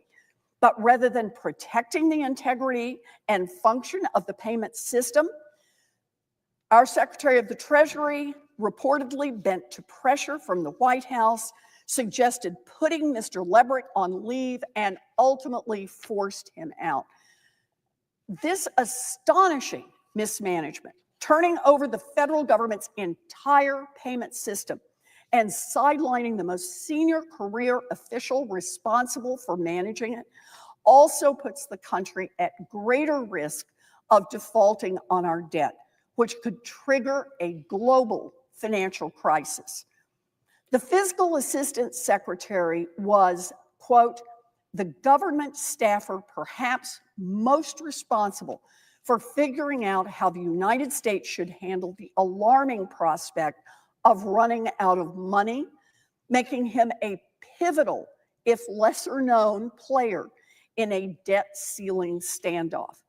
The Fiscal Assistant Secretary is responsible for assessing when the country will exhaust its funds and ensuring that Congress has that information for, quote, coordinating and determining how much money the Treasury needs to borrow to finance the government, and for managing the extraordinary measures that the department uses to delay a default as long as possible. The Fiscal Assistant Secretary, unlike the amateurs that the Secretary of Treasury has empowered when he forced them out, was well prepared to manage these kinds of crises. He had, quote, moved through the positions that gave him deep exposure to the plumbing of federal financing and was a, quote, scrupulously apolitical civil servant who was not angling for a political promotion. That expertise is particularly critical at this moment, when the department is already taking extraordinary measures to avoid a default that, quote, would precipitate another financial crisis and threaten jobs and savings of everyday Americans. I sent this letter to the Secretary of the Treasury, and I said, I am alarmed that as one of your first acts as Secretary, you appear to have handed over a highly sensitive system responsible for millions of Americans' private data and a key function of government to an unelected billionaire and an unknown number of unqualified flunkies. The American people deserve answers about your role in this mismanagement, which threatens the privacy and economic security of every American. It is no surprise that working families are paying the price for Donald Trump and Russ Vought's reckless actions. Just look at who is running the government. Donald Trump, billionaire. Elon Musk, billionaire. Scott Bessent, billionaire. Linda McMahon, billionaire. Howard Lutnick, billionaire. Charles Kushner, billionaire. And the list goes on. The total net worth of the billionaires in the Trump administration is at least $382.2 billion. That is more than the GDP of 172 different countries. Elon Musk, first buddy and head of the Department of Government Efficiency, himself is worth $410 billion. He is $115 billion richer than he was on election day. Linda McMahon, Secretary of the Department of Education, worth $3.2 billion. Howard Lutnick, nominated for the Secretary of the Department of Commerce, is worth more than $1.5 billion, but likely more. Kelly Loeffler, head of the Small Business Administration, is worth $1.1 billion. Robert F. Kennedy Jr., nominated for Secretary of the Department of Health and Human Services, estimated to be worth about $15 million, and he has refused to give up a lucrative arrangement with a law firm that will enable his family to make millions off vaccine-related lawsuits. $2 billion. Take this piece from CNN, quote, Elon Musk plowed at least $260 million into efforts to send Donald Trump back to the White House, new filings show, a massive infusion that makes him one of the largest single political underwriters of a presidential campaign and underscores the outsized influence of the world's wealthiest person in this year's election. Thursday's filings with the Federal Election Commission show that the Tesla and SpaceX executive gave a total of $238 million to a super PAC that he founded this year, American PAC, which worked to turn out voters on Trump's behalf in key states. But he was also the financial backer of other groups that cropped up in the final days of the election to support Trump, including one that spent millions on advertising to defend Trump's record on abortion. It had sought to link Trump's views on abortion to those of the late Supreme Court Justice and liberal icon, Ruth Bader Ginsburg. These people have no shame.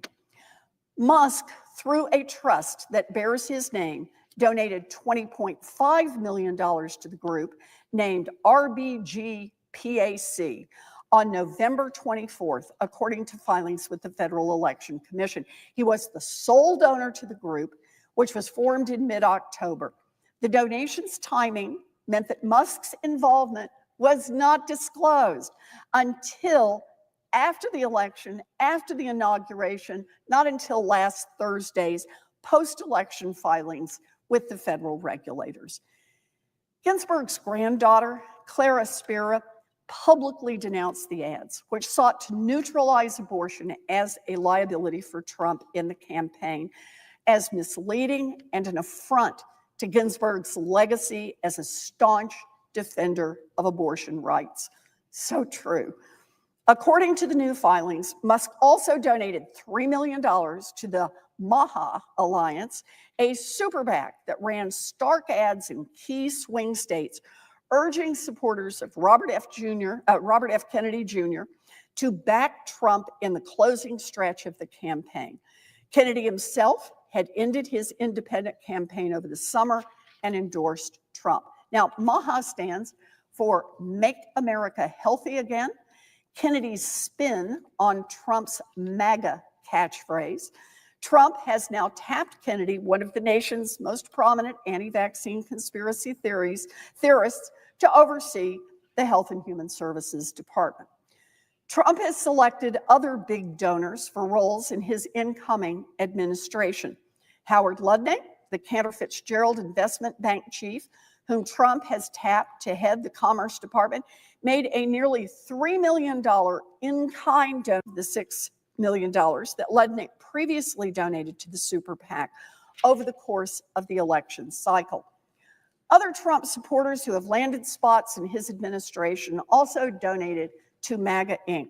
They include Linda McMahon, the former wrestling company executive, tapped to serve as education secretary.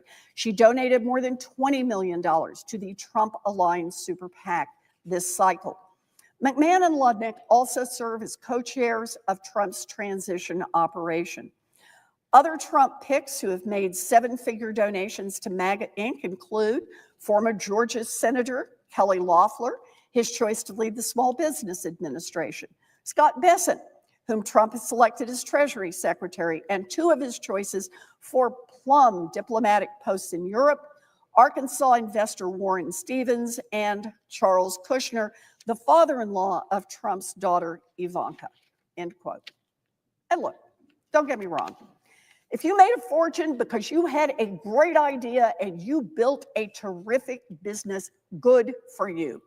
But I guarantee that any great fortune in America was built, at least in part, using workers that all of us help pay to educate, built at least in part on getting your goods to market on roads and bridges that all of us help to pay to build, built at least in part protected by police and firefighters that all of us help pay the salaries for.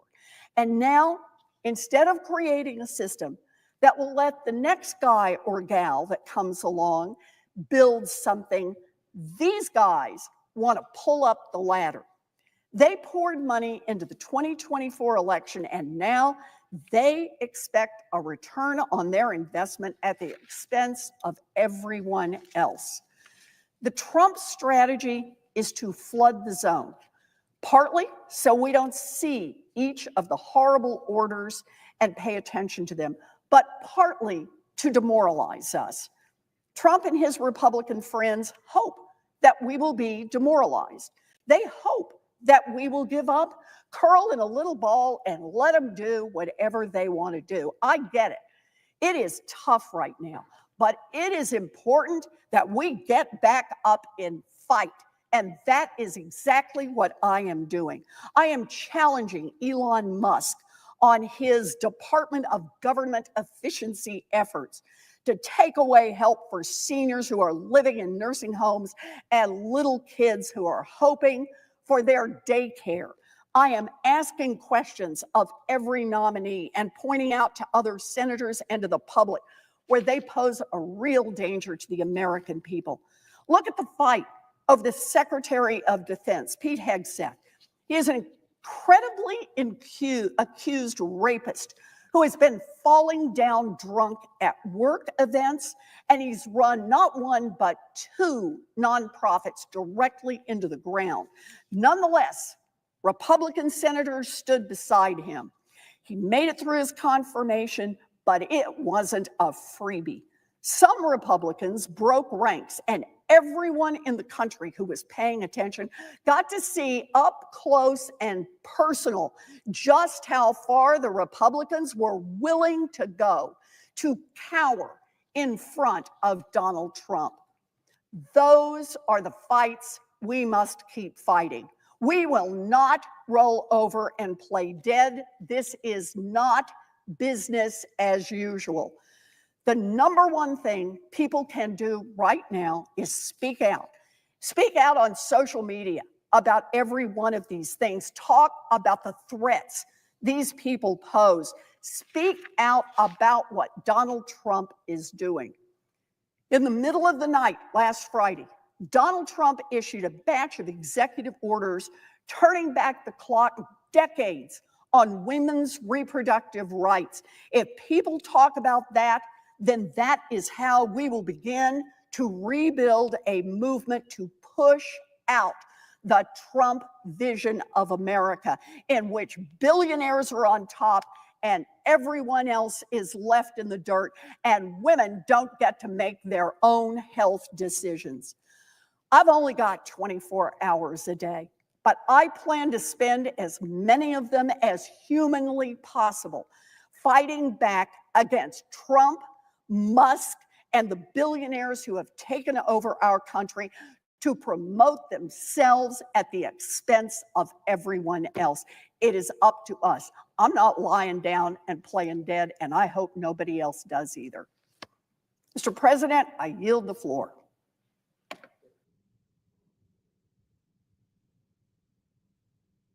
Finally, I can't wait. I couldn't wait for it to shut the fuck up.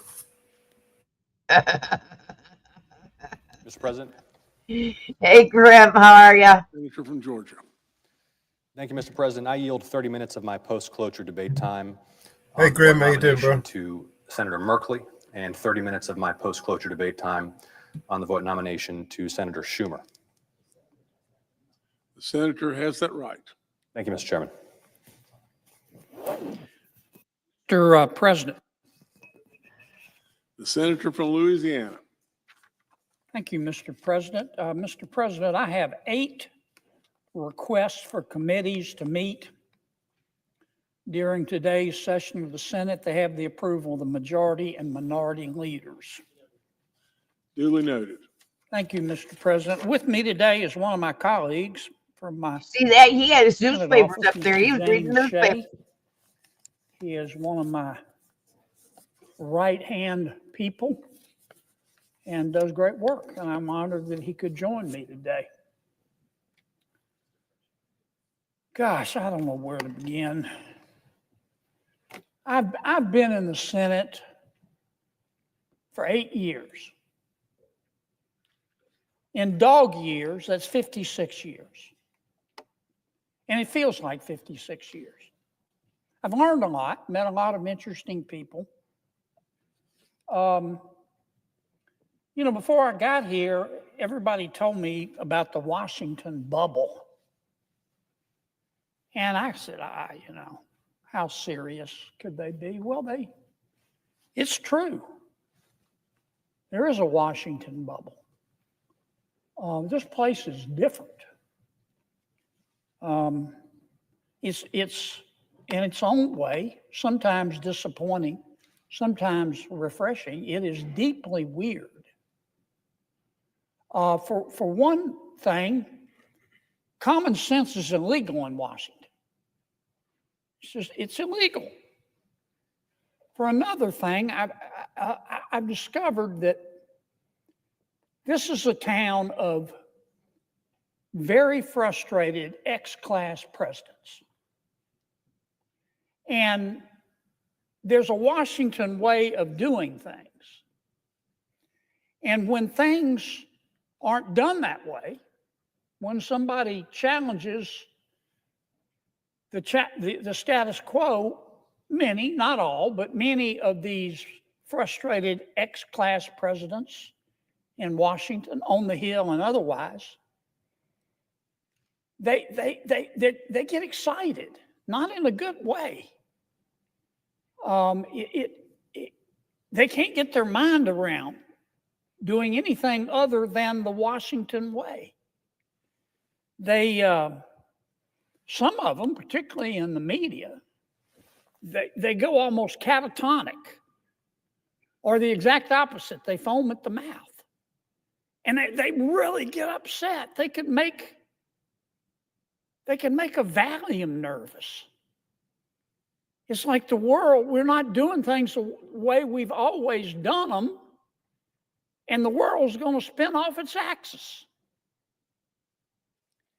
I want to try to put in perspective what many of my Democratic friends have been talking about today. They're very, very, very upset at President Trump.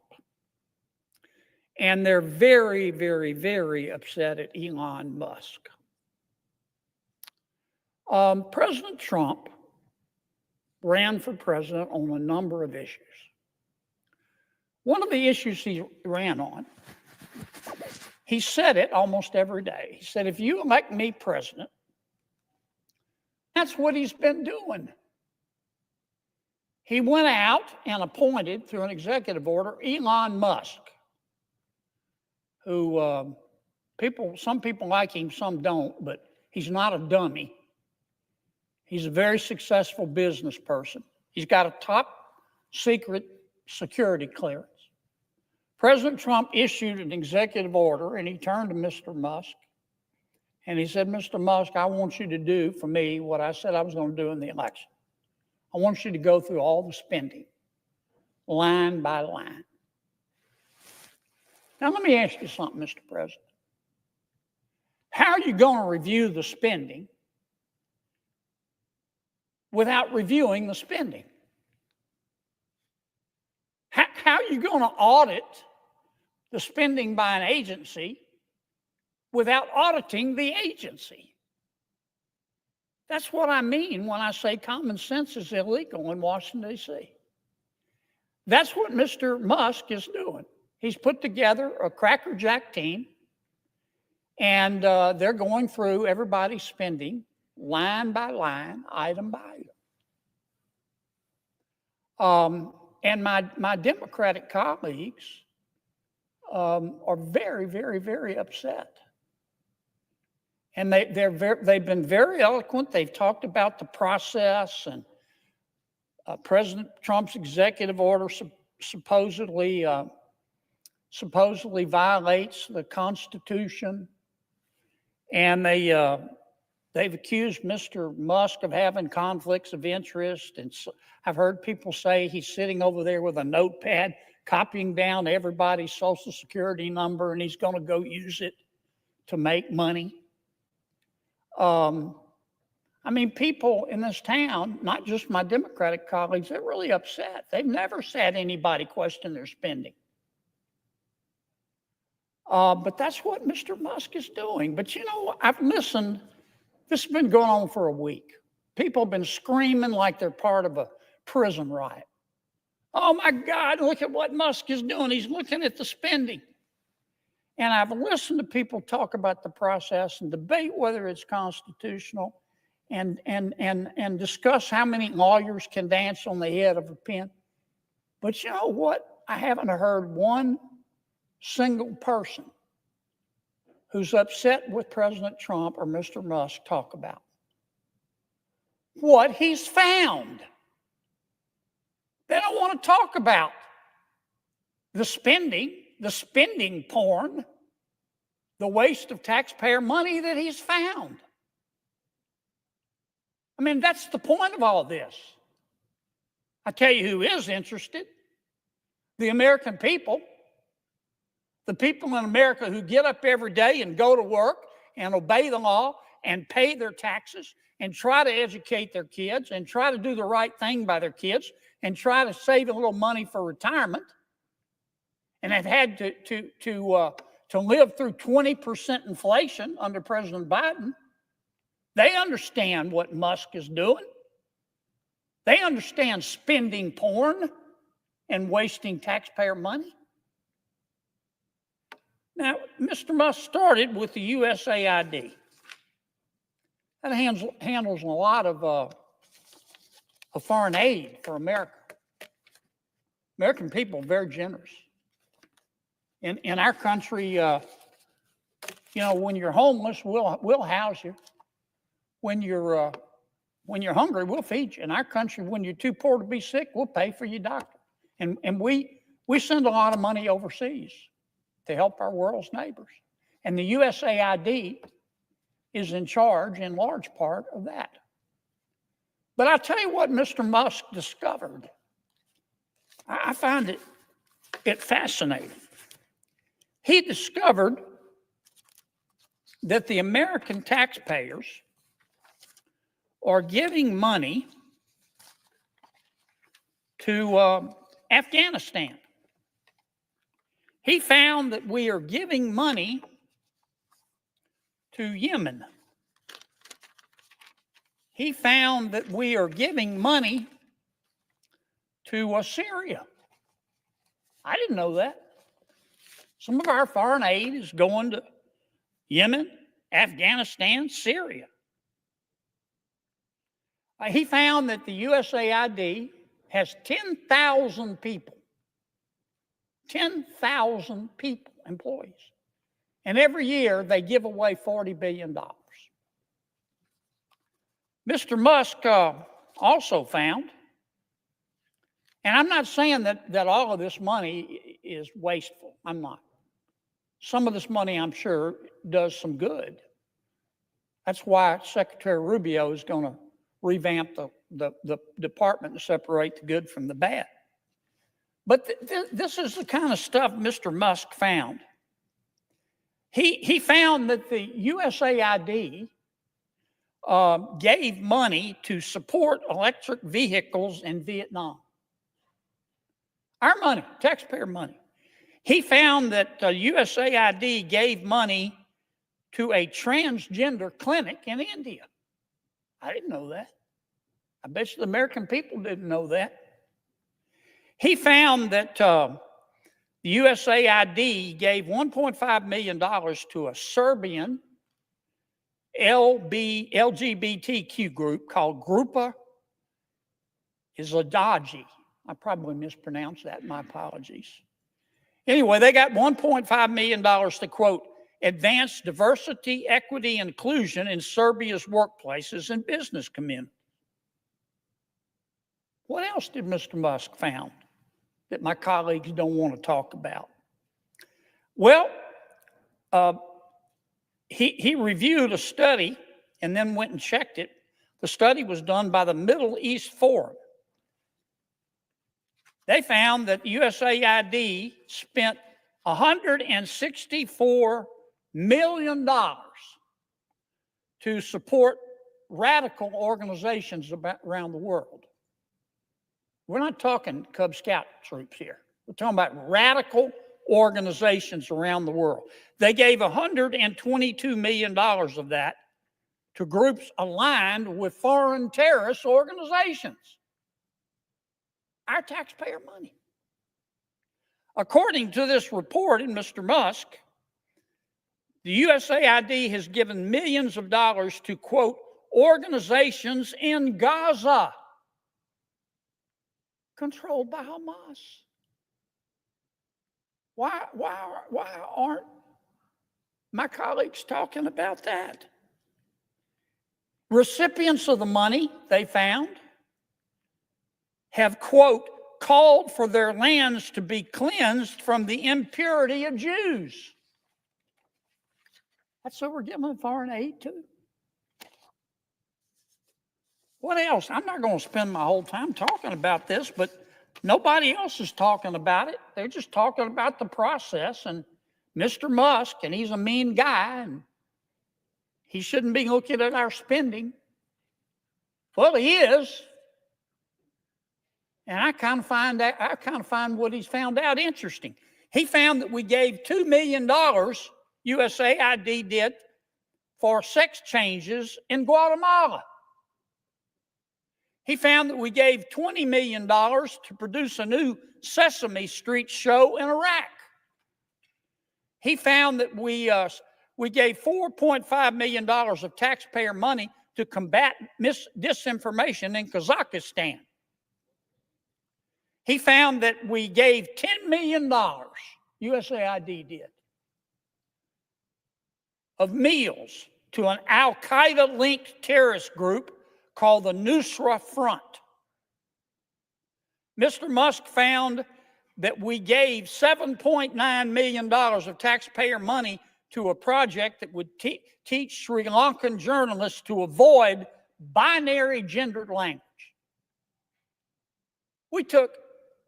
The USAID took $8 million and gave it to a bunch of journalists in Sri Lanka to teach them how to avoid binary gendered language. I don't know what the hell binary gendered language is. I think I do. You think most taxpayers would support that? Why aren't we talking about that? The USAID gave $1.5 million to promote LGBT advocacy in Jamaica. They gave $1.5 million to rebuild the Cuban media ecosystem. They gave $1.5 million for, quote, art for inclusion of people with disabilities in Belarus. Another $3.9 million for LGBT causes in Macedonia. $8.3 million for equity and inclusion education in Nepal. I could go all night.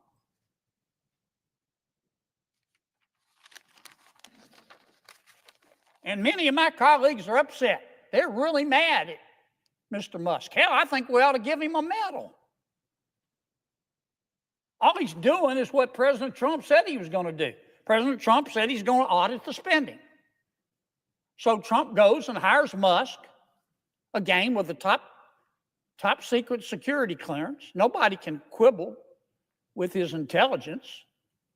You know, the guy's as smart as Einstein's cousin. He's a very successful businessman. Some say he's the richest guy in the world. And he's doing the auditing. And man, he's finding a lot of stuff. I call it spending porn. Now, I'm not saying everything that USAID does is wasted. But I'm saying a lot of it is. A hell of a lot of it is. And we ought to be on the floor of this United States Senate thanking Mr. Musk. And we ought to be asking him to go through every agency and look at everybody's budget. Everybody's budget. That's what the American people want. They don't want to talk about process. They don't want to continue with the Washington way. They want to save some money. Now, let me tell you what's really going on here, too, Mr. President. For 4 years under President Biden, and for 8 years under President Obama, and I respect both of them. I don't hate anybody. I don't. When I say my prayers at night, one of the things I ask God, God, don't let me hate, because it's hard in Washington. Don't let me hate. I have all the respect in the world for President Biden and President Obama. Tough job. But between them, they spent 12 years in Washington. And presidents set the tone. They control the questions that are asked. And here's the question that President Obama and President Biden asked for 8 years. I heard it for 12 years. I heard it every single day. Who needs to pay more in taxes? Is it you? Is it you? Who needs to pay more in taxes? We need more money. Who needs to pony up more? That was the issue. But that's not the issue today. We have a new president. You know what the issue is today? What the hell happened to all the money? What the hell happened to all the money? And that's what Mr. Musk is finding out. That's all this is about. And I'm just shocked that my colleagues have decided that this is a hill they're going to die on. How can you look the American people in the eye and support this kind of waste? Support this kind of spending porn? I mean, the election to me made at least one thing clear, that the American people are sick and tired of people in Washington denying reality. The last administration tried to convince us that we were living in a crime-free world where inflation was temporary and the border was secure. And the American people didn't buy it. You know why? Because it wasn't true. And the administration, our last administration, tried to argue that Bidenomics was making our lives better. But the American people knew differently. They understood Bidenomics to mean I get to spend more to live worse. And they voted. Now, I mean, the American people were poorer under the last administration, but they didn't become stupid. They could see that the government was creating a problem, not trying to fix it. And they noticed the national debt, too. Put up that first chart for me. You know what our national debt is, Mr. President? $36 trillion. Not million, not billion. And how much of that did Trump do? $36 trillion. It takes my breath And away. now instead of doing his own job, Highest he wants it's an ever been, over unelected bureaucrat to do his job of for our him. gross domestic product. Our debt's growing faster than our economy. And we toss around these numbers, $1 trillion, $1 billion, $1 million, $1 squillion, like it's nothing. I want to try to put this in context. If I started counting right now, and I counted one numeral, if you will, per second. 1, 2, 3, 4, 5, 6. I hate this guy. 7. And I kept counting all day and all night. I didn't sleep. I counted between bites of oatmeal at breakfast. I just counted continually. We get your One point, numeral idiot. per second. It would take me 32 years to count to 1 billion. 32 years to count to 1 billion. It would be 2057. I'd be dead as Woodrow Wilson. Oh, Good. yeah, that long. And that's just $1 billion. Our debt's $36 trillion. You know how long it would take me to count to $1 trillion? 31,000 years, if I counted one numeral per second. About as old as Chuck Grassley. 31,000 years. It would take me 1 million years to count to 36 trillion. Those are the kind of numbers we're talking about. And the American people understand it. Since 2019. I think he's already American spent like 3 or population 4 is growing. trillion. 2%. He just started. We're not having babies. 2%. And that's after massive immigration. You know how much our budget has grown? 55%. 55%. Yeah, we've had inflation, but we hadn't had 55% worth of inflation. That's how we got to this $36 trillion in debt. Put up the next chart for me. Now, some of this money we had to spend during the pandemic. He did wipe. And, To give him credit, he did wipe $2 and trillion it was a bipartisan effort off during the the pandemic. books. Republicans Who voted did? for it, Elon. and Democrats voted for it because we had no choice. Are you I serious? was there. I saw it from the inside. Yeah, We yeah. came this close to losing the American wiped off. economy. No, he wiped off $1 billion. But And you then know they who said that helped they a were going to lot? give $1 Doesn't get billion enough to credit? Israel. They just took Jay money from Powell. somewhere else to give to Israel. I'm watched it. serious. The whole world wanted to go into a cave and retreat. Back in the Great Recession, I remember all the other countries in the world who looked to us. They may hate us, but they know we're the greatest country in all of human history. They look to America. And you know what? Back in the Great Recession, all the other countries wanted they wanted treasuries, treasury notes, treasury bonds. Not this time. They were so scared. They didn't want treasuries. They wanted dollars, cash dollars. So Jay Powell, thank the Lord, he goes over to the Federal Reserve. He opens what's called a currency swap line, and he told every country, you want dollars? I'll trade your dollars for your currency. And everything calmed down. He doesn't get any credit for that, but it was a gutsy thing to do. But on top of that, to save the American economy, that wasn't helping the American economy. We had to keep the economy going. We spent a lot of money. But then COVID ended. And what we should have done was go back to pre-COVID spending. But we didn't do that.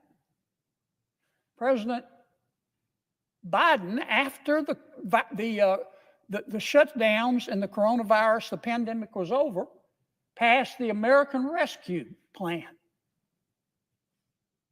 COVID was over. He spent $1.9 trillion.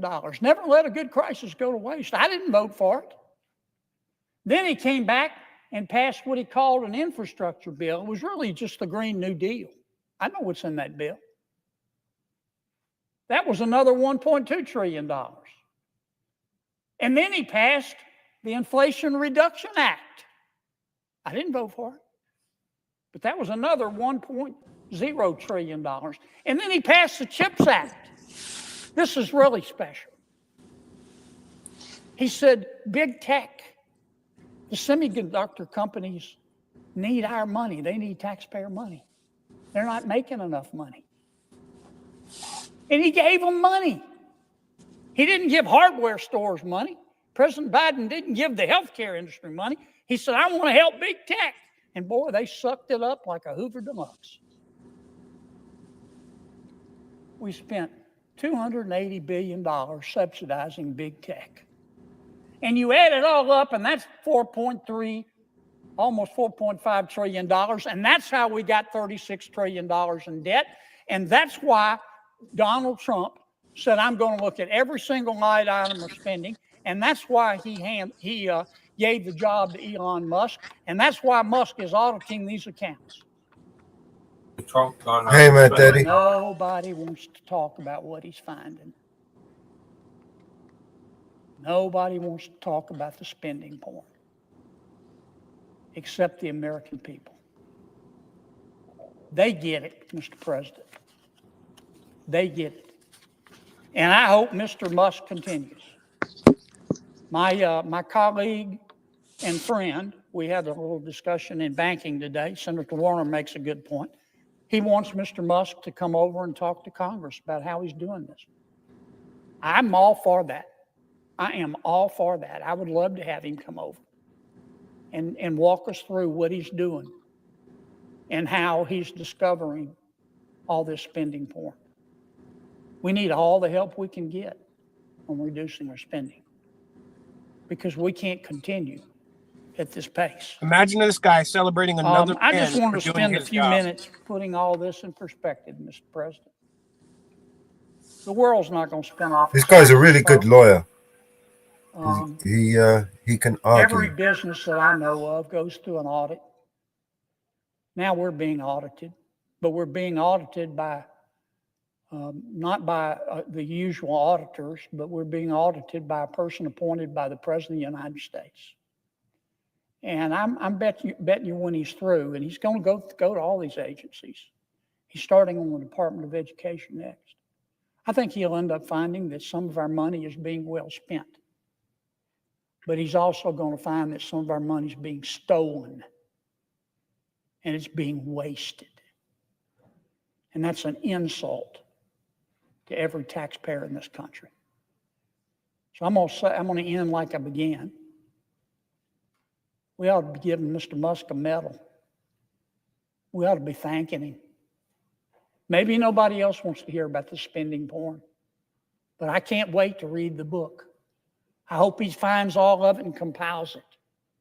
I hope Marco Rubio, our new Secretary of State, takes USAID and shakes them by the shoulder and lifts up the good people there and fires the bad people, the people that wasted taxpayer money like this, giving money to terrorist organizations, giving money to organizations that support Hamas. Hope he gets rid of every single one of them. And I think if we listen to Mr. Musk, we can save a lot of money. And I hope he does come over and explain what he's doing. I want to talk about one other subject real quickly. I've talked about it before. I'm not going to repeat it. This is India. This is China, which wants to run the whole world. China's already trying to take over the shipping lanes in the South China Sea.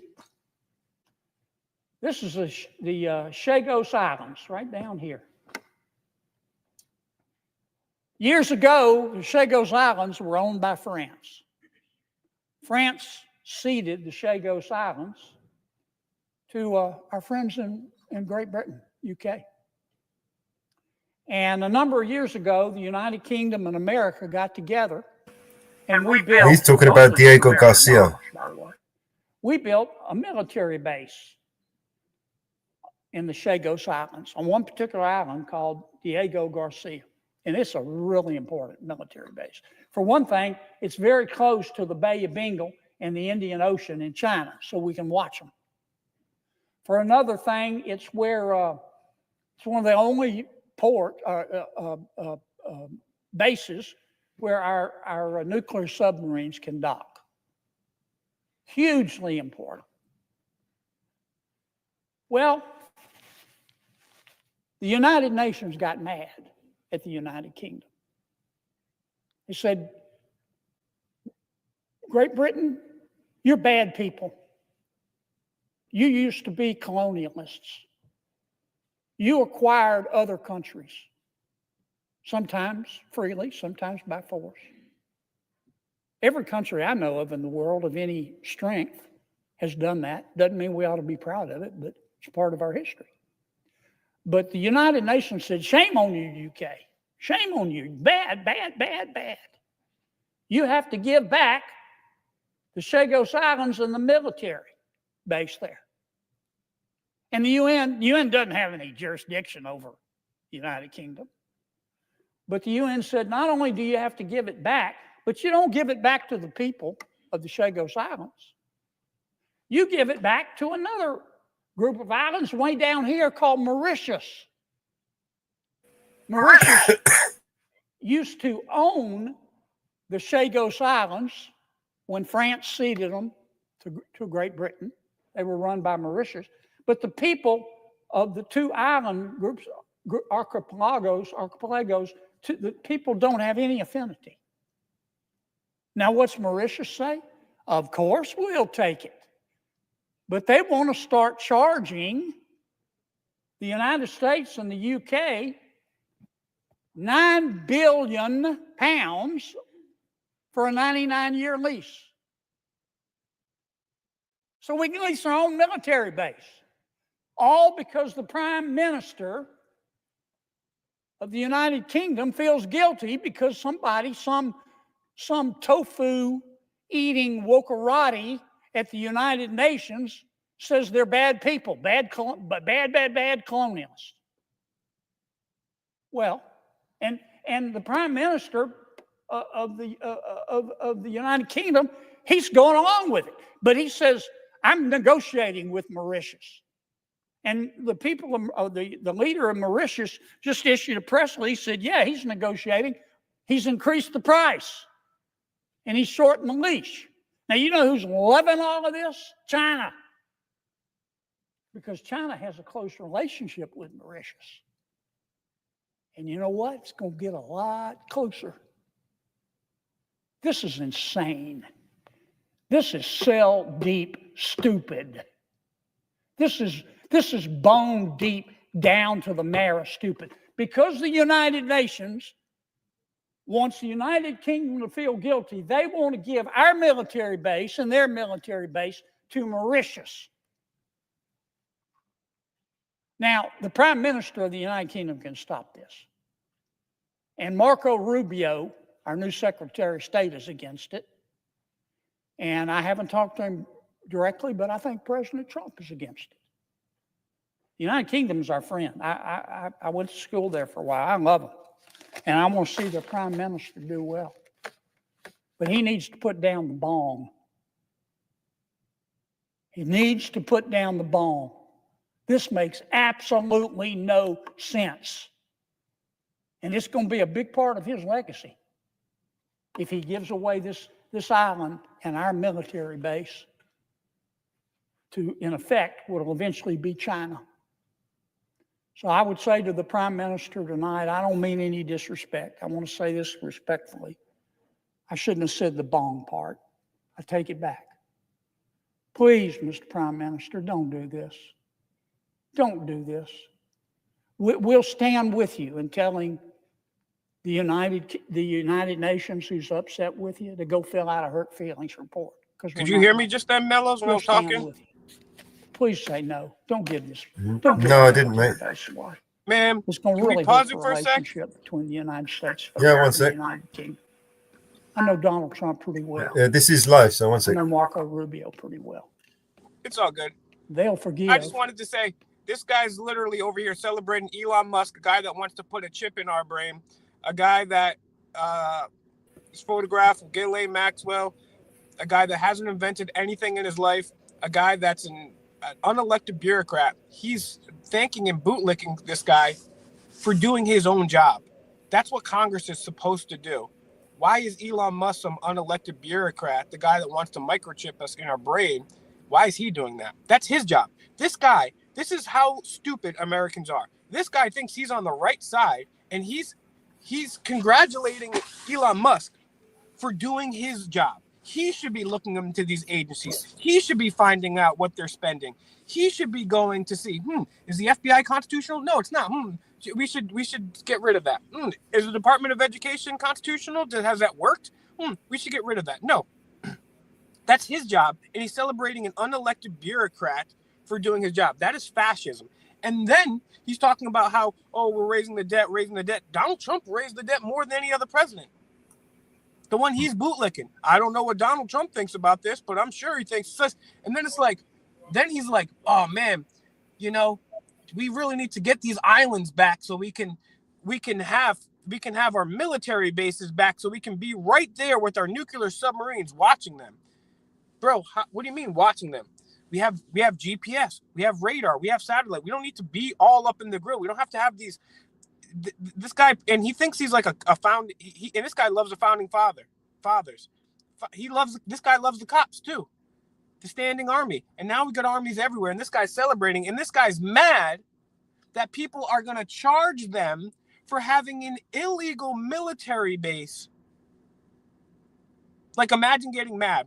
Imagine if I just went to Mellows' crib and just set up like a huge business in his backyard.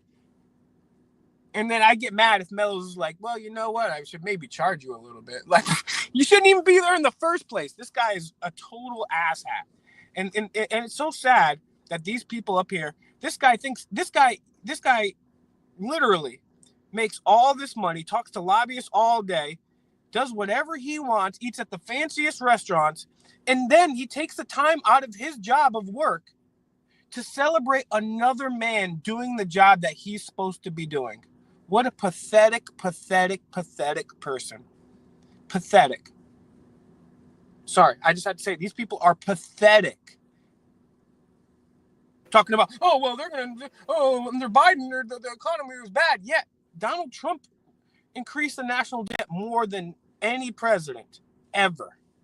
Didn't say one thing about that. He's talking about Marco Rubio. Oh, we got Marco Rubio up here. Yeah, you know all the things Marco Rubio called Donald Trump? He called him a liar. He called him a scam artist. He called him a fraud.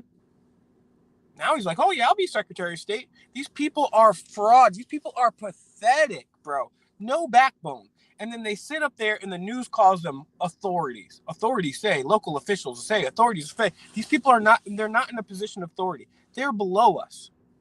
They work for us. This is so sad and pathetic. So sad and pathetic. And the conservatives are like, pathetic. Sorry. It's just like pathetic, bro. And this is and this is how they do it. They do it at like presidential debates or town hall speeches or press conferences, or when they get up on their little stupid soapbox here in Congress or in Parliament or wherever it is, and they start talking all this stuff like and bending facts. And look, like if I would have told you the same thing that guy would have told you right there, I would have said, I could tell you the same story he told you, but he's clever. He can tell it in a way that makes it sound reasonable and makes it sound like, oh, well, yeah, maybe he's right. But if I was to tell you the same exact thing that he just told you, it would sound like a load of crap. I would say, we have some unelected illegal immigrant who took advantage of apartheid in South Africa and who comes from an occult background, wears occult clothing that says the New World Order, wants to microchip our brain. And by the way, wasn't elected by anyone. He's going through our government and doing my job that I'm supposed to be doing. Oh, isn't he such a hero? He's taking care. And Trump's so good and Biden's so bad. Meanwhile, Trump is the one that did this with all the presidents and the Federal Reserve. And notice they're going after U.S. aid. Oh, maybe we'll go after the... Why not go against the CIA? How about the Federal Reserve? Maybe you should start there. And then another thing, if you want to really save some money, maybe stop having illegal military bases all over the world. He's talking about, we're going to save money. Let's save money. Have you heard that let's have this huge military base. Have you heard that he's put Elon Musk is he's at the head of the what's the name there? He's got to audit the Federal Reserve.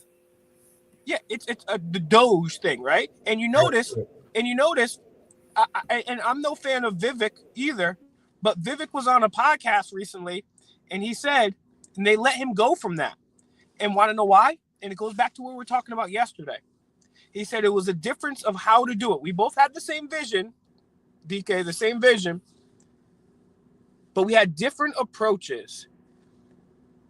Vivek said he wanted to do it, and he wanted to just slash all these departments or get rid of them and cut them, and doing it with humans. And that's why you notice this dude here is like, I want Elon Musk, like the other senator or congressman, I forget which one he said, to come down here and explain to us how he's doing this. Vivek said his thing was to just go through it like a human being. But you want to know how Elon wants to do it. He wants to do it with technology. He wants to do it with AI.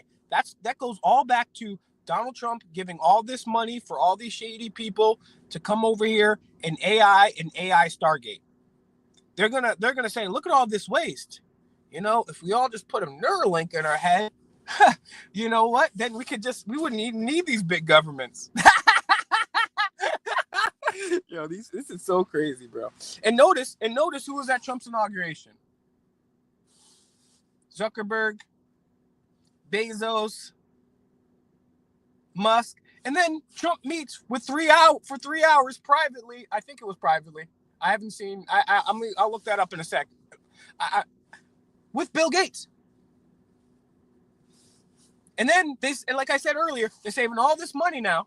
DK, I saw a news report that said, "Oh, Doge already saved $1 billion," and then I saw another news report: Trump's gonna send $1 billion to Israel.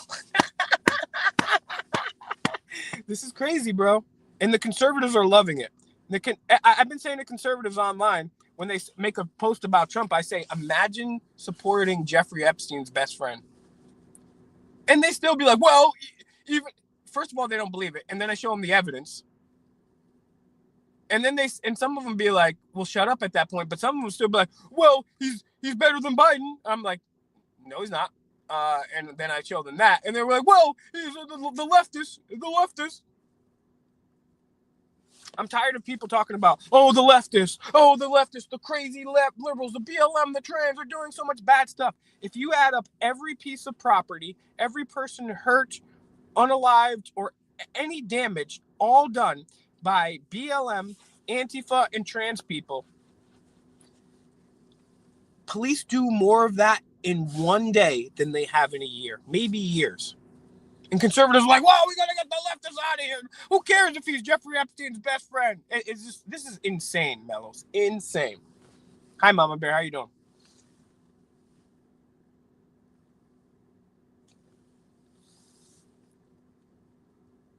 Can y'all hear me?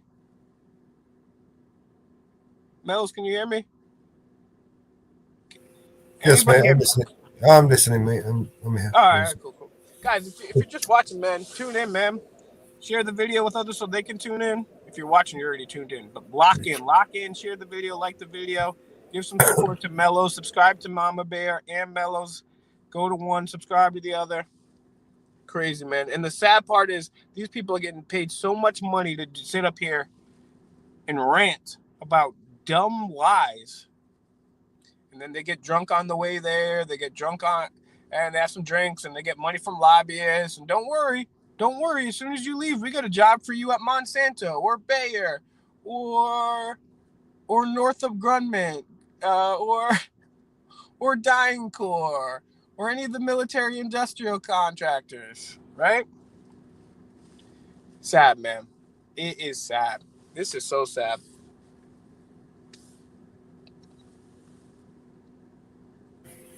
Yes. More of the left and right paradigm.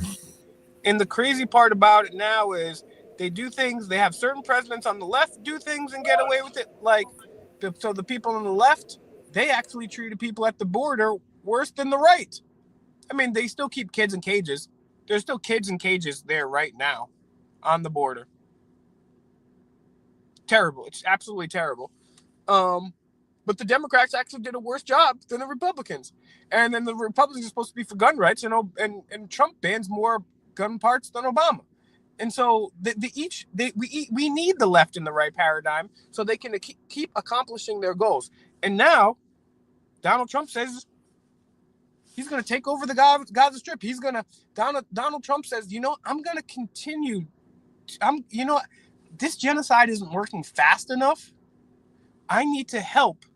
I need to steal money from the American taxpayers who are already strapped for cash and give more money than we give, I think, like $7 billion a year to Israel just because.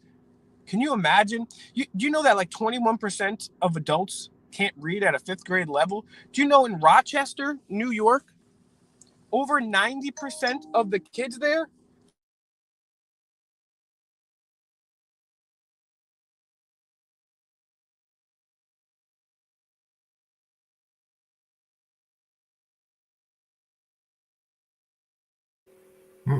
Audio's gone.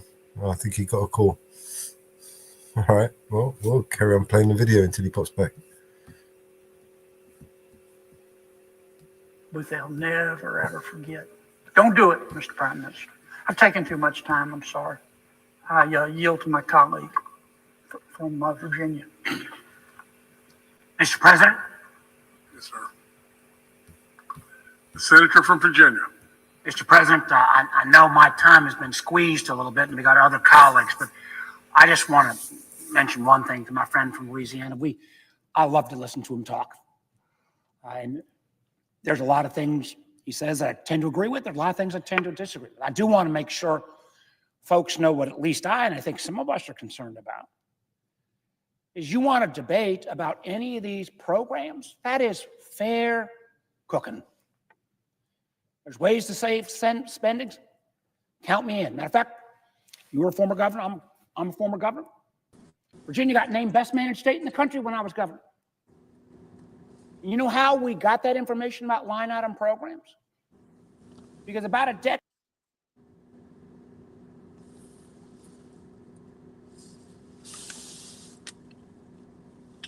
There you go. My gosh. Yeah, my bad. I kept getting freaking calls. I put it on Do Not Disturb. Oh my God, bro. Damn, bro. I mean, I don't even know how you guys can sit here and watch these people like this. I mean, it is nice that you're doing it so we can sit here and pick apart the BS that they're saying, and that it's really good actually that you're doing that. And I think it's a good idea to like do a whole show of just like pick apart the Democrats, then pick apart the Republicans, and just show how they both lie, how they're both wrong. And that's what I'm going to start doing. I'm going to start exposing the Democrats. I mean, this is something I've been doing for 20 something years, right? But I'm going to do a video soon. Me and Mellows are overdue to do a video, and we're going to start with. There's a few things we're going to do. First one is one of the videos we're going to do is going to be Trump. I've been doing even more research because I already have research on Trump. I've been speaking out against him like it's already nailed in the coffin, but he's back in. He's doing more crazy stuff, right? And so I got a list of all this terrible stuff. So I'm going to put that together, and I'm going to put a suit on. I'm going to get a nice background. Me and Mellows, we're going to put everything up on screen. I'm going to do that with Trump. And then we're going to do it with Bernie Sanders. Then I'm going to do it with Christianity. And then we're going to do a stream like this again. And it's just so sad. I mean, like, do you know how beautiful the U.S. Capitol is? Do you guys know how beautiful most state houses are across this country? The buildings of Parliament? I mean, these buildings are, just look at the background. Look at the green marble. Look at the ornate decorations on the door. I mean, these are incredibly beautiful buildings. And we let these a-holes go and work there every day. I'm not saying we should stop them from going to work, but I think we should fire them off. Like, it's so crazy that these people get to live such cushy lives. Yeah, I'll chill for a couple hours here after I'm done talking to my lobbyist. And I mean, and they sit up here like they're doing the right thing. And I wonder, Mellows, I wonder how many of these people, I know some of them for sure, but I wonder, is this guy right here, former governor of Virginia, is he stupid, or does he know what's up? Now, people like former Biden administration official, former Rhode Island governor, Gina Raimondo, we know what she's about. I've been saying that before she got all this, and anybody that's been watching for a while, there's a new news story. Gina Raimondo joins the Council on Foreign Relations. She was in all these other clubs before. Now, she's also joined the Council on Foreign Relations. So, I wonder, Mellows, how many of these people do you think know what they're doing? I mean, people like Nancy Pelosi, she knows what she's doing. But then there's people like AOC, people like, I don't know. I don't know if they know what they're doing. I think they may just. What's the question? Do they know what they're doing? Do they know that they're selling out? Do they know that they are on the wrong side of history? Is that what you're getting at? Yeah, it's tough to tell in Congress. Like, I think they absolutely know 150%. Each and every single one of them, every one of them knows that they are on the wrong side of history on this. But they're just caught up. They're caught up so much that and they're so heavily invested in it that they've got no other choice. You know, like the Nazis.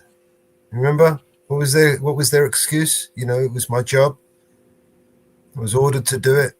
I had no choice. I had to feed my kids. I had to bow down and take it up the arse for the sake of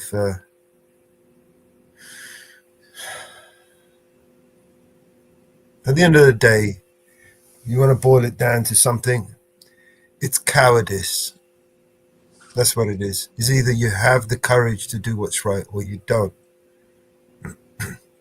Now, each one of us, you know, it's difficult to say at that moment when your time is called, whether you will have the balls to carry it through, to do what's needed, or whether you will freeze and fuck it all up. None of us know. I mean, we'd like to think, yeah, I've got the courage. Yeah, I'd be there. I would do this. I would do it like that. But it's easy to say that in hindsight. But when you're in the moment, you know, courage is one of these things that, you know, it's easy come, easy go. You know? Yeah.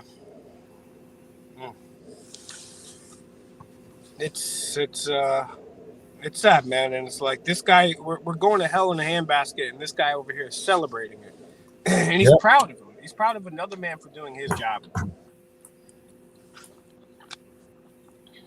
man. And it's like, and there's so many people that still think Trump is a good guy out there, and he's hanging out with Bill Gates, hanging out with Elon Musk, the guy that wants to Neuralink you, Mark Zuckerberg, Jeff Bezos, Henry Kissinger, Epstein. I mean, Kissinger's dead, dude. I know, but that's like when he got to the White House, Trump, the first time, Trump was talking about how he's going to drain the swamp. And then he met like at least twice, maybe 3 times early in his first presidency with Kissinger. And these people still, that's what I'm saying. Like, this guy's hanging out. Like, if I would have told, this is how stupid Trump supporters are. Because if I would have told him any other politician was hanging out with Bill Gates, was best friends with Epstein, hanging out with Elon Musk, hanging out with Bezos, hanging out with Zuckerberg, hanging out with Kissinger, hiring the guy that gave Epstein the sweetheart deal, hanging out with hiring Skull and Bones members, hiring Rothschild bankers, you'd be like, oh, that's the worst administration I've ever seen. But because it's Trump, these people are so stupid, they still support it, bro. So crazy. So crazy, bro. Yeah, Right the Matrix. Shout out to Yeah, Right the Matrix. Everyone go subscribe to Yeah, Right the Matrix 0. He did a stream last night, man. And I told him for a while now, for years now. I mean, he kind of agreed with it, but not to the point that it is. I told him, I was like, yo, these leftists are crazy. Yeah, granted, but these Trump supporters are even worse. And this dude was like, yeah, man, these Trump people, they're even worse, right? They're even worse, man. They got the liberal energy times 1,000, bro. And it's like, I don't know, man. I don't know. I thought Trump was in. I thought our prices were supposed to go down. Ain't shit changed, bro. Everything's going down, right? Yeah, just not the prices. Everything's going down the toilet right now.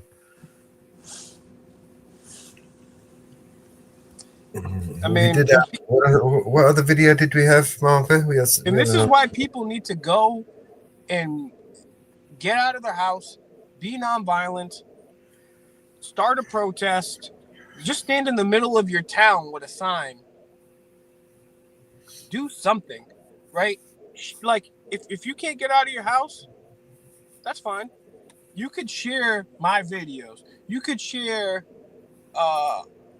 Mellows videos. You could share like the best activism videos so more people see it. That's like a free way to help. A free way to help. You don't even, I mean, donating is cool for sure, but if you just share activist videos and conspiracy videos, but make sure you vet them too. You don't share anything if you know, just focus on like the Federal Reserve banking system, or pick something. Focus on it. Make sure you know the facts. And all you have to do is before you share something, man, or even if you don't have the time, which you do, to do all this research and check up on everything I say or someone says in a video, cool. Just be like, what do you guys think of this? Start a discussion. You say, I don't know if I agree with everything this guy says, or hey, I don't know if I agree with this guy at all, but what do you guys think? Because Elon Musk, Zuckerberg, all those people that run the social medias and all those other people, bro, they're hanging out with the bad people. They are the bad people. It's tough to get a word out, man, without you guys sharing the video. So go get my playlist, The Best of Fake Mike Real News. Share that joint, man. Take my old Demand the Truth videos. Share that joint. Take the best activists. Take videos from Here's the Deal, Brian. He's amazing, bro. Go get memory holds videos on BitChute. Share them with people. Because, I mean, what is it going to take? I mean, you're going to wait till gas is $12 to start speaking out? Like, what are you going to have to do to take a nonviolent stand against this man? It's like, this is crazy, bro.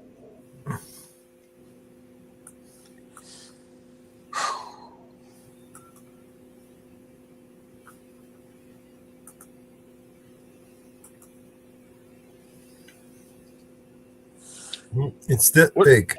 What are the comments saying? I can't see the comments. Yeah, I think Mad Daddy agrees with you. Good. Any questions or comments? Yeah, let's get that. I can pull it up on my other phone. Let me see. Yeah, I'll pull it up. But yeah, man, get your questions or comments in there. I'm about to pull it up on my other phone. Like, share, subscribe, man. Share what Mellows is doing, man, because it's going to be a time pretty soon where you might not be able to do it. You know what I'm saying? You might not be able to do it. Gavin came and moved them away. So here's what I would need to be able Videos. to talk.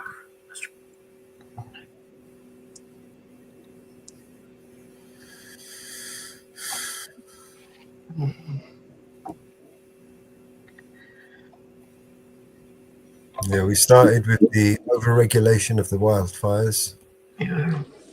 With the what? The California wildfires. Yeah. What did you guys say? Well, they adjourned, and I've got them ready to play, basically.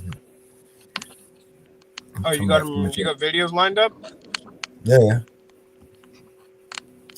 Cook them up. Let's play this one.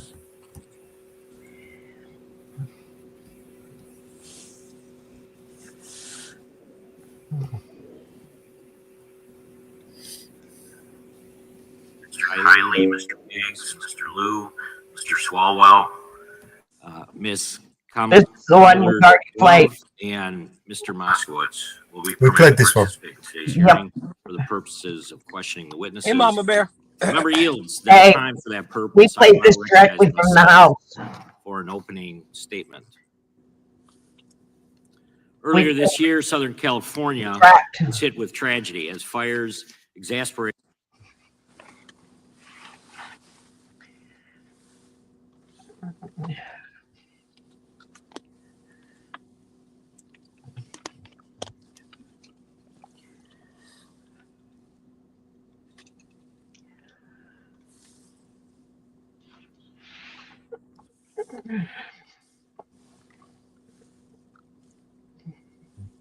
A sensible step to keep our community safe. This is the direct result.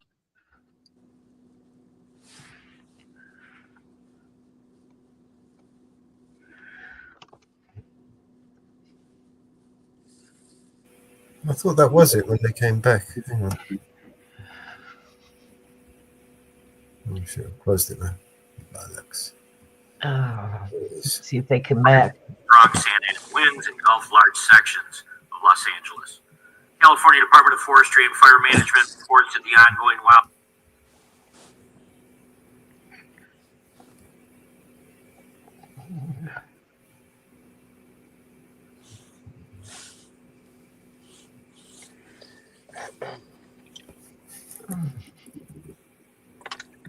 Did they come back?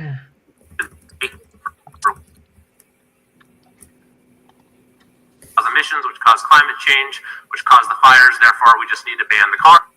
As Mr. Swalwell said, would this have happened? And he said, absolutely not. So we have to speak. We need to allow logging. Question asking under Mr. Green, I think you can.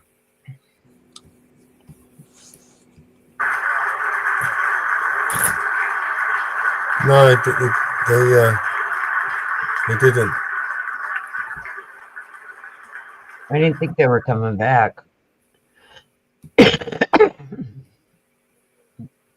Never mind. I didn't think they were coming back. In back is 60 Minutes House Unedited, and then there's also the House of Representatives.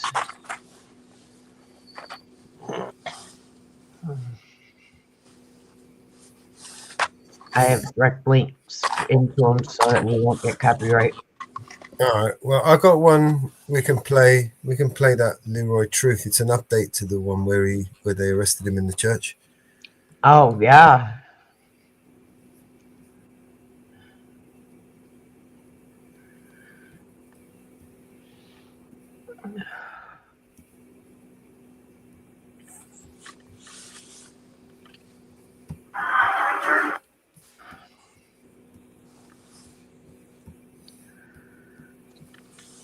So arrested in a church. What was he arrested for? I've never heard of it before.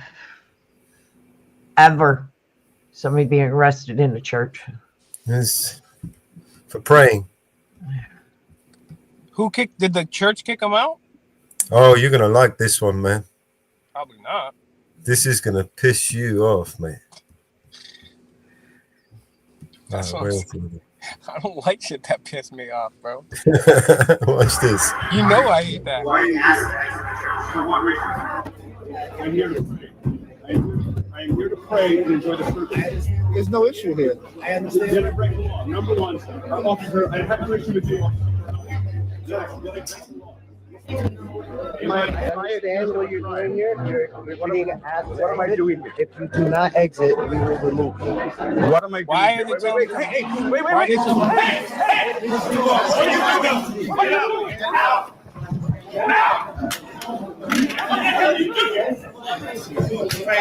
a paid actor. Hey, what are you doing? What's the issue here? What is the issue? I'm gonna walk on my own accord. You're not law enforcement. Don't touch me. Let's go. I'm Leroy Truth for Leroy Truth Investigations. I am Leroy Truth for Leroy Truth Investigations because the truth matters. I am Leroy Truth. And what you're about to see is these police officers violently rip me out of the pew I was praying in because two politicians, Governor Phil Murphy and disgraced ex-governor Jim McGreevey, didn't want me in this worship service where Governor Phil Murphy and Jim McGreevey turned it into a political event where Governor Phil Murphy was going to be endorsing Jim McGreevey for the first time in this church for mayor of Jersey City, New Jersey. They both know I am investigating and exposing the corruption. And with that, they told the pastor to remove me from this church while I was praying during a worship service. This is unprecedented in America. This can't happen. And the pastor, Daryl Griffin of the Monumental Baptist Church in Jersey City, New Jersey, where this took place, was so happy to comply. Now, ladies and gentlemen, I want to know. Pause it. I don't think this is. Trust me, I'm an activist, right? And I've went to churches before. I've confronted bishops. I've confronted other politicians at church events. I got kicked out of a Joe Biden event. Here's the thing that Leroy Truth is missing here. If that guy in the suit that looked like Kevin Samuels, if he runs the church and he says he wants you out, now if the politicians are just sitting there, they can say, and they don't want him there, they can say to that guy who runs the congregation, I don't want him here. And if that guy agrees, it's his property. So I'm not really, I mean, I get it. It's bad that he's getting kicked out because the politicians don't want him there. But at the end of the day, he's not praying. He wants to talk and confront the politicians. And maybe he was praying. That's fine. That's neither here nor there. But if at the end of the day, at my house, if I don't want you in my house, you're going to leave my house. And maybe I don't agree with it, but it's that guy with the suit that looked like Kevin Samuels. It's his crib. And now, should we expose these guys, that guy, and make sure no one goes to his church again? Yes. Should Leroy Truth continue exposing these politicians? Yes, but at the end of the day, it's not his property. Okay, he'd been playing the organ. for them. Up until now, he's been playing. He's been part of the and ceremony. so- he's been and playing the organ. Everyone loved him. The politicians came in, made it into a political event. Said we don't want him. He didn't say nothing to Leroy them. needs to He didn't do- say a fucking word. So right? what And Leroy they just needs said, to right, do, out. so what Leroy needs to do is he needs to then focus on exposing this church and making sure that no one goes to this church. Because at the end of the day, I don't believe there should even be a police force. But under the current standards, if I don't want you in my crib, I'm not going to call the police. I'm going to take care of it myself. I don't care if you were playing. I don't care if you were playing X. I don't even have an Xbox. I don't care if you were playing, I don't know, chess with me for 13 straight days and cleaning my house. At the end of the day, if I want you out, I want you out. Now, is the pastor absolutely a bitch? Yes.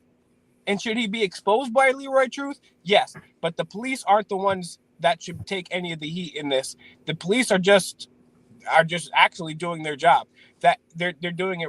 But at the end of the day, the number one person here that Leroy Truth and everyone should be mad at is that pastor right there, that the head of the congregation, the pastor, the preacher, whatever he's called. Hang on. This is a civil dispute, right? The police shouldn't be involved at all, other than to keep the peace. No, because if I wouldn't personally do it, but let's say aggravated trespass at all. It doesn't meet the criteria of aggravated trespass. They should not have putting their hands on him is excessive force. This was a civil matter. At the end of the day, though, and so that's why I believe in private security. These people here should have strong members of the congregation. So if anybody comes in, because we've witnessed it's happened a number of times, but the most recent example I can think of is there was a gunman who attempted to go into a Texas church, and there was just up, and he tried to shoot place up. He got off maybe one or two shots, and somebody else with a gun just blasted him out of existence. And so if you don't want people at your thing, you should have your own private security there. But if Leroy Truth, he could have just said, hey, okay, I'm going. Okay, you don't have to put your hands on me, I'm going. But yes, did they grab him a little quickly? Yes, absolutely. But at the end of the day, if somebody doesn't want you there and you don't immediately start going, it's just like a club. You go into a club, you have too many drinks, you say the wrong thing, you touch the wrong person, bro. You expect to be kicked out by the bouncers. Let's watch the video. Up until this point, nobody had asked him to leave, and the police had been called. This has ever been done in the history of our country, where a journalist who was praying in a church, and this was right before a worship service. It was about to start in 5 minutes, and Governor Jim McGreevey and Phil Murphy, who know I am investigating and going to be exposing allegations of corruption against them, when they saw me at that church, they panicked. It was 5 minutes before the service started, and they told police, first some guy who says he's security here in the sunglasses, and then police to just get me out of there. I want to know, they didn't arrest me. They ripped me out of the pew, slammed me to the ground, pushed me out of the church, and they did not arrest me. No charges, no trespass of any kind. We cannot have politicians in the United States of America telling pastors of churches to remove a journalist who is praying in a church when I was going to cover this event that they turned into a political circus, Governor Murphy and Jim McGreevey. Watch this. Why are you asked to exit the church? For what reason? I'm here. Yep, right there, he should have left. You're being asked to leave the church. There's no issue here. And Number one, officer, he says, I know what you're doing. I'm praying.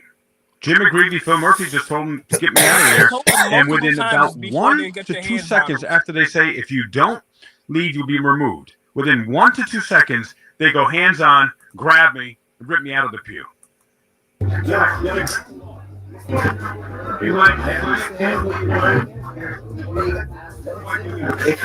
You've been asked to leave.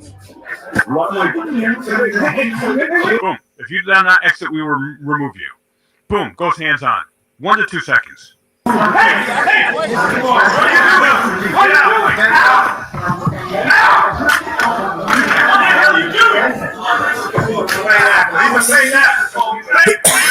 notice that guy on the right with the arrow.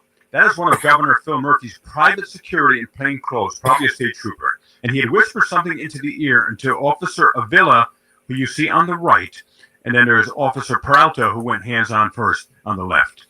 So what did Governor Murphy's security detail say to Officer Avila on the right? What's the issue here? I'm gonna work on my own accord.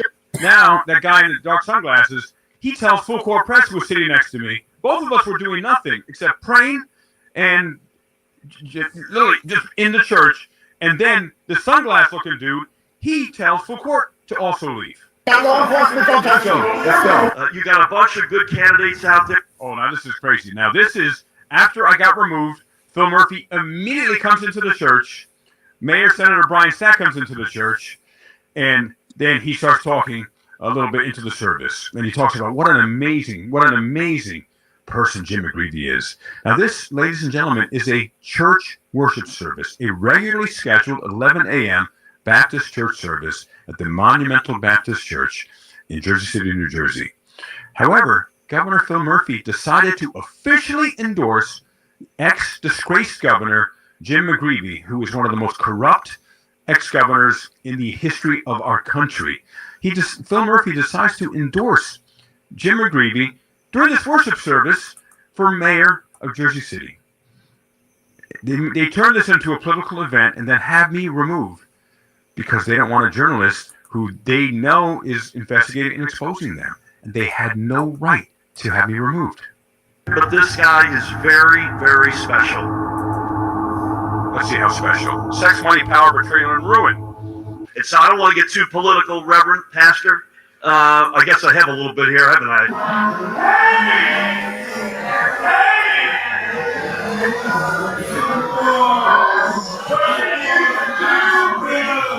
So I don't want to get too political, Reverend Pastor. I guess I have a little bit here, haven't I? Now, I want to share this. About 20 minutes earlier, now check this out. About 20 minutes earlier, I had actually asked to play the piano because I have been a professional musician. I'm a multi-Grammy award-winning pianist and composer. And I have been playing in churches, and I have been music director in churches for decades. And once in a while, if there's no one playing music, I will offer an offering, shall we say, to play a prelude or two at a worship service or before it starts. And I asked for permission from the amazing music director named Daquan McKnight. And I had played earlier, because I was there at the church for probably about 2.5 hours before it started, because I thought it would be a whole, like hundreds of people there. The governor's coming. And when I got there was no one there. And so I played one song, and the amazing music director, Daquan McKnight, he said, "Hey, why'd you stop? Play more." I said, "Oh, no, that's good for now." A little bit later, I asked for permission again, and he gave me permission again. I played another song. But then mysteriously, this unnamed, unidentified guy tells me I can't play. I got to stop, even though I asked for permission. And you'll see this now. And I played a beautiful Christian song called "Open My Eyes, Lord," which people really enjoy.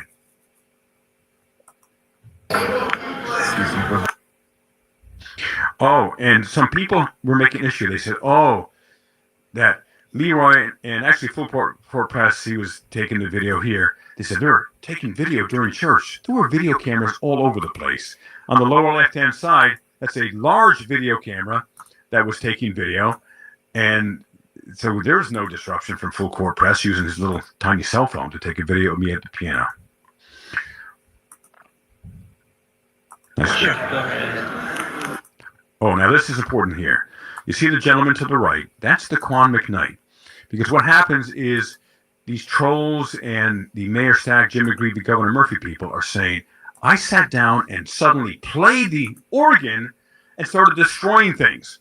That supposedly is the 911 call that was given out maybe by Jim McGreevey himself, some people have said, the ex-disgraced governor. And whoever said this supposedly lied, said I sat down at a piano or an organ without permission and I started destroying things. The video shows the proof. And Daquan Knight, as you see, he's walking away from the piano, and I'm at the piano now. And if there was a problem, he would have told me to get off the piano. But again, I had his permission. Now you're going to see him walk away.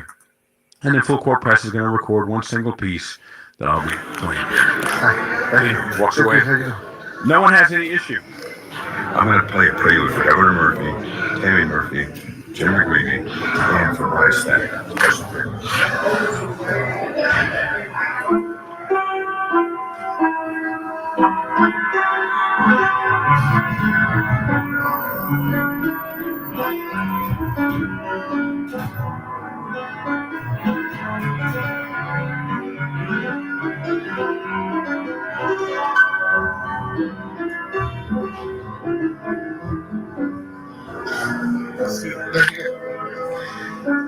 Now, this is a so-called security guard, self-identified, who says, "Oh, you can't play." And I say, "Well, the music director gave me permission." However, it's their church. I didn't argue with him, so okay, I left. Now, I was removed for political reasons. It turns out this head security guard's wife is named Brandy Warren, and she is running for a ward position on the same ticket as Governor Jim McGreevey, ex-Governor Jim McGreevey, and she's running for mayor. Jim McGreevey didn't want me there. They were all too happy as a church, the security guard, and you're going to see Brandy Warren a little later. But you're going to see how I'm positive. I say, hey, okay, it's his church. Even though the music director gave me permission, this random guy is telling me I got to stop playing. So I'll stop. Take a look.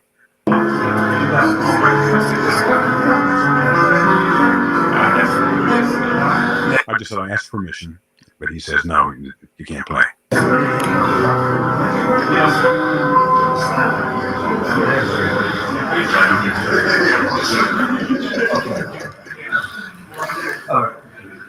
And he even passed me on the back, the so-called security guy. No issue. They're not throwing me out of the church. I'm not destroying things. I played the piano twice with permission. So now I'm going back to the pew. Full Court Press has the video or the cell phone he's recording with. And then he asked me, he whispers very respectfully, who did you get permission to play piano from? I said, the music director. Then Full Court goes, you're going to see him in a second. He goes and walks up to the music director, shakes that wonderful Daquan McKnight's hand, and he's awesome, very talented man. And then he says, thank you for letting me play. And then goes back to the pew.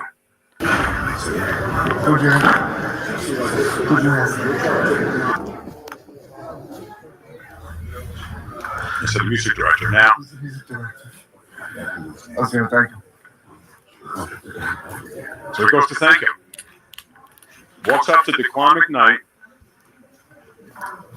Watch this. And he thanks him for letting me play. Whoops.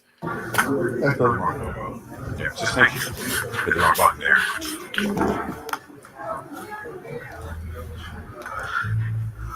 And we go back to the pews. We're sitting there quietly. Now, here's where I'll show one more time what happens. And now this gives you context. This gives you context of what was going on there. Now, about 20 minutes later is when Jim McGreevey came in. And what happened is suddenly Full Court Press had turned around, and he happened to turn around at the same time Jim McGreevey was coming in the back of the church. And Full Court Press said to me, oh, look, Jim McGreevey is here. I said, oh, okay, cool.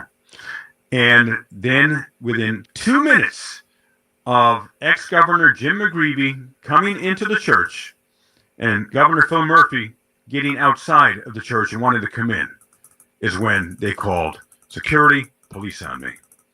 And then the shite hits the fan here. I'm simply praying. Why are you here? For what reason? I'm not going to just leave in my pew because I'm selected out of 200 people to leave? What reason? You have to leave the church. For what reason? And why did the pastor comply? His name is Pastor Darrell Griffin of the Monumental Baptist Church. Why did he comply with two politicians demanding a journalist and a man also praying in the church to attend a worship service? Why did he tell Jersey City Police to rip me out of the pew violently? Two politicians tell a pastor of a church to remove a man, a journalist, from a church? And I'm not even being a journalist at that point. I'm praying as any of the people who are there. That's wrong. that pastor has to step down or be fired immediately. Pastor Daryl Griffin of the Monumental Baptist Church. I'm here to pray and enjoy the service. There's no issue here. And number one. And he's saying, I understand what you're doing. They're just going by some narrative Jim McGreevey and Governor Murphy gave them about me. Look with your own freaking eyes. What do you see? A man sitting there praying quietly. Officer, I have no issue with you, officer.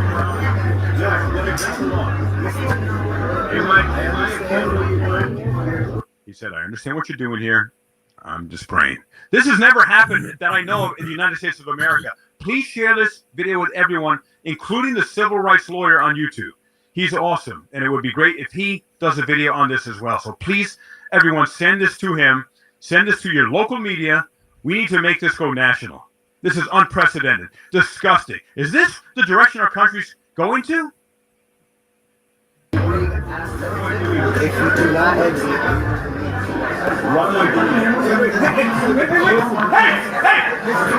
Within 1 to 2 seconds, he goes hands on.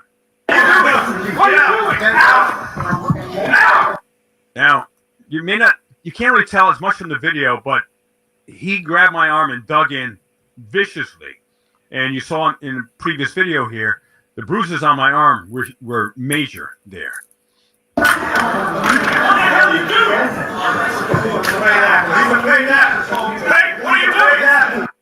And there I actually had, as soon as they started interacting, I turned on my camera.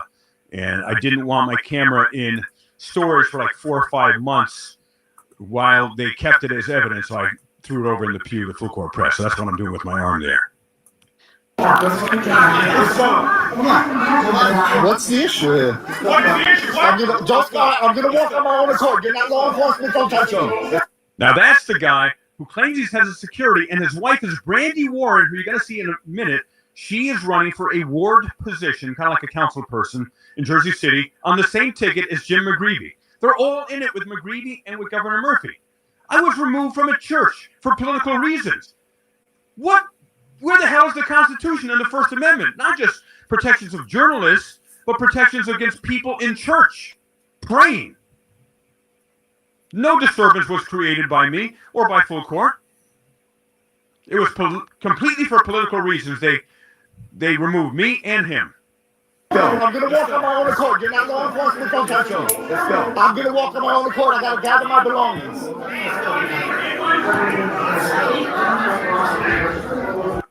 You notice, by the way, not a single person stopped, asked questions in the entire church. Not a single person. What's going on? Why are you doing this with this man? After the fact, the blonde woman in front of me, and there was a man in back of me, he commented on one of my Facebook posts and apologized. I'm so sorry I left the pew, which allowed the police to go hands-on. I'm so sorry. I shouldn't have done that. But no one in the church at the time said a word. And by the way, this is Full Court Press's video. I wasn't recording. And by the way, some people say, well, where's the whole video? There isn't a whole video because we were not auditing. That was not an audit. I was attending a church worship service, and was being respectful of that. But as soon as anyone started surrounding us, then Full Court Press started recording. So make sure to subscribe to Full Court Press NB. That's Full Court Press Nancy Bravo on YouTube. He's awesome. This is his video.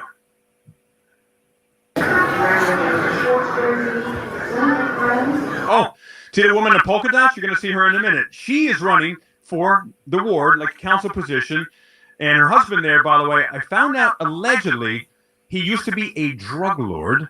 And he did allegedly time in federal prison for drug distribution. But Jim McGreevey loves him. His wife loves him. Yeah, good that his wife loves him. But such a political retaliatory move they did on me.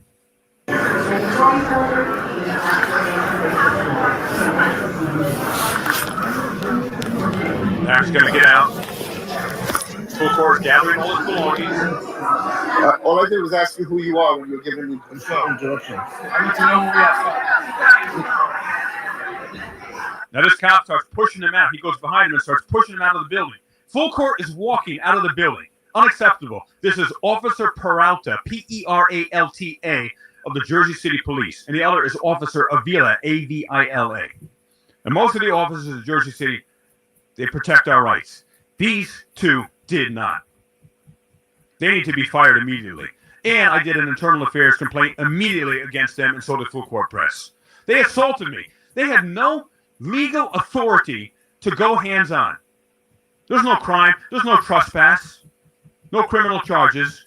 They literally took me out of there like they were bouncers in a nightclub taking some guy out and throwing them on the street. That's exactly what they did here. I'm leaving. All right. So the only thing I asked them, I'm walking. I'm literally walking. So I can speak when I walk. Yes, you can. Only thing I said to the gentleman is, "What is your name?"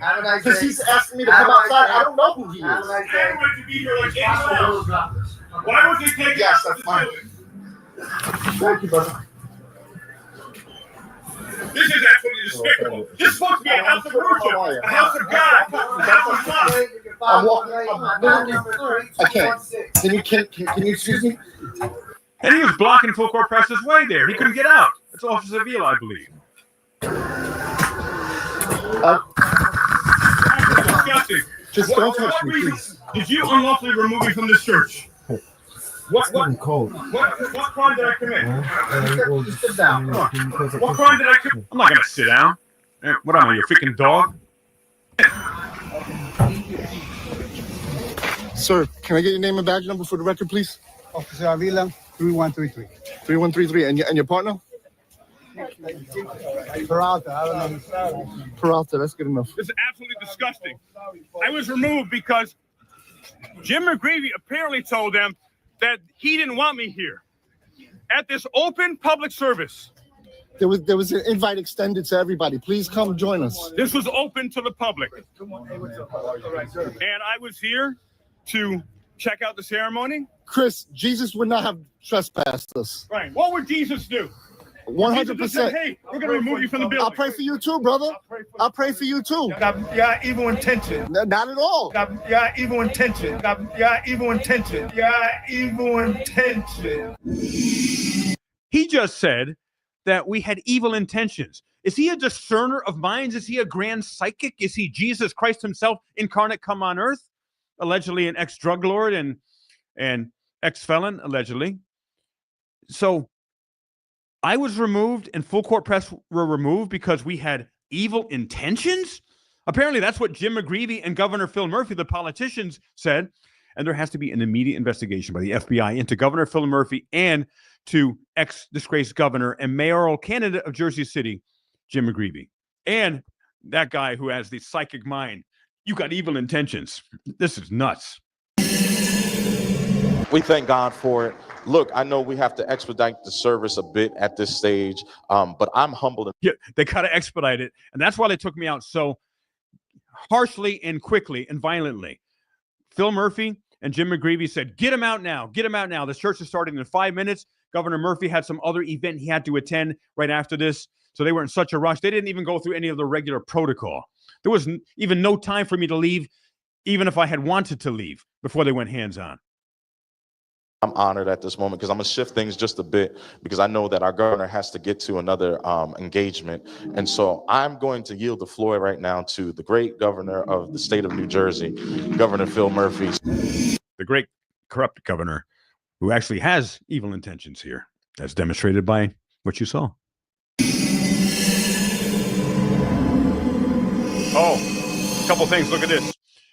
Governor Phil Murphy, some of the things he signs. Check this out. Watch this. So this is New Jersey Governor Phil Murphy signs a deeply controversial public records overhaul. This is his record.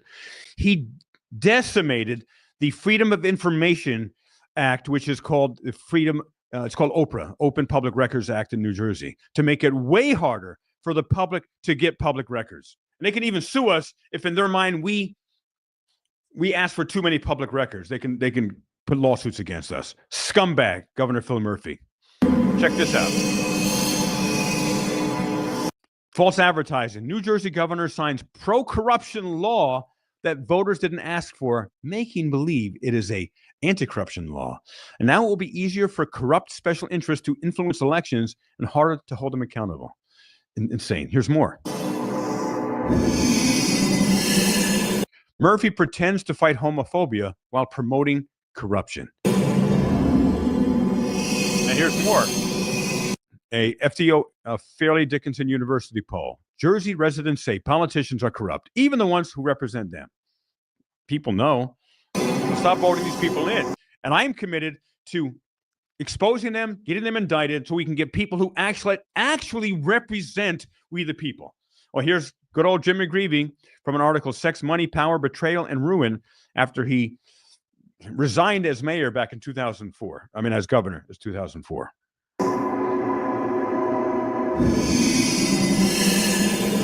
Watch more. Sir, you may come at this time.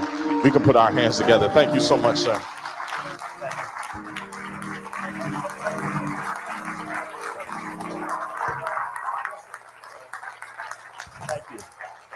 Thank you. Thank you. The most important thing I have to say is I want to give glory and honor to God. I want to give glory and honor to God. I want to give glory and honor to God. Thank you. The most important thing I have to say is I want to give glory and honor to God. Everything else is trivial compared to that. Everything else trivial compared to this. And by the way, I can't imagine a more important Sunday to be in a house of worship. And I think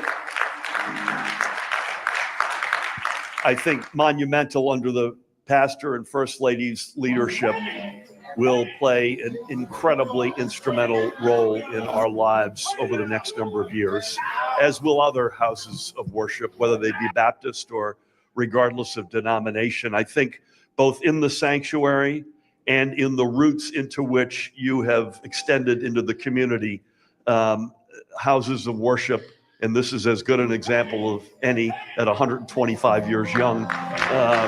That's a good example as any. A journalist and a person praying gets removed from a service because two politicians don't want him there.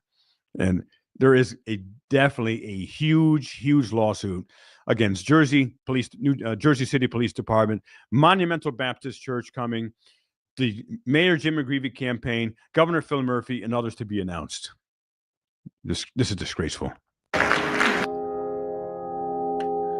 Now, this is a personal message that I shared on my Facebook the other day, and this is just a small portion of it that I gave to the Monumental Baptist Church pastor, Daryl Griffin.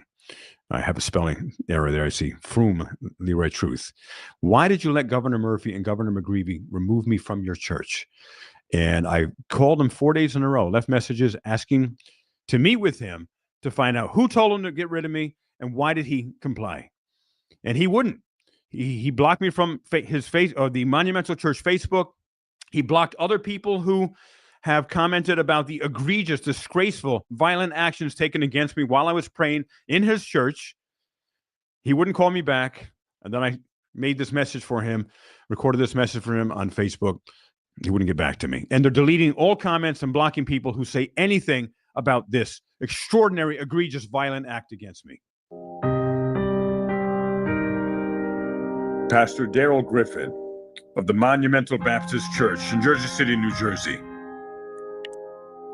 Who told you to violently remove me from the Monumental Baptist Church while I was praying? What reason did they give you? Why did you believe them? It was your church. It was not Governor Murphy's church. It was not Jim McGreevey's church. They had no right to tell you to remove me. However, you could have absolutely, and you should have said no.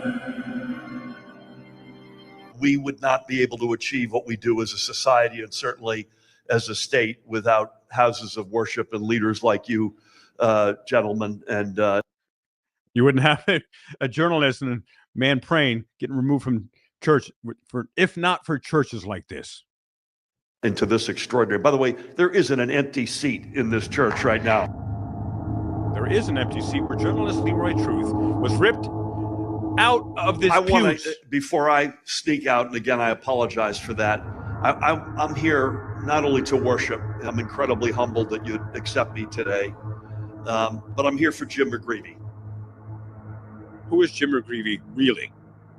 Deals with the devils to get the party aligned. This is from CNN, by the way. They did a recent expose on the most corrupt mayors in the history of our country, and Jim McGreevey was featured in this video here. Nomination. And McGreevey, from my vantage point, was more than willing to do it. When it came to McGreevey's rise in Jersey, there were whispers that the devil in question was that McGreevey had hired unqualified friends for key administration roles. There were allegations of corruption, extortion, and nepotism in his administration. Rumors of favor trading, backroom deals, and a campaign finance fraud investigation from U.S. Attorney Chris Christie were all swirling around McGreevey. See, by the way, Jim McGreevey, when he resigned, the cover story was that he was having sex with another man, and he was married, actually has a beautiful family, but he was having sex with another man, which he had been doing for a number of years. He also had 3 ways sex with his wife and some other men, allegedly as well, which I think he even put in his book. He wrote a book about it. And that each to their own. That doesn't matter to me. But the cover story was he resigned in 2004 because it was discovered he was having sex with a man. That was the cover story. What was actually going to happen is Chris Christie was going to indict him on all kinds of corruption charges. But they let him get away with resigning with the cover story. It's because, he had an affair with a guy.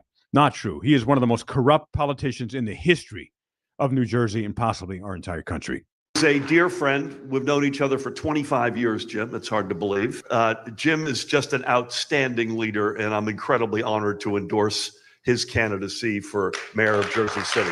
He's doing that in a worship service at an 11 a.m. regularly scheduled worship service. Whatever happened to separation of church and state, ladies and gentlemen? This is nuts. Why did the pastor allow this spectacle?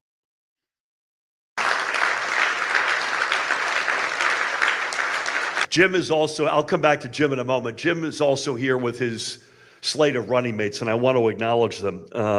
Brandy Warren is a member of the Monumental. There we go. That's the wife of the guy who led the violence and got the police, back of the police to get me out of the church. She's running for a ward like a council person with Jim McGreevey. Major political attack against me. Community.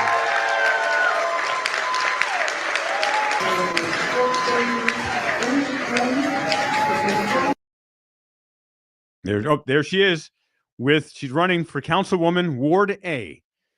There's Jim McGreevey on the right, looking pretty weak and pale and weak. You got a bunch of good candidates out there, but this guy is very, very special. I don't want to get too political. Is this a Dave Chappelle comedy special? Come on. No, it's real life. It's New Jersey politics. Pathetic, disgusting, despicable, corrupt. Pastor, I guess I have a little bit here, haven't I?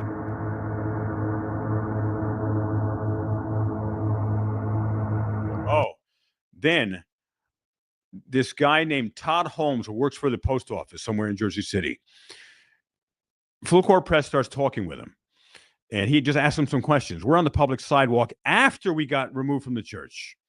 We're on the public sidewalk, and Full Court Press asked him and another man there. They thought they were security. They looked like the other guy with security, sunglasses on. Todd Holmes didn't like Full Court Press asking him questions. However, he came toward me, advanced toward me majorly, gets right into my space, threatens to punch me twice.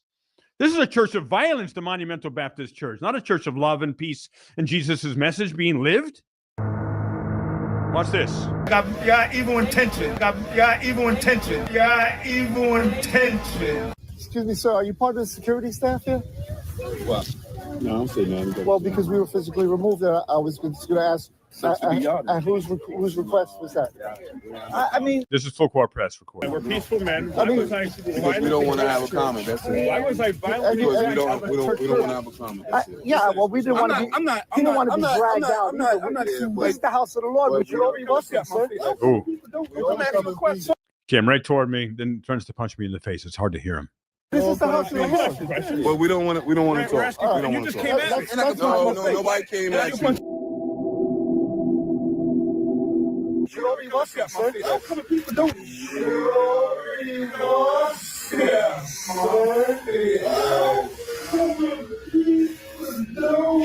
No. Wow, that's really Christian attitude, brother. He just, Come on. he just came from a church service. And I respect it. Exactly. What? Sir.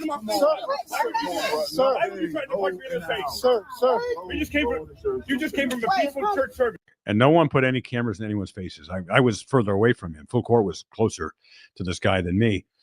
And violent. I mean, what is it with this church? Is this it? I know this is Underground Fight Club with Brad Pitt. And this has got to be. And it's disguised as a church. And at least as long as that pastor is there, Pastor Daryl Griffin, got to be removed. Hey, just go about God and love. God, come on. And you just I just to punch me in the face. We just asked the question, brother. Hey, we're all children of God, brother. It's not political. It's not political, sir. I wish you would open your heart. I wish you would open your heart. What's his name? All right. God bless you, man. God wouldn't threaten to punch me in the face. That was ridiculous. So God wouldn't threaten to punch me in the face.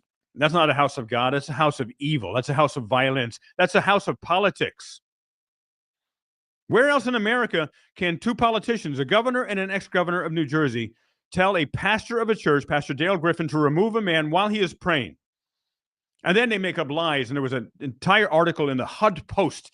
If you look at the HUDPOST.com, entire lies and distortions of the truth in that article, where they said, oh, I went in there and I sat down playing without permission, and that I never won any Grammys when I am, in fact, a multi-Grammy award winner musician, not with the name Leroy Truth. That's the name I use for my investigative journalist work. And this is so wrong. Get this message, get this video to everyone. And please get it to the civil rights lawyer as well. He's incredible. Get this to every local and regional and national media. This cannot go unpunished. No one should ever be removed from a church while they are praying, regardless of whether I'm a journalist or not, just because I'm investigating those two corrupt politicians. And a pastor should never, ever comply with politicians to remove a peaceful man. Stay tuned for much more. Please subscribe to my very good friend and colleague and fellow journalist, Full Court Press NB. You find him at Full Court Press NB, Nancy Bravo. And please subscribe to me as well, Leroy Truth Investigations. God bless you all. And there's so much more to come. We're just getting started exposing this corruption. God bless you all. Keep the door closed. Roll the window down. Roll the window.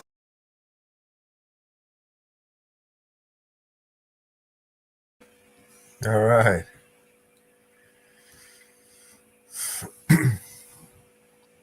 Oh.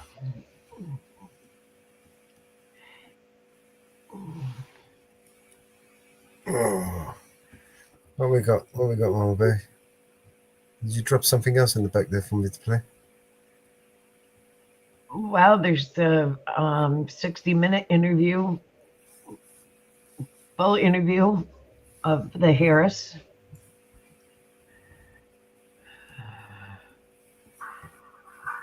I see the House is back. I don't know what's happening in the Senate.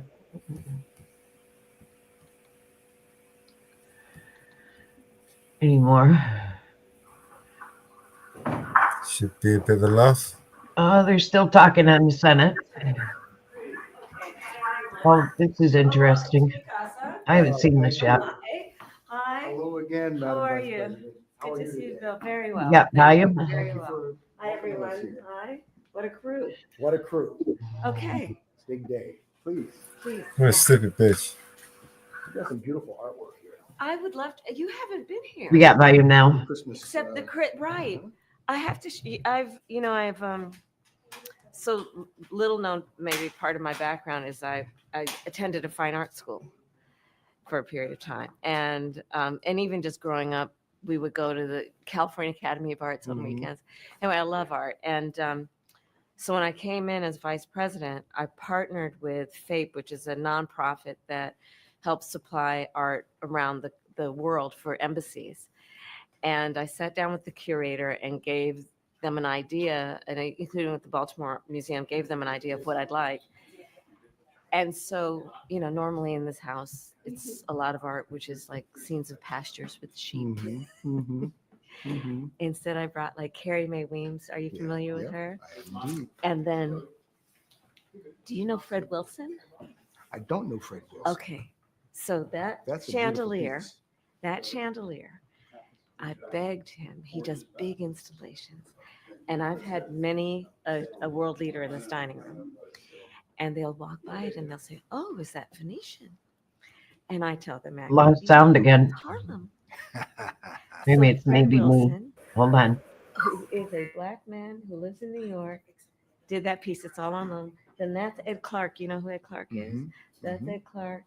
I've got some Sam Gillum, and he, I'm so sorry that he knew it was here. He was alive when I first came in, but it was at the height of COVID, and then he passed.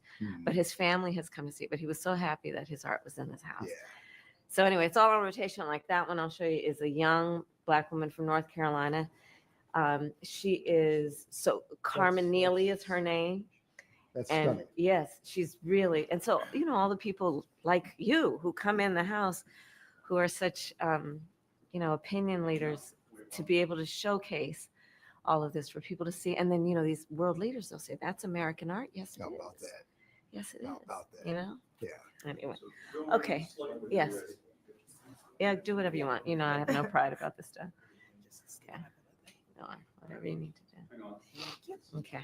Is everybody's cell phone on silent? Okay. And then that mold is at an all-time high today, which is the I one did thing not. I am allergic to. Yeah. Okay. Pollen is down. Mold is up. Mold is up. I know that as a matter of fact, because I was watching CBS this morning. All right. They There have you a go. little stream. Now that I think about it. Learn something new every day. Indeed. See you, Chris. I'm gonna just snap it once. Good. Coming around. Done? Yeah. Got it on both?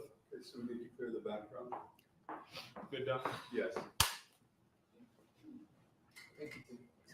No problem. Just do what you need to do.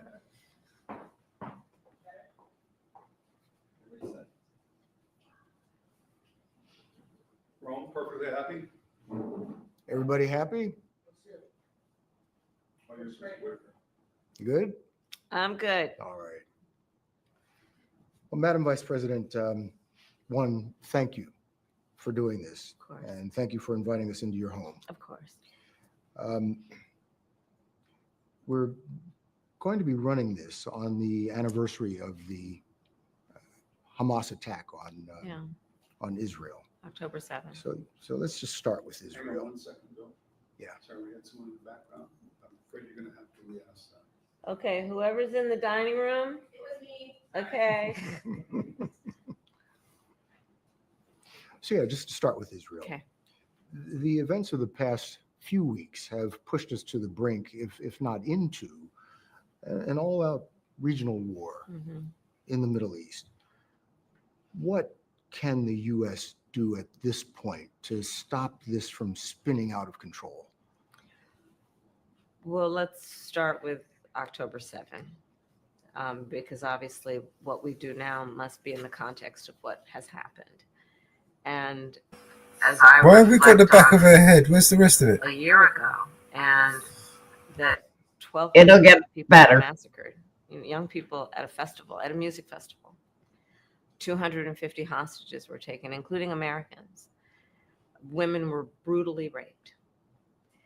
And as I said then, I maintain Israel has a right to defend itself. We would, and how it does so matters. And as we fast forward into what we have seen in the ensuing weeks and months, far too many innocent Palestinians have been killed. And we know that, and I think most agree, this war has to end. And that has to be our number one imperative. And that has been our number one imperative. How can we get this war to end? Well, critical elements of that are we have got to get a hostage deal and a ceasefire deal done. We have to get aid in. We have to lay the path toward a two-state solution. I do believe that we must maintain that as an objective, no matter how out of reach it seems at the moment. And the work that we have to do is also pay attention to what is happening every day in the region and put U.S. resources into everything we can do diplomatically and otherwise to de-escalate what is happening in the region. We supply Israel with billions of dollars in military aid. And yet, Prime Minister Netanyahu seems to be charting his own course.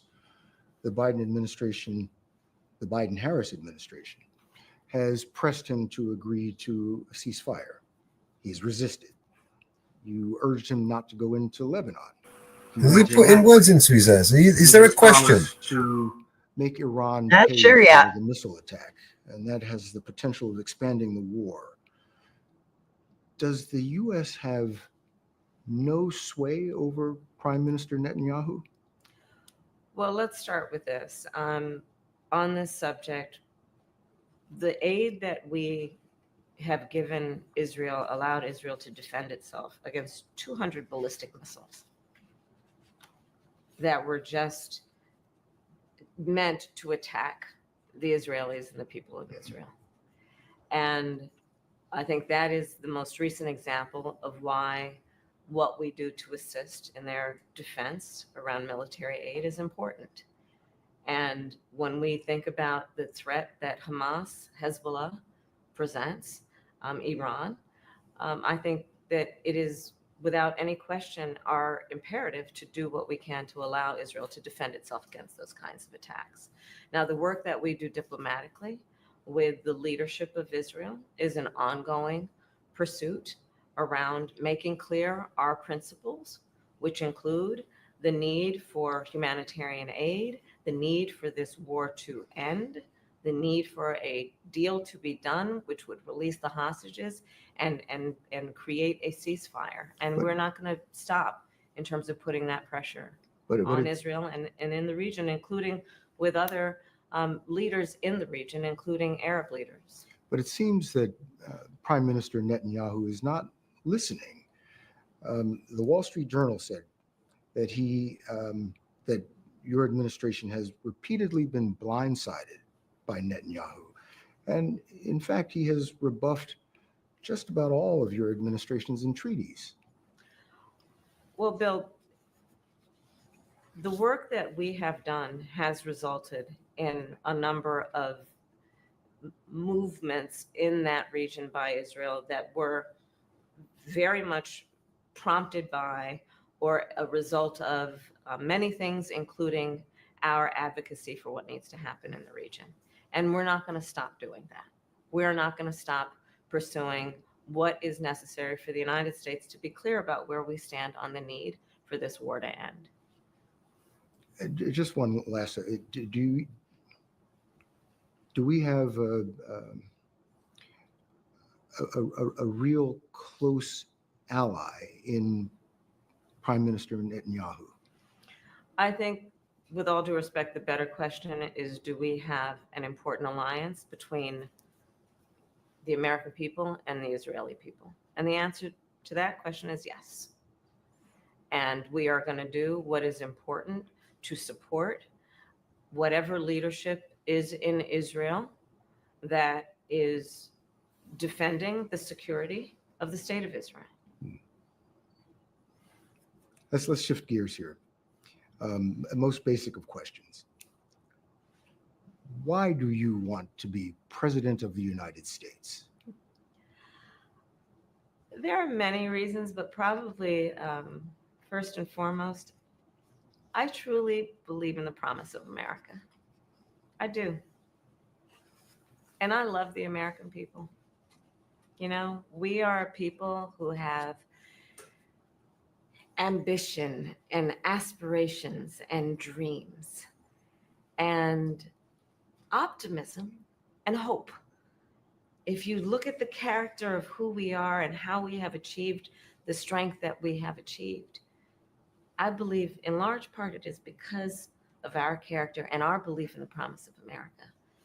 And I'm running for president because I want to do everything that is possible to create an opportunity for people to achieve those goals, those ambitions, and those dreams. And that is why you will hear me talk about my plan for an opportunity economy, to invest in what we can do, not only to bring the cost of living and prices down for folks, because even though we've achieved a lot of success, prices are still too high. You know it, I know it. But what we can do to invest in the innovation that is happening in startups and our small businesses, what we can do to invest in the industries of the future, what we can do to maintain America's strength in the global context. But that's why you want to run. That's why you want to be. That's why I'm president. running. That and some other reasons. But you're asking the American people to make you the most powerful person on the planet. Why do you deserve the American people's votes? Well, first of all, I have a career and a history of being very clear that I think of my role of leadership, and in particular now for the last 4 years as vice president and moving forward as president, if the voters will have me, as being a leader on behalf of all Americans. As you know, I spent the majority of my career as a prosecutor. And I'm going to tell you, I never asked a victim of crime, a witness, whether they were a Democrat, are you a Republican, are you an independent? The only thing I ever asked folks is, are you okay?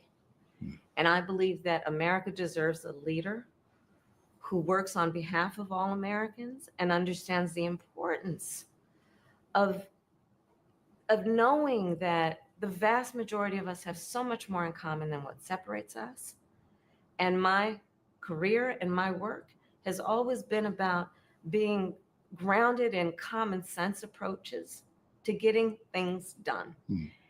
And when it comes to what we need to do as it relates to national security, we just had that conversation.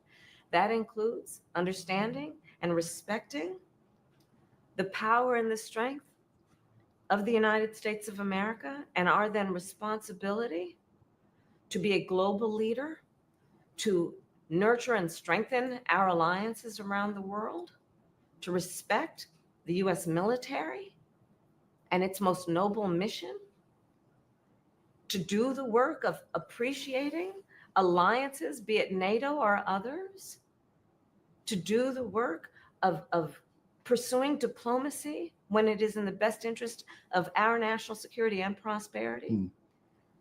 And my experiences tell me not only that those must be priorities of the United States of America and the President of the United States of America and the Commander-in-Chief of the United States of America, but also all of those experiences tell me that the American people in this election have a clear choice. Because on the other side of the equation, we are looking at the former president, Donald Trump, who has shown himself to be, when he was a commander-in-chief, someone who gave away America's standing in terms of our principles of standing up to dictators and autocrats. You see how he compliments Putin even today. Someone who was prepared to walk away from our alliances. NATO is the strongest military alliance the world has ever known. We have seen someone in Donald Trump who openly criticizes the United States military, men and women who are prepared to, at great sacrifice, serve our country. Such a coward. Why not show your face? We were founded. He calls them suckers and losers. But Madam Vice President, a quarter of registered voters still say they don't know you. They don't know what makes you tick. And why do you think that is? I mean, you have been vice president for almost 4 years. You've been on the national scene for longer. What's the disconnect? It's an election, Bill. And I take it seriously that I have to earn everyone's vote. And that's why I'm traveling our country. I've seen you in a few states in the last couple of days. I am talking with folks where they live. I am listening to folks and working to earn the vote of every American. This is an election for president of the United States. No one should be able to take for granted that they can just declare themselves a candidate and automatically receive support. You have to earn it. And that's what I intend to do. Let me tell you what your critics and the columnists say. I suppose they did it like this so that they could edit it after.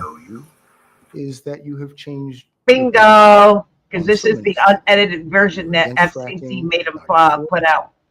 You supported looser immigration policies. Now you're tightening them up. You were for Medicare for all. Now you're not. So many that people don't. Do we see her face? Her lying, bitchy face. And I know you've heard. Not the unedited. I just skipped through it. Well, a lot of the positions that you were talking about have been discussed and dispensed with in 2020, 4 years ago. But let me be clear on something. In the last 4 years, I have been vice president of the United States. Oh, come on, this is going to be pathetic. The most pathetic interview I've ever seen. Not coming from a particular You might as well show us your ass, Vice President girl. of the United States. I mean, fuck. And I have been It traveling. could be anyone there. It could be fucking Miss Piggy. And seeking what is possible in terms of common ground, common sense solutions, building consensus. And that is why I have taken the positions that I take. What's that? 69? Not Fucking just lying messing bitch. with my values, but understanding we have to. All right, enough of this. Oh man, I've had my fill of politicians lying to me today. I don't know about you, Mama Bear. I am full. They have been quite the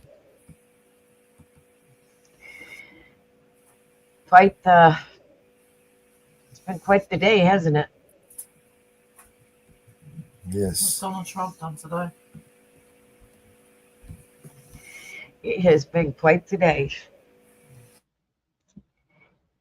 I every politician lies. It's a proven fact.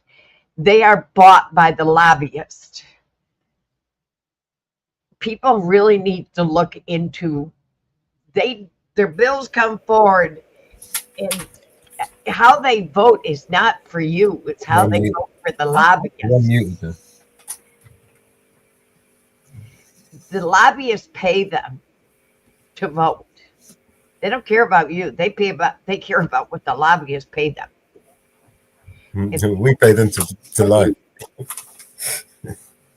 They don't look at you, the taxpayers. They look at see what the lobbyists are going to give them, send them, and do for them and their families. Is how they vote. I was saying is the rich get richer, the poor get poor. Bingo. You're so correct.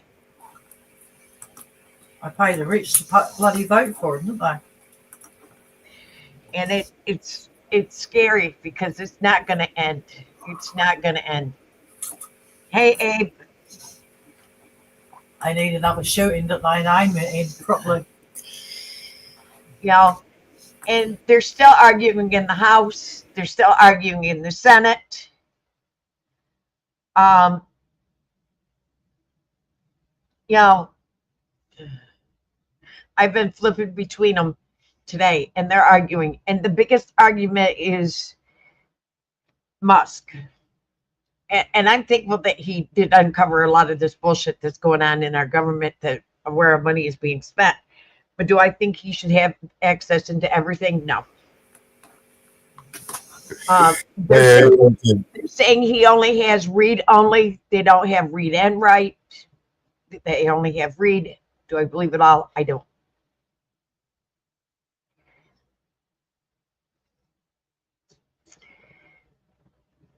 So it scares me. It scares me.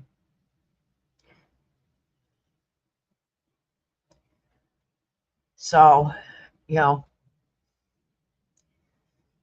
where do we go from here in the government? I have no clue. I have no idea. But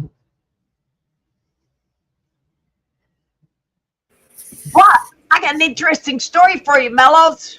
Go shoot. I'm all ears. Let's go. You gotta hear this one.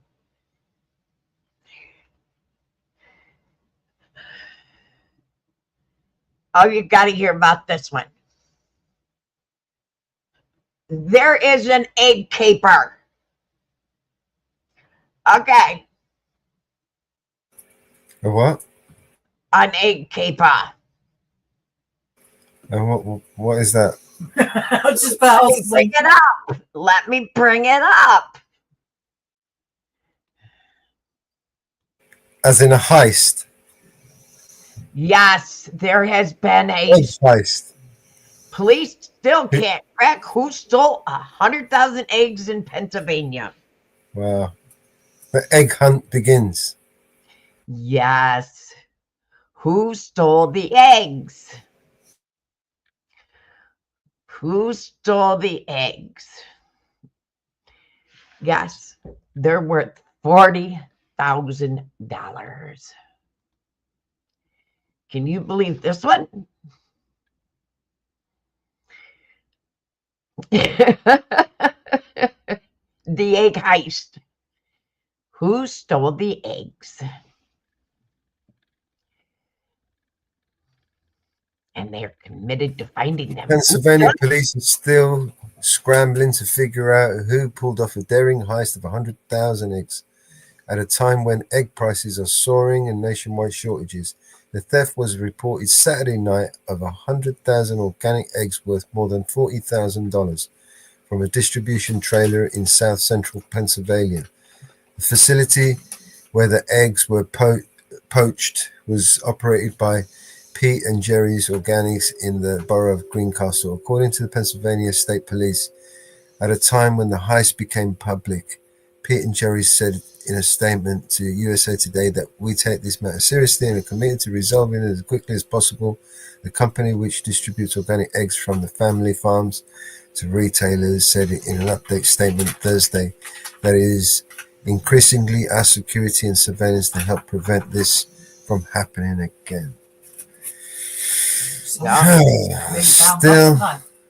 Still, as of Thursday morning, investigators had yet to crack the case. No pun intended. A police spokesman told USA Today in an email it remains unclear how many eggs could be removed at once and what the thief or thieves intended to do with them. Stop having diarrhea. Making some omelets, obviously. Okay. Who stole the eggs? I know. Jenny, were you here in the U.S.? Oh, fuck.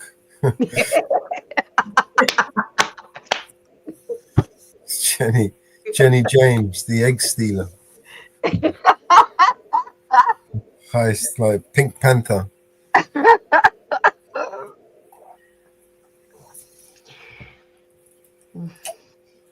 Maybe they're going to feed the poor with them. She stole the Easter cake. She stole eggs at Easter. It's almost Easter again. She stole the eggs again. Oh, wow. I thought you would have a fun one with that one, Mellows. Can you believe that? All those eggs. The great Easter egg heist. Who stole the Easter eggs? So how long is it going to be before they try to impeach him again? They already started. Have they? Oh, of course they have. Of course they have. Democrats are filing impeachment proceedings against him.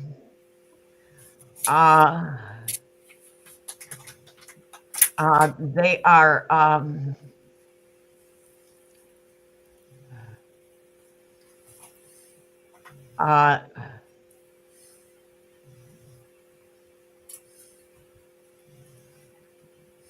they are starting impeachment proceedings. Yes. Let's play Redacted. They're live.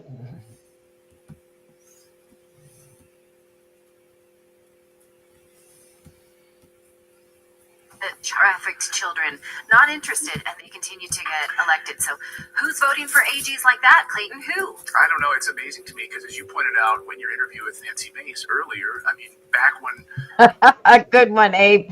he set up a website, a social media website that was all about government transparency. Like, where did those Democrats go? They don't care at all about government transparency. Like, if you know that children are being trafficked, Yeah. I've had debates with liberals who voted for Kamala Harris. I'm like, you're literally supporting the trafficking of children. This administration facilitated the importation, distribution, sex trafficking of children. How can you get up in the middle of the morning? How can you wake up in the morning and feel confident about you voted for these people? It's disgusting. I don't And know. another thing that really irritates me is you see this narrative of like, oh my gosh, Elon Musk has access to our personal information. Think of all the people that you don't even know that have that, like right in these offices. Oh, the NSA. Yeah. I mean, all of it being shared around and spied on Americans right now. So, yeah, disgusting. Well, hey, we should mention we have a store. I'll mention it again. Check it out. If you want to go to redactedstore.com and support independent journalism, you can do that. And you and the few So sponsors just we have finished. here on the show, we are not supporting.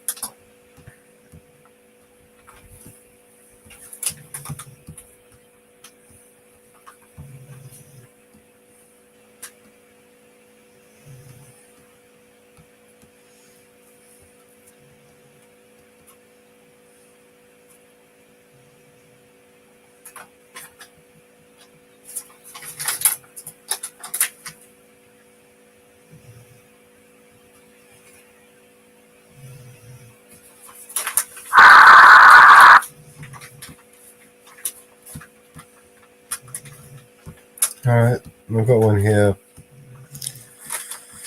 And because I haven't got a video ready, I'm going to play this one. Jersey Watchers channel.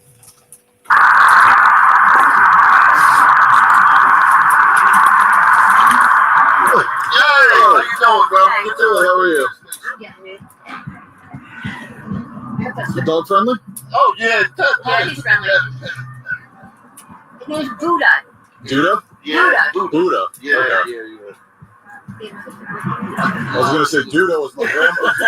No, so in Poland, that's a common dog's name. Oh, is it? Yeah. Take it down, dog. Thank you. How old? Oh, year and a half. Year and a half? A little bit older. I think this is the right one. Where you guys come from tonight? Just riding, went around the block, like Dunkin' Donuts came back, the motel turned around, just riding. Okay. I really came to show this front the dog. What's that? I really came to show this front the dog. Oh, where at? Tony passed the motel and back around and stuff, that's all. Just riding around. Do you have a valid insurance card? Yeah.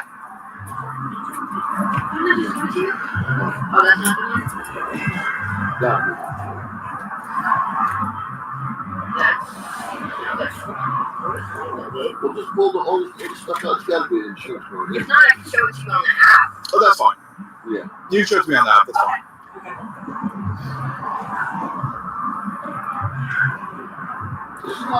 You headed back to Jamesburg after this? Yes, sir, brother. I don't want to go to bed now. I still have bed. I'll look for him to get down. Anyway, we should. So where you were coming from Jamesburg? Yeah, just riding, that's all. Okay. Yeah. You guys didn't stop anywhere, did you? No. Okay. No. Okay.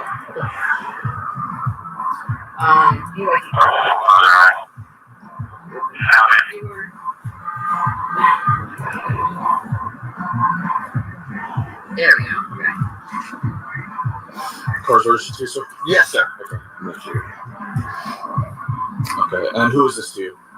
That's my woman. That's Okay. whatever it is. Okay. Yeah, I'm just asking because she pulled up the insurance on her phone. Oh, yeah. Okay. Change to my name, sir. Okay. So the reason for the stop is one of your license plate lights is out. Oh, yeah, you know what? Let me just show you that. Let me show you real quick. You know what it's out? Oh, sorry, sir. Sure, you know what? Because if you look at this right now, it says something rusty. I broke this one to get that one in there. The screw's so rusty, that's why, you know what I'm saying? I got you. Yeah. So tomorrow, since you stopped me, bro, I'm gonna break that goddamn leg and that shit up. Listen, I had the same issue. I had the strip screws with mine. Yeah, and, Okay. and they're real thin. You know what I'm saying? Yeah. Okay. How's your license? Good. Good, run them. Okay. No points, something like that? Maybe two. Maybe two. For what? I don't know. I was in North Brunswick or South Brunswick. A careless driving ticket, I think it was. Okay. They did for going too fast. Excuse me. Yeah.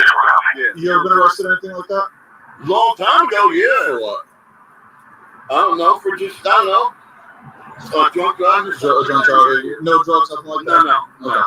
All right, you can have a seat in your car. I'm just going to check your license out. We'll get you on the road in a minute.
Why have they blurred it? It's the laptop screen, yeah, they'll always blur that.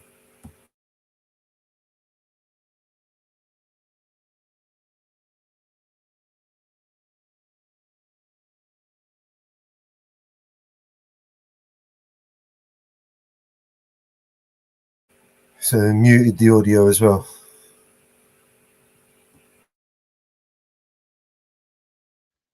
Nothing uncommon.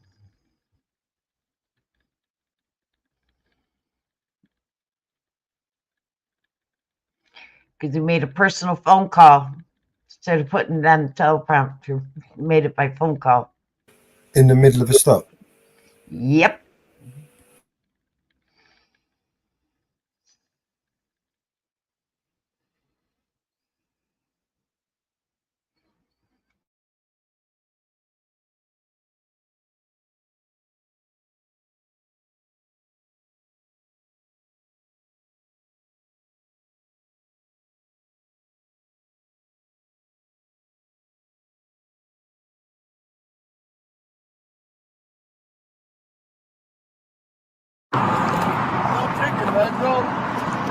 What's that? No ticket, right? No, just hop out here and talk to me real quick.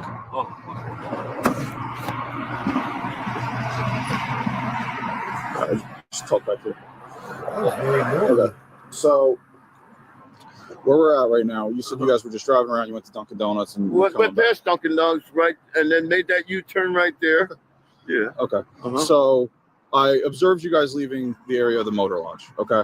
Yeah, right there. Yeah. Yeah. So I saw somebody walk up to your car. Yeah. That hotel is known to us for drugs and prostitution. Oh, I'm sorry. Oh, no, she's not a prostitute. No, I'm not getting at that at all. Oh, okay. Yeah. With my training and experience, it almost looked like you guys did a hand-to-hand transaction. Oh, no, sir. So Okay. where we're at right now is I'm going to ask you for consent to search your car. Okay? Oh, come on. Go ahead. You can search my car. Okay. There's nothing going to be on her, nothing on you? Nothing on us. No, sir. Okay. What were you guys doing at the hotel? Nothing. You know, Tony, you probably wouldn't know him. He's got a brown dog just like mine. And my dog's ready to be, his dog's ready to be mated. So I'm going to get paid for this. So that's what the whole thing is. So I brought mine out so he can see it and stuff, you know? If I were to have a narcotics canine run the dog, would it alert on the vehicle at all? On my dog? No, on your car on the car? for drugs. No, I'm pretty sure it would no, sir. You're pretty sure? I'm pretty sure. No, Are you the only one that drives this car? Yes, sir. Okay. I smoke pot. Well, the dogs aren't imprinted with pot. Oh, yeah. Marijuana, so we could even smoke marijuana. Oh, if we okay. wanted to. Yeah. Yeah. You've never been arrested? We're honest. We're law-abiding. You know what I'm trying to say, sir? You just have to see how it looks like from our perspective. Oh, if somebody comes up to your window at a hotel that is known for us. Oh, I didn't know that. If I would have known that, I would have never came to that motherfucker. Is he living there? Yes, sir. Yeah. Okay. I think he lives in 106. I'm not sure. I don't It's know. only 2 digits in those hotels. It's Well, I either a 10 number or a 20 number in that motel. It's upstairs, brother. So That's it's a all I 2. know. You know, he has a dog like mine, and that's the only thing that, you know, we're law by. I work. You know what I'm saying? Okay. I'm a painter. You can look at my car. Look. Okay. No, I believe you, sir. See, I'm a painner. That's all I do. I work hard every fucking Just day. just hang out with this officer real quick, and I'm just going to talk to her real quick. All right? That's all I do. You go down the window. Here we go. I'll just open the door. That's okay. Hi, buddy. Buddha, stop. He's okay. Okay. All right. How long have you guys been together? 7 years. 7 years. Okay. Yeah. So you guys were just coming from Jamesburg. You guys were headed to. We went to go. Well, his friend wanted to see the dog because he said he had a girl dog. And where was that at? Over at the hotel. The hotel. Yeah. Okay. Do you have your ID with you? I don't have a license. My problem. All right, here's my problem. Okay. I lost my whole purse a while back, right? Now I need to get a new ID, but I don't have my ID or a social security card. You can't get an ID without your social, and you can't get a social without a photo ID. Right. So okay. I'm like stuck in this place. Okay. You know? Birth certificate isn't good enough now? I mean, yeah, but I don't have my birth certificate. Gotcha. Okay. So I'm going to be completely honest with you. I told him the same thing, and I'm just going to explain it to you. Okay. So I saw you guys pull up to the motor lodge on the side there. I saw the male walk up to your car. Okay. That hotel is known to us for drugs and prostitution. Are you serious? Yes. That's our unit specifically targets that hotel, hence why I'm wearing jeans and a hoodie. Okay. Okay. So from my training experience with that male walking up to your car like that, it looked like a hand-to-hand transaction. Okay. I could totally see how it would look like that. Okay. Yeah. Is there anything in the car that I should know? Not that I know of, but I mean, he's got one friend, honestly, that always drops it in here. So there have been times that I found, like, you know, an empty Okay. bag. Do me a favor, hop out of the car for me real quick. Yeah. No problem. You can search my purse too if you need to. Like, I don't care. All right, just step over here for a second. Okay. Detain him real quick. All right. Just put your hands behind your back real quick. Why? You're not under us. You're just being detained. There's a wax fold on your seat. There's a what? Relax. A wax. What? Relax. Put your hands behind your back. Okay. Relax. We're not gonna hurt you. There's a wax fold on your seat, okay? I'm just scared right now because that's crazy. All right, don't You be know? scared, okay? Try your best to stay calm. All right, anything that's gonna hurt me or poke me on me? No. There's a wax fold on the seat. Yeah. 6 feet. We're gonna have 2 detained. Hi, buddy.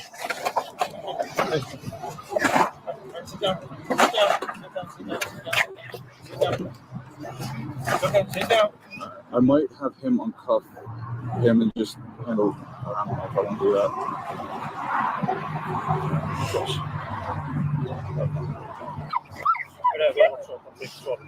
Okay.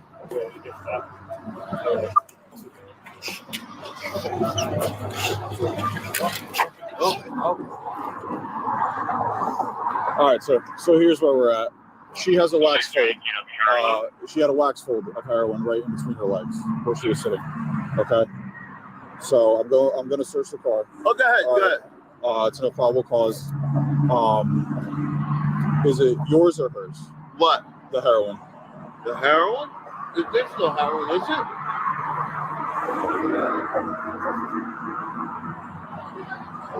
So just focus on answering his question, sir. Oh, what is this? Holy shit. Wow. Holy shit. Whoa. Wow. Just give me a couple minutes.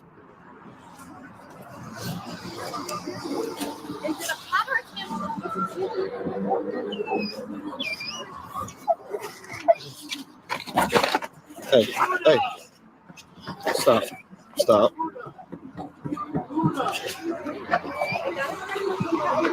Oh my God.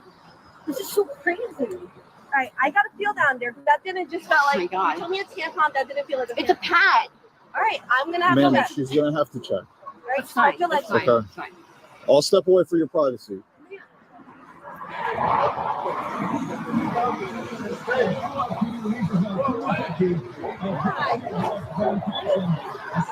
I can't believe.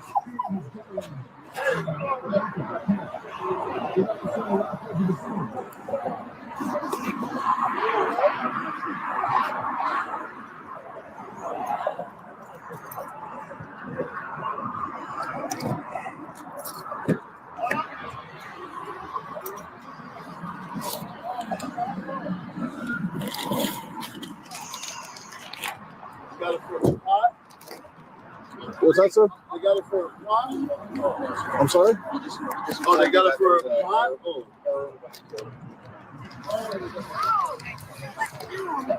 Why are you so bad? Can you sit up? Ma'am, listen. Oh, you just hurt me. Listen to me. What? If we go inside and we find the drugs inside, it's a separate charge. What do you mean? So It might not be. Yo, can you just sit up? Oh my God, you just hurt my bag. All right, Do sit you up. need an ambulance?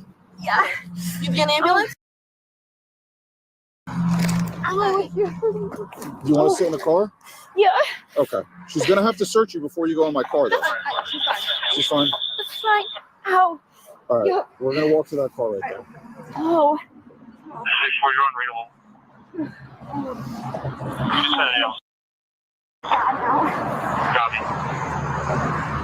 He told me it was 6'5" and 6'0". Okay. What's wrong? My back. It's my back. Okay, wait, sit down.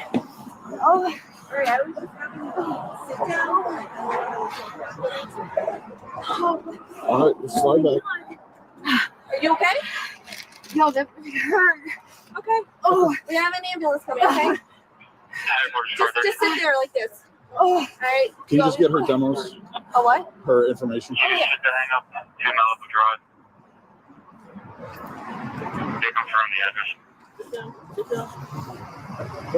She probably has a tough note then. 30, down to 6'6", maybe 27 impersonation. Nigeria Sierra 28 uniform. Alpha Echo. Blue Accord in and out.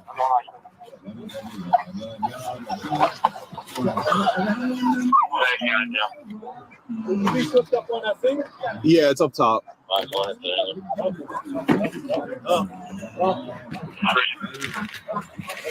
Headquarters, turn on the Eastern Street. What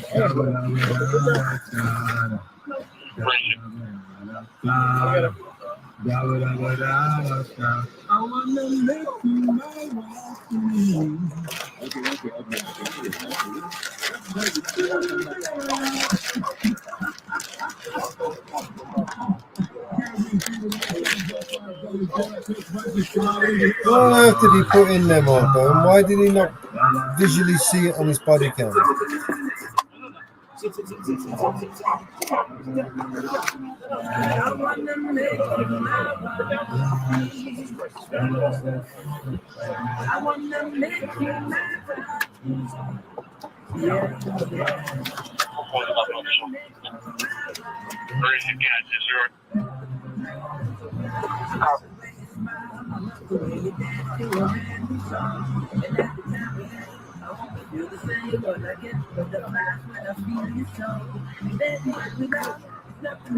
Yeah.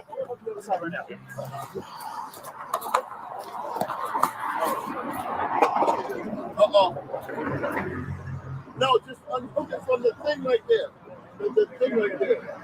Her?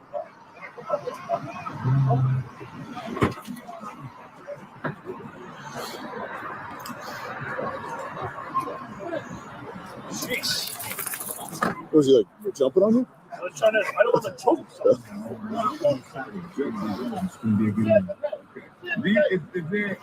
Before you perform, you get nervous and do you play exercises? You know, what do you think is calm the nerve? Or you don't have any nerves to calm? Copy. Every time. Is that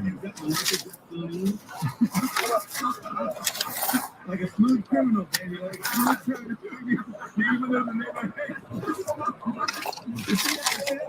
You knew the name of it. Wow, okay, here's Easy. That was gold.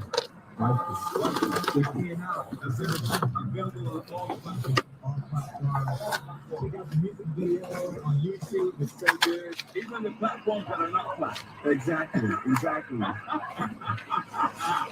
Come on, Easy.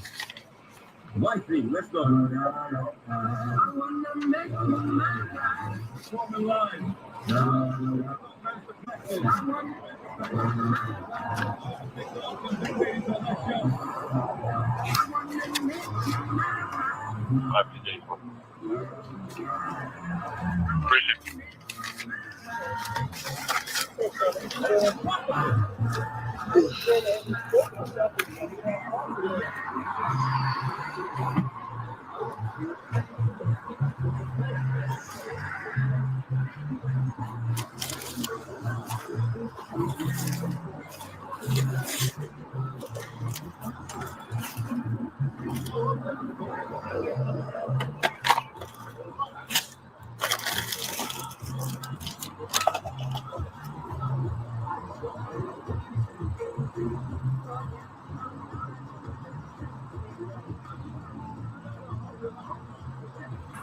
Looks like he can't find anything he wants. He was hoping for.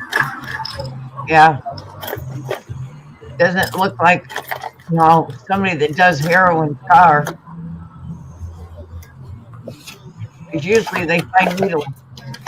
He's looking for needles. Is what he's looking for. He's looking for anything at this point that will justify his unlawful and illegal actions. Well, supposedly they found 2 bags of heroin. He said he saw what he thought looked like heroin, but it doesn't look like he's found any.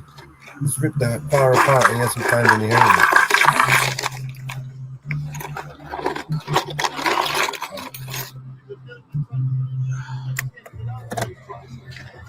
Like I said, heroin, there would have been caps from needles and stuff.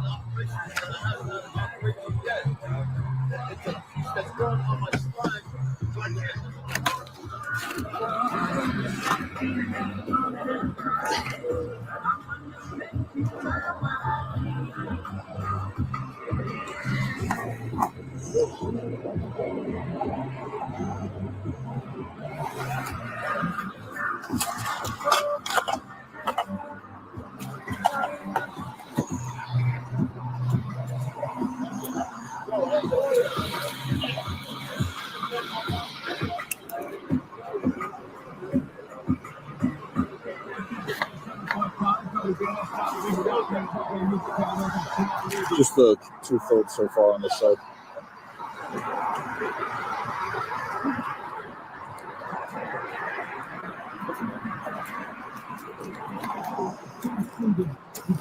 to get around it. You can't seem to get over it, get under it. Quite frankly, Combs has been brought with a series of lawsuits from anonymous accusers, but the identity of one has no word from the cell, a lady called Anna Kane. Anna Kane, and it's up for Rebecca Kane, has revealed her name in court documents as part of the sexual assault lawsuit against the music mogul. The indictment adds another layer to the allegations that Diddy and other participants in the Diddy assault.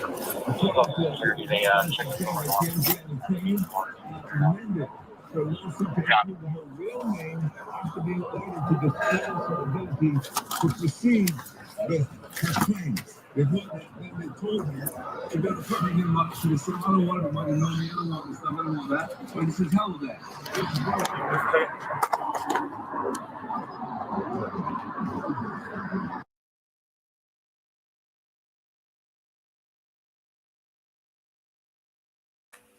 Mutes again while he's colluding with his colleague.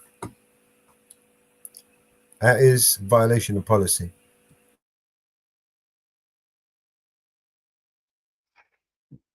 Come on, this is New Jersey. You ought to know better. They violate nonstop.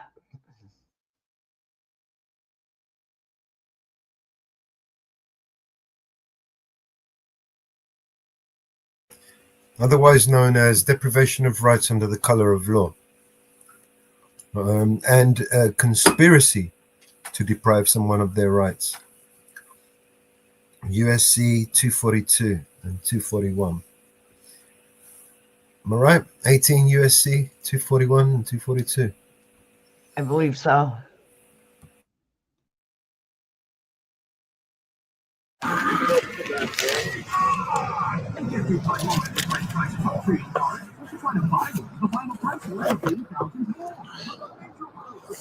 Pricing and no surprises.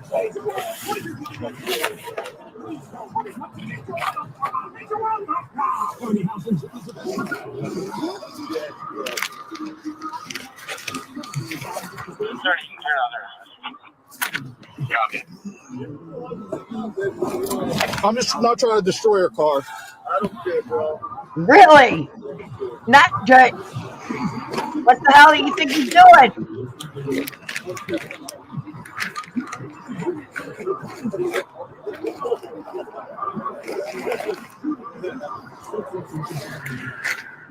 If you ever needed help,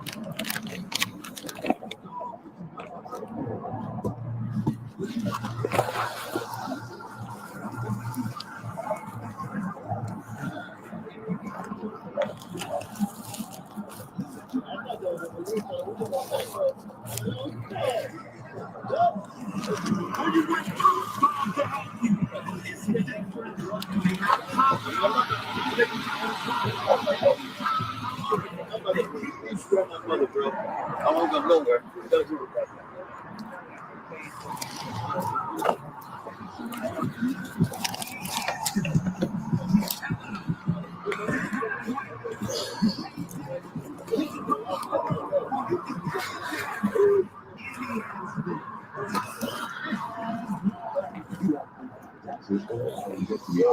This is important here.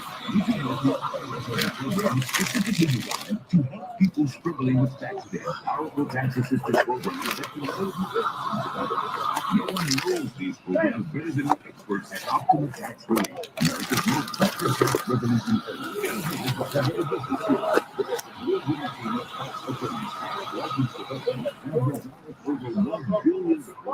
You sit on my nerve in this. And if I don't have it cut out, I'll have to, you know what I mean? I'll go paralyzed and shit. Yeah. He had nothing on him. Huh? You were searching? What do you want to take me out? No, I'll take me out. No, check me out. Shit, go ahead. Fuck it, go. Go ahead. I think it's, yeah.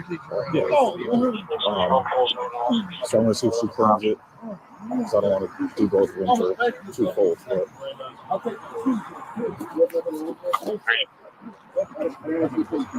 Okay.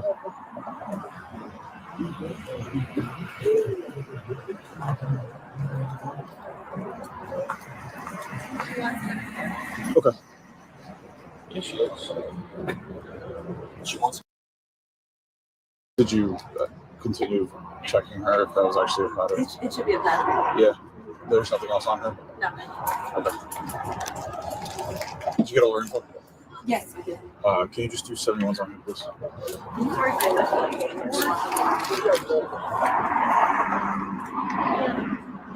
I didn't realize you were.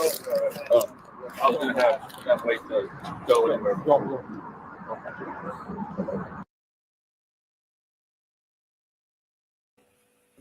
More violations. This is more colluding.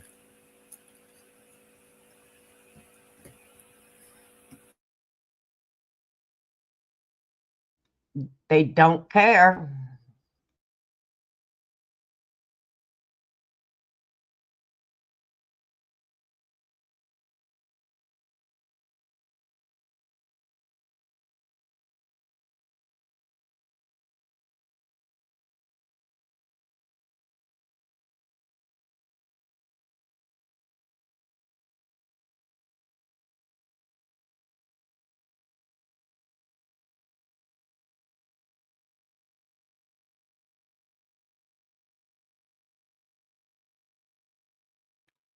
This is such a violation.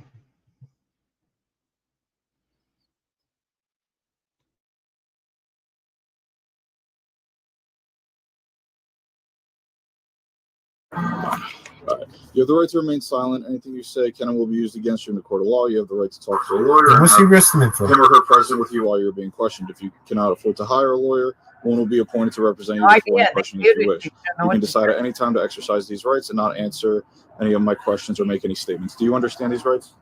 Yeah. Okay. Do you wish to speak to me? Yeah. Okay. So where we're at right now, you're under arrest for the heroin. Okay. What hair? So My legs. yeah. When I pulled you out of the car, it was on the white towel right in between. Nah, man. Then it must have been on the seat before that. Okay. Seriously. I'm not even seriously. Okay. All right. So just hear me out. Okay. All right, just send me one. If you're saying it's not yours, he's saying it's not his. Okay. If you claim that it's yours, it's a ticket at the end of the day. You're going to go to the hospital. Well, why should I get a ticket for something? Because you're in possession of heroin. It is what it is. Okay. So. No, it's crazy because I tell him this shit all the time. Okay. All the time. I tell him to clean out his fucking truck. Okay. You know, I told you he has one friend. And it's a guy that works with him, and I know he does the shit because I found it in the truck before. Okay. So you're getting charged with it regardless. Okay. So if you claim that it's yours, then I could release him and the dog. Okay. If you say it's not yours, then I have to take both of you in, and I'm going to have to bring the dog to animal control. Take credit for something that's not mine. I'm not telling you to do that at all. But where it was in between your legs on the seat. Okay. So then wouldn't I have something else on me? Like, you could check my purse? I already did that. I'm going to do a more thorough search, okay, if that's the case. Okay. Is there anything else that's on you anymore? No. Okay. Great. So is the heroin yours or no? Like I said, it's just going to be a ticket. These guys are going to go with you to the hospital. I'm going to go inside, type it up real quick, and you'll get your court date. All right, it's not the end of the world. It's just a little bit of heroin. You're not going to jail, nothing like that. Oh my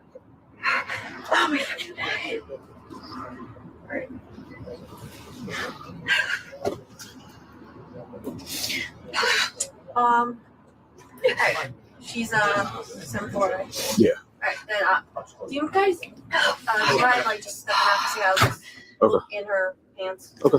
Oh fuck. All right. You guys step out. She's just going to check her one more time. She's going to think on it. She's going to think on it. She's going to check her real good right now. Okay. And then that'll tell me. Because as soon as she went like.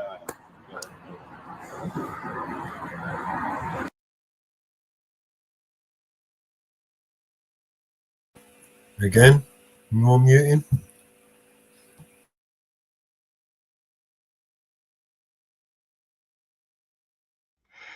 Yep.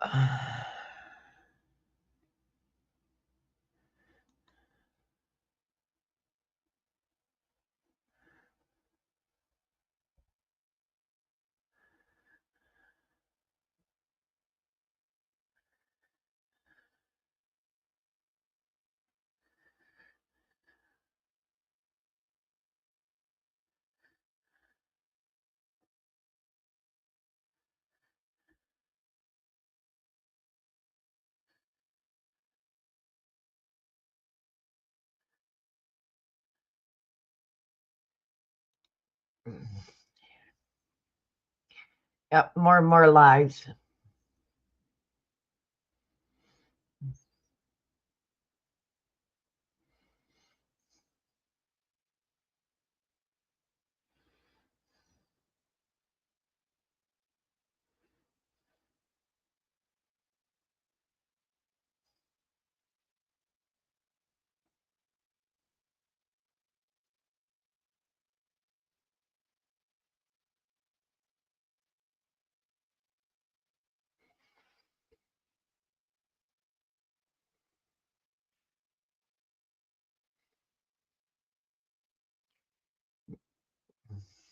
You ought to see the report. That's Hospital even- anymore? Right, yeah. Regardless of the So process. it should be like all night. Yeah, and then if you want to go to the hospital after, we'll call you another ambulance. And if you start feeling shitty, just let us know, and you'll be right on the corner, okay? So please put on your shoes.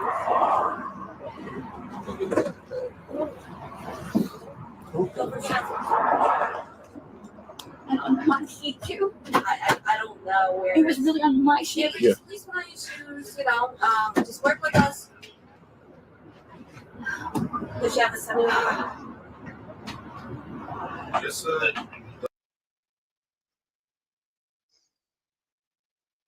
More mute. You know, I reckon he's hoping that he'll find something on her when he takes her in.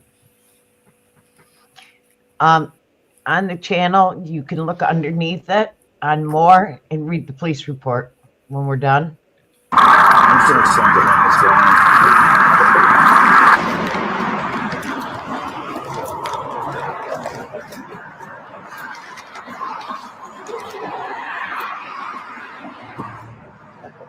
So everything's all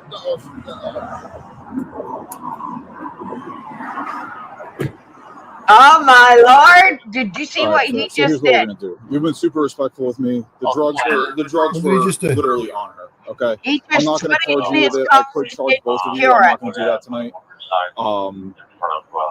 So I don't have to take your dog. I don't have to take your car. Nothing like that. I'm gonna. He just threw it in his car. The evidence. In whose car? In the Police suspect's car. The police Okay. car.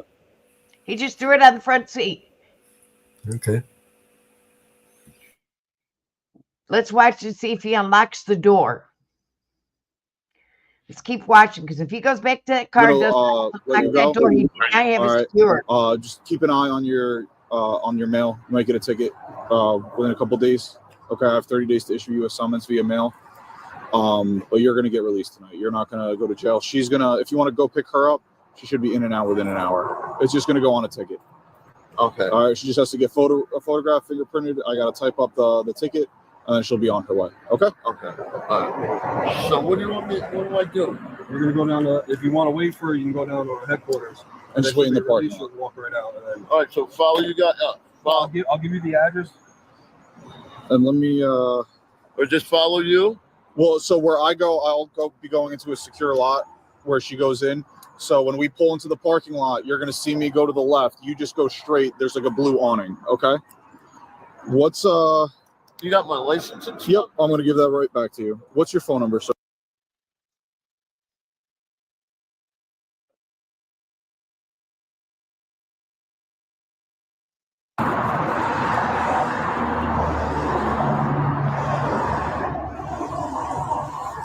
All right, sir. Here you go. All right. We'll get you your dog in 2 seconds, and then, like I said, it shouldn't take more than an hour. Okay. I'm gonna get your dog. Okay. We gotta hook him back up the way it was. How is it set up though? You'll show me. Yeah. Whose car? Where's the dog? Oh, in his car. Ah, there it is. There it is. His car was never secure. He's just gonna follow us and pick her up. Yeah, we should get the dog over there too. Yep.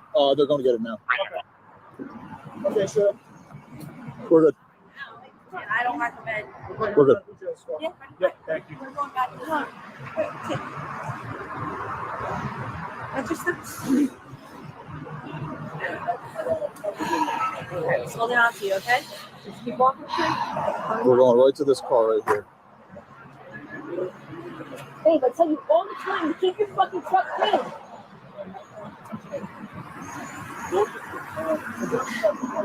All the time, babe. I tell you, check your fucking truck all the time, don't I? Yeah. Like, this is fucking crazy.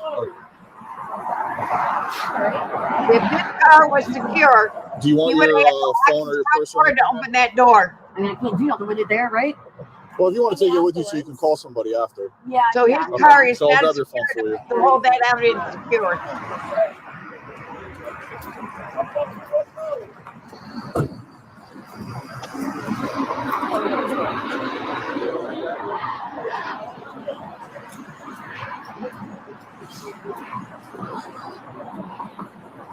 This is your phone, correct? Yeah. Okay. All right. Just lean back. I'm gonna put this through. Do you want me to follow you in, or? Yes. Email. And can you just send me her info? So, yeah, all good. Just send me her info. All right. Appreciate it. All right. And he's gonna get out of here. Yeah, I'll have Steve walk out with you soon. Okay. Yeah, it won't take long. Yeah. Yeah.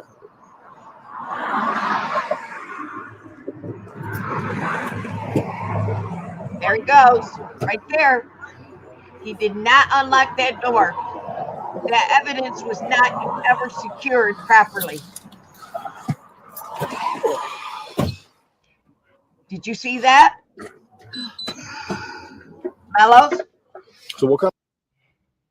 Did you see that? Yeah, I did. That evidence was never secured properly. Anybody could have touched that evidence bag at any time. Looks like she had a bloody good lawyer then. Yeah, it had his name on it. Where is it? He's like, It should be somewhere on the front seat or in the center console. Yeah.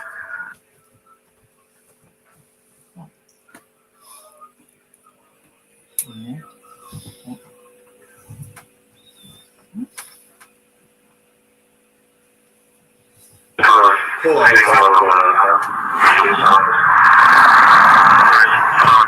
Did we find it?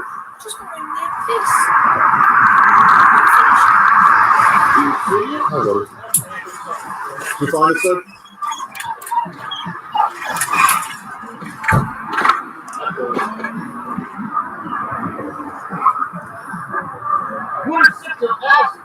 He's alright, he's fine.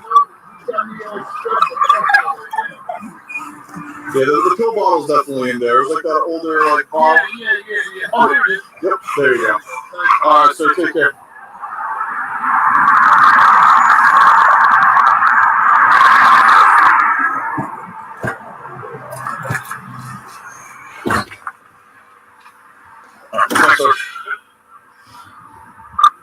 Six airports. 7475 one adult female starting 61409.9. Can you just print out the DL for the female that Channel 4 provided you and fax down a watch commander with a CCH, please? Yes, ma'am.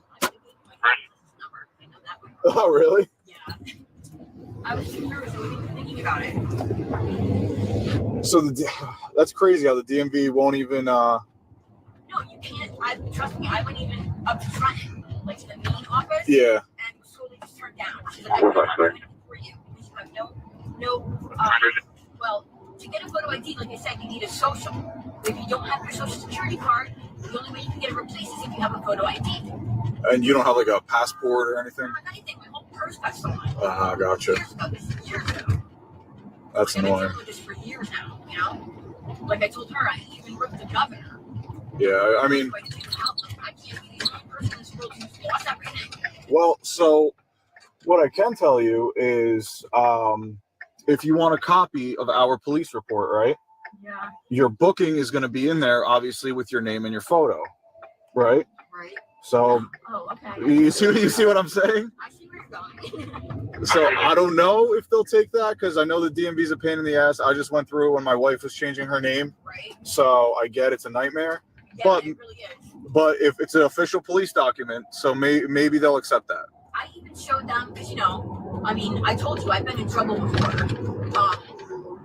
So I even not for drugs, just so you know. Okay.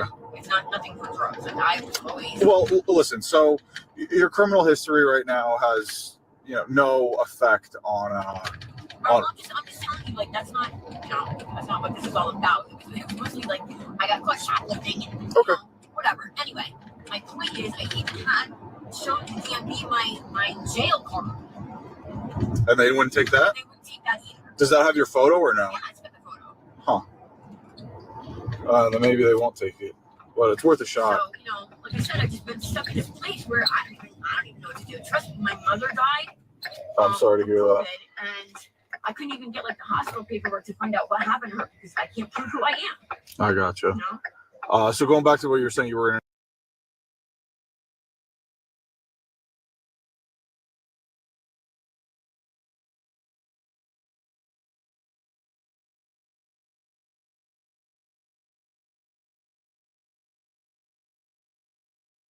Mute with a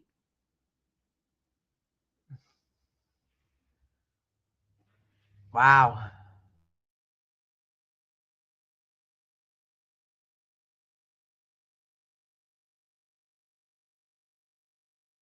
I ever go back to that, Right. That like no. After you've been there and got away from it, hell no. Yeah. So, I know. I know it's very hard to kick. Man, look, that was like one of the biggest accomplishments of my life, besides from having my kids. Good. How old are your kids? My son's 17, my daughter is 14. Okay. Do they live with you?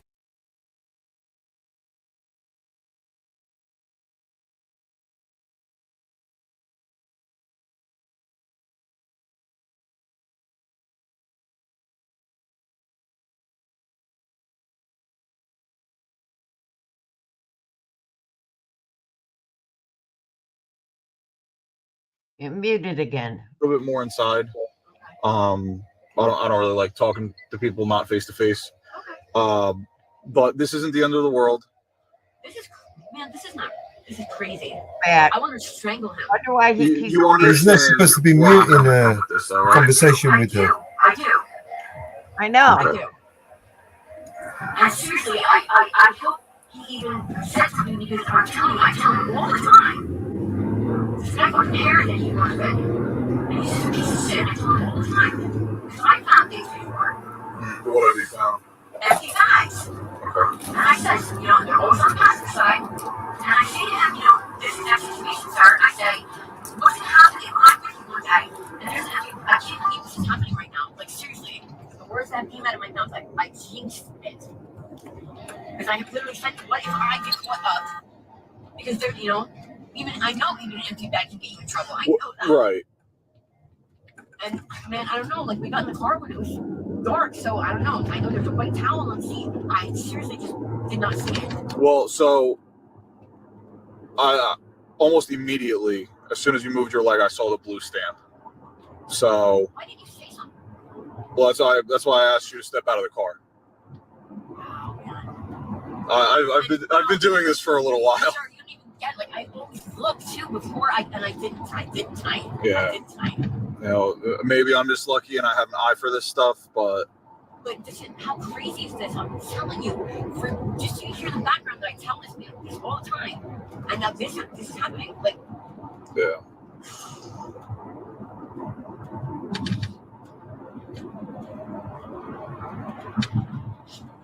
I feel like sometimes in my life I talk things. Yeah, talk things into existence.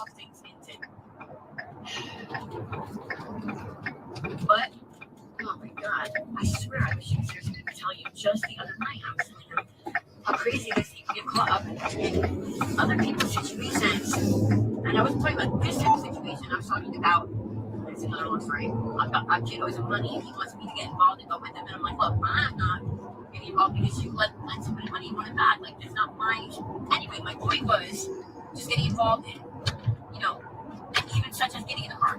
Yeah. That's what it is. Okay. I'm telling you, I look all the time.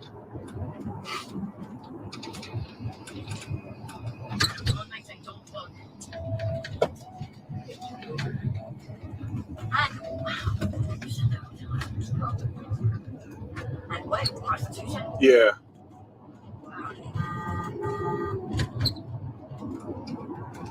Unfortunately, it's a lot more common than you think. The Edison Motor Lodge. Oh, I thought you said we were going to New Brunswick. Oh no, you're in Edison. So as soon as you cross over that bridge, you're in Edison. 6.75. I'm 7.5, ending 61412.7. Can you open the sideboard, please? I have disregard it's open. Yeah, we border New Brunswick. So you wasn't lying, right? I mean, you were in Edison, but there is a Motel 6 on Route 1 in New Brunswick. We're gonna get them off as soon as we get downstairs. Oh man, my back's so thirsty.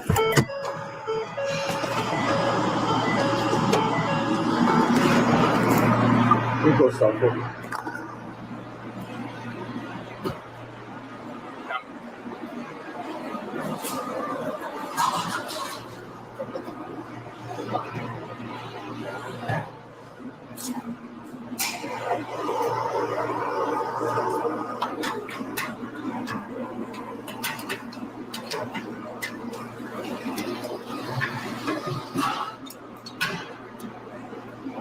Yeah, I don't like those.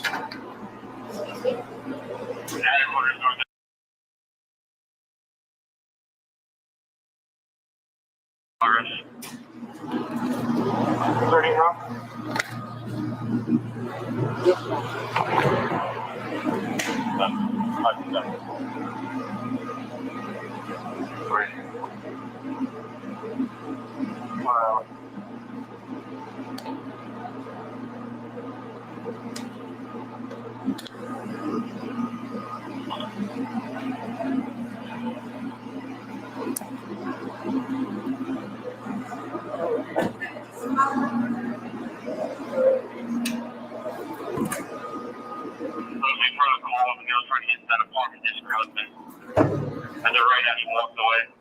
Just trying to get eyes back on them. One step at a time. Right there. What's he wearing? One more short little staircase after this, and then it's straight and Still working on sit on the bench, okay? Look at the Melody. Melody can be Tracy good.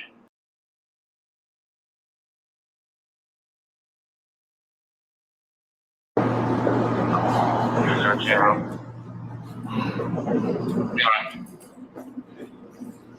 You get it over here? Yeah.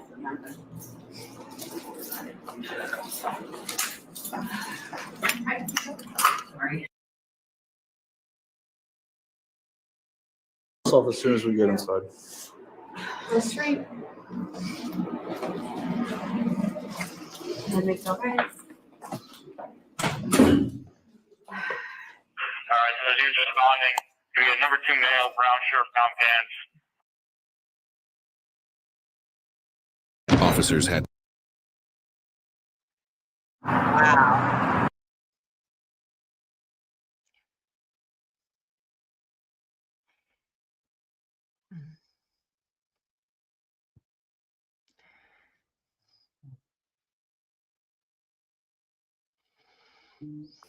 See if I can get in there and read this. Let's see if I Can can you? read this. Not, I'll try to bring it up. Sorry? Can you? I'm going to try and bring. Because I can bring it up. You want me to bring it up? Yeah, if you want. Yeah, you do it.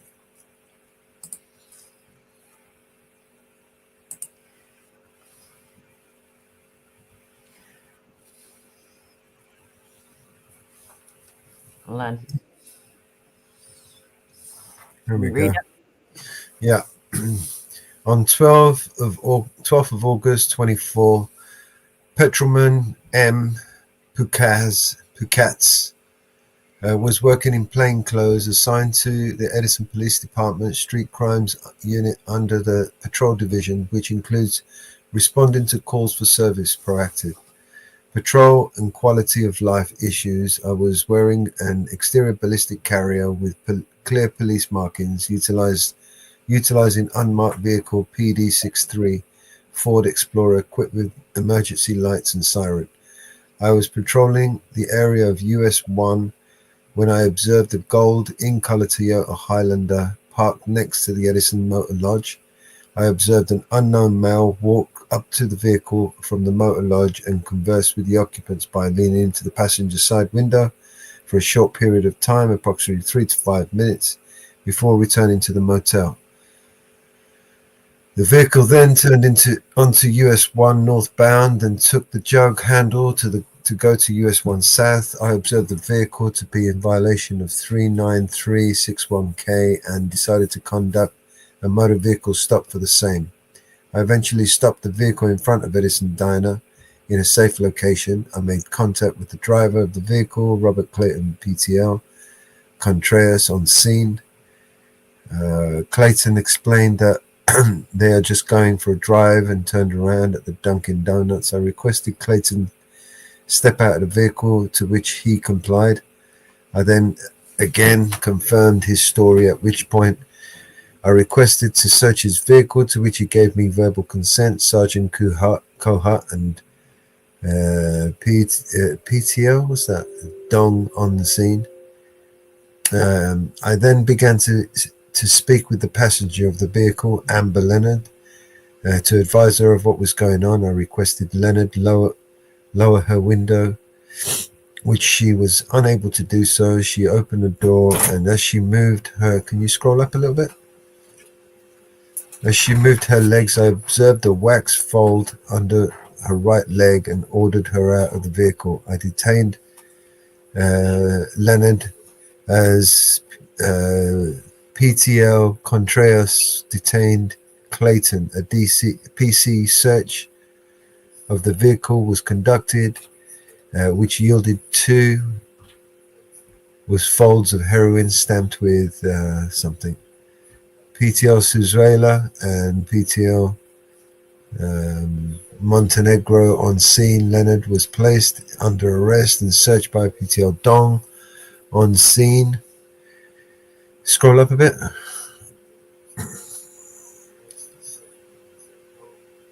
All right. Leonard was complaining, and the ambulance was requested to respond. Once the ambulance arrived, Leonard was assessed by EMTs and ultimately refused medical attention and did not wish to be transported to the hospital. Leonard was placed in PD63, in which she was transported to HQ. Leonard was fingerprinted, photographed, booked, and processed in accordance with departmental policy. Leonard was charged with one count of 2C3510A under summons. I imagine that's possession. And was provided a court date evidence submitted into locker 16, extraction 1 MV stop, CDS arrest. I'm not sure what else that is. All right.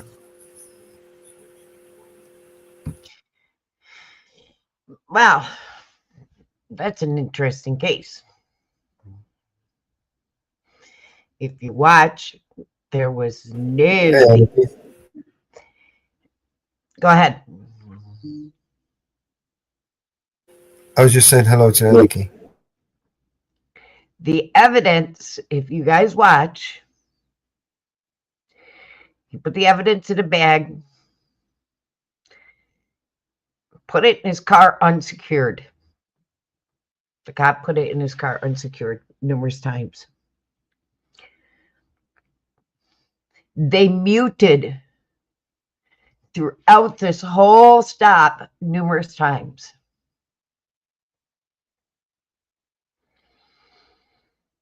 They violated rights so much it wasn't funny.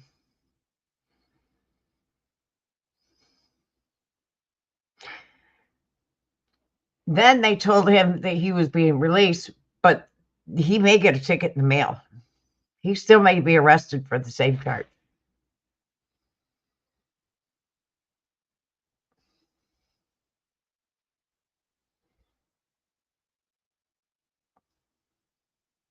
Isn't that interesting? But that's not in the report.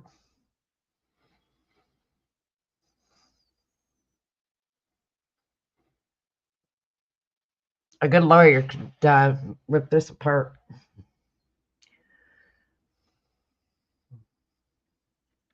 But it's Edison, New Jersey, guys. Edison, New Jersey.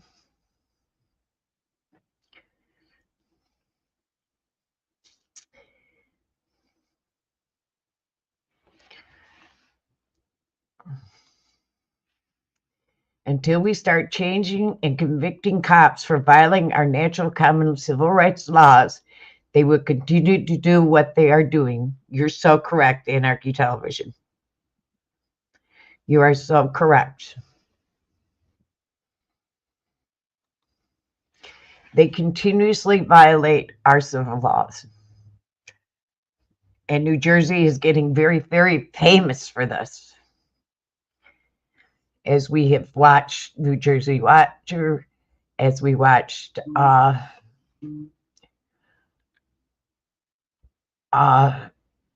Leroy Truth today.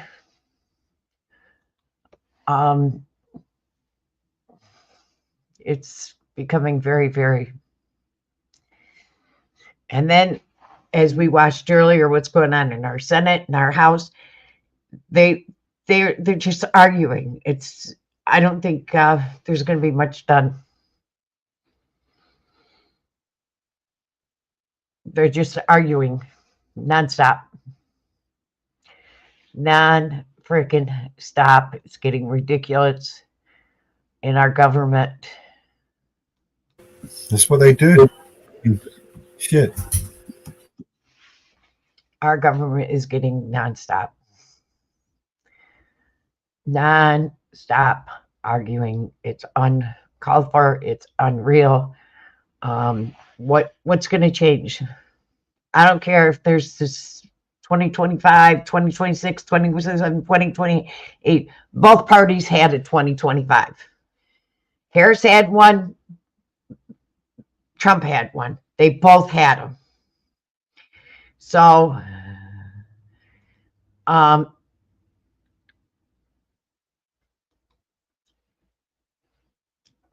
they both had them. So,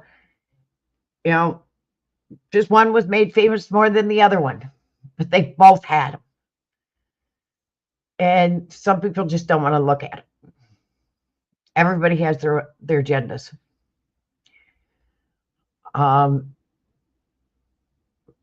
But as I was saying earlier, you got to start making changes, but you got to start making changes in your own community and start working your way up. But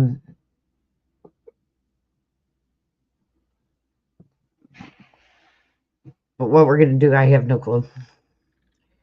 No clue.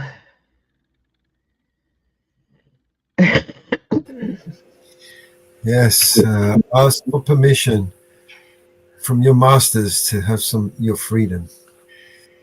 Beg for your freedom. And you over there in the UK don't have it's ridiculous over there too. Totally ridiculous.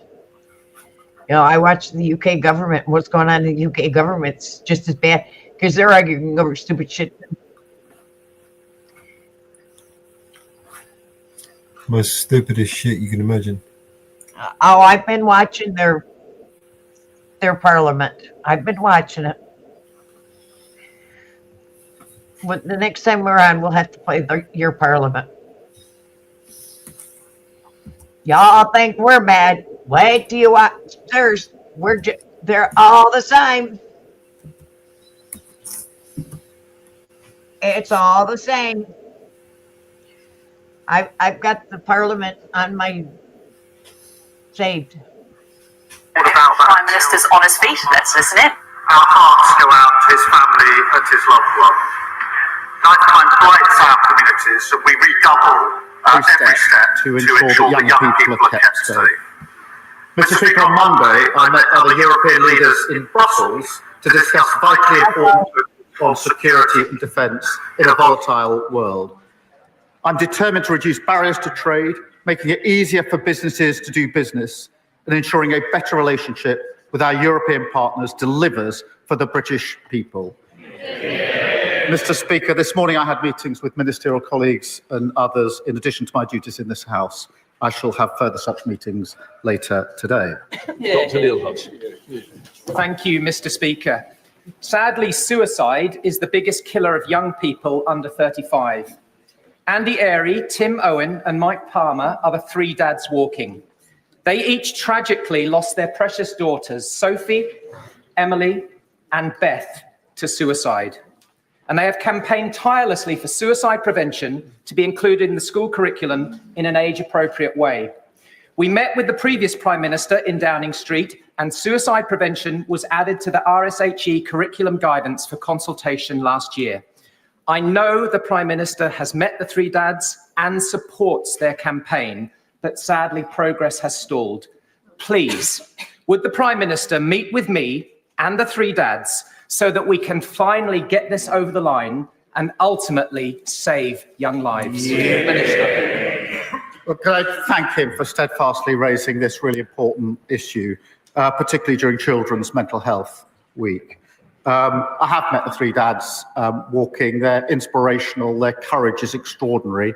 And as the father of young children, I don't know how they're able to campaign in the way that they do. I'm not sure I would be able to do so. So, of course, I can assure him that I will meet them again and push this agenda, really important agenda, forward. Yasmin Qureshi. Thank you, Mr. Speaker. 86% of trains at Kersley Station in my constituency were delayed or cancelled in the past 12 weeks. And this is widespread throughout the Bolton South and Walkden. My constituent Sophie, who commutes from Walkden to Manchester, recently told me almost every day at least one peak time train is cancelled. And when the train finally turns up, it's overcrowded.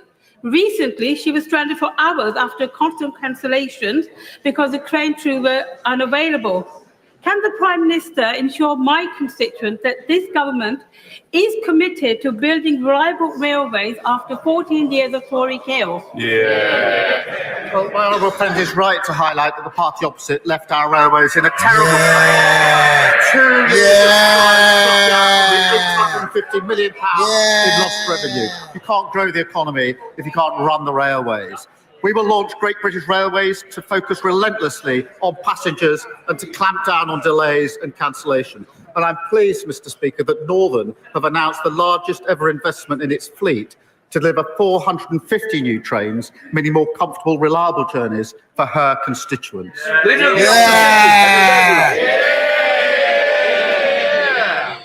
Mr. Speaker, when Labour negotiates, our country loses. Yesterday, we heard the government offered £18 billion for Mauritius to take our territory in the Chagos Islands. This is money that belongs to our children and their children. This is an immoral surrender, so North London lawyers can boast at their dinner parties. Mr. Speaker, when Labour negotiates, we all lose. Sometimes they don't even bother. Why did the Energy Secretary withdraw government lawyers from defending the case against the eco-nutters who want to obstruct Rosebank's oil and gas fields? Mr. Speaker, let me deal with the serious issue she raises in relation to the Chagos case. This is a military base Diego Garcia. that is vital to our national security and to national security. A number of years ago, the legal certainty of that base was thrown into doubt. And let me, Mr. Speaker, let me be clear, and I'll pick my words carefully. Without legal certainty, the base cannot operate in practical terms as it should. That is bad for our national security, and it's a gift to our adversaries. Now, some within the party opposite know exactly what I'm talking about. That is why, Mr. Speaker, that is why the last government started negotiations about sovereignty and about securing the long-term use of the base. Mr. Speaker, they were right to do so. That's why the last government conducted 11 of the 13 rounds of those negotiations. And Mr. Speaker, they were right to do so. That is why this government has completed that process, and we were right to do so. Mr. Speaker, I will set out the details when they're finalised, and it will, of course, be presented to Parliament. But if the Leader of the Opposition is properly briefed on the national security implications when she's asking these questions, which she's perfectly entitled to do, then she knows exactly what I'm talking about in terms of national security and legal certainty. If, on the other hand, she's not properly briefed on the national security implications, she's not doing her job, she's not concerned about national security, and she's not fit to be Prime Minister. Mr. Speaker, how can anyone believe that this man is defending UK interests when he bends the knee to anyone who asks him? His answer was so weak and so waffly, it is no wonder he needs a voice coach. But he didn't answer the question I asked him, why the Energy Secretary was not defending our country. The Energy and Environment Secretaries received nearly £400,000 worth of donations from Lisbeth Rousing. It's her money behind the court case that will stop an £8 billion investment, threaten thousands of jobs, and endanger energy security for all of us. Did the Energy Secretary refuse to defend UK interests because he's funded by billionaire eco-zealots? Prime Minister. Well, Mr. Speaker, I'll come to that very issue, but I noticed she didn't say she was briefed about the Chagos issue. This is important. Mr. Speaker, when she became Leader of the Opposition, I said to her that I would give her a briefing on any national security issue if she asked for it. That's very important to the way that we run our democracy. She has not asked for a briefing on the Chagos case. And that's because she's more interested in chasing reform than in national security. In relation to oil and gas, it'll be part of our energy supply for many years to come. We've been absolutely clear about that. But we are going through a transition. It's important because that transition to renewable energy will give us lower bills, energy security, take Putin's foot off our throat, and it's good for the national interest. Mr. Speaker, this is a weak answer because he doesn't know what is going on. Last week, I asked about the employment bill. He didn't know what was going on. We asked about the education bill. He didn't know what was going on. Let me tell him what is going on. Maybe he can answer some questions. Shell has said a one-year delay to Rosebank will cost £350 million and the loss of 1,000 jobs. Equinor has said a 2-year delay to Jackdaw will cost £800 million. The only benefit I can see is the £400,000 to Labour ministers. At a time of war in Europe, threatened energy security, increased competition from the US and elsewhere, we should be getting British oil and gas out of the ground.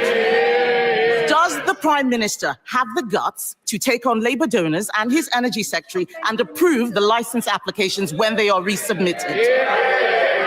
Prime Minister. Speaker, she doesn't even want to know what's going on, otherwise she'd have asked for the relevant briefing. She knows the position on Rosebank. She knows the court case that has meant that the licence has got to be reviewed. There's a process that's got to be gone through in the proper way. She understands that, but yet again she's proving all she can do is student politics and playing party politics.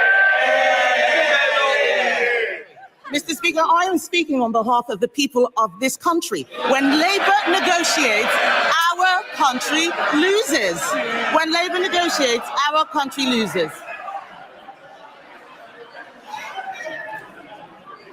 He's talking about bringing growth and investment. Yeah, okay. I think about politics, I've had enough. Yeah, shit. Fuck these fucking lying bastards. Doesn't matter where they are, what country they're in. They all got one thing in common. Yep. They're all a bunch of lying, blood-sucking vampire bastards. Yep. Well, I have sat here. We've been on for 7 hours and 45 minutes. Right. You want to wrap this up and jump into Jitsi for a little bit? Yep. Come on in. Thank you, everybody, for tuning in, and we will catch you on the next one. You want to say goodbye, good night, MamaBear? Night. Thanks, everybody, for joining. We'll see you guys on the next one. Bye for now.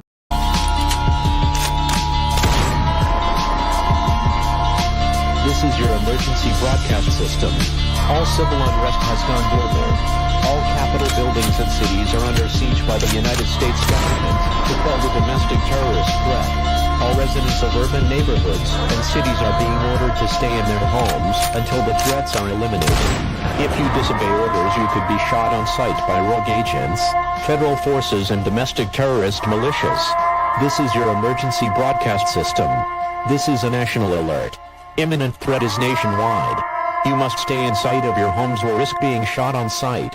The conspiracy is upon you. Your conspiracy friends were right all along. Now you must learn to survive. If you hear this, you are the resistance. This is your emergency broadcast system. End of broadcast. War never changes.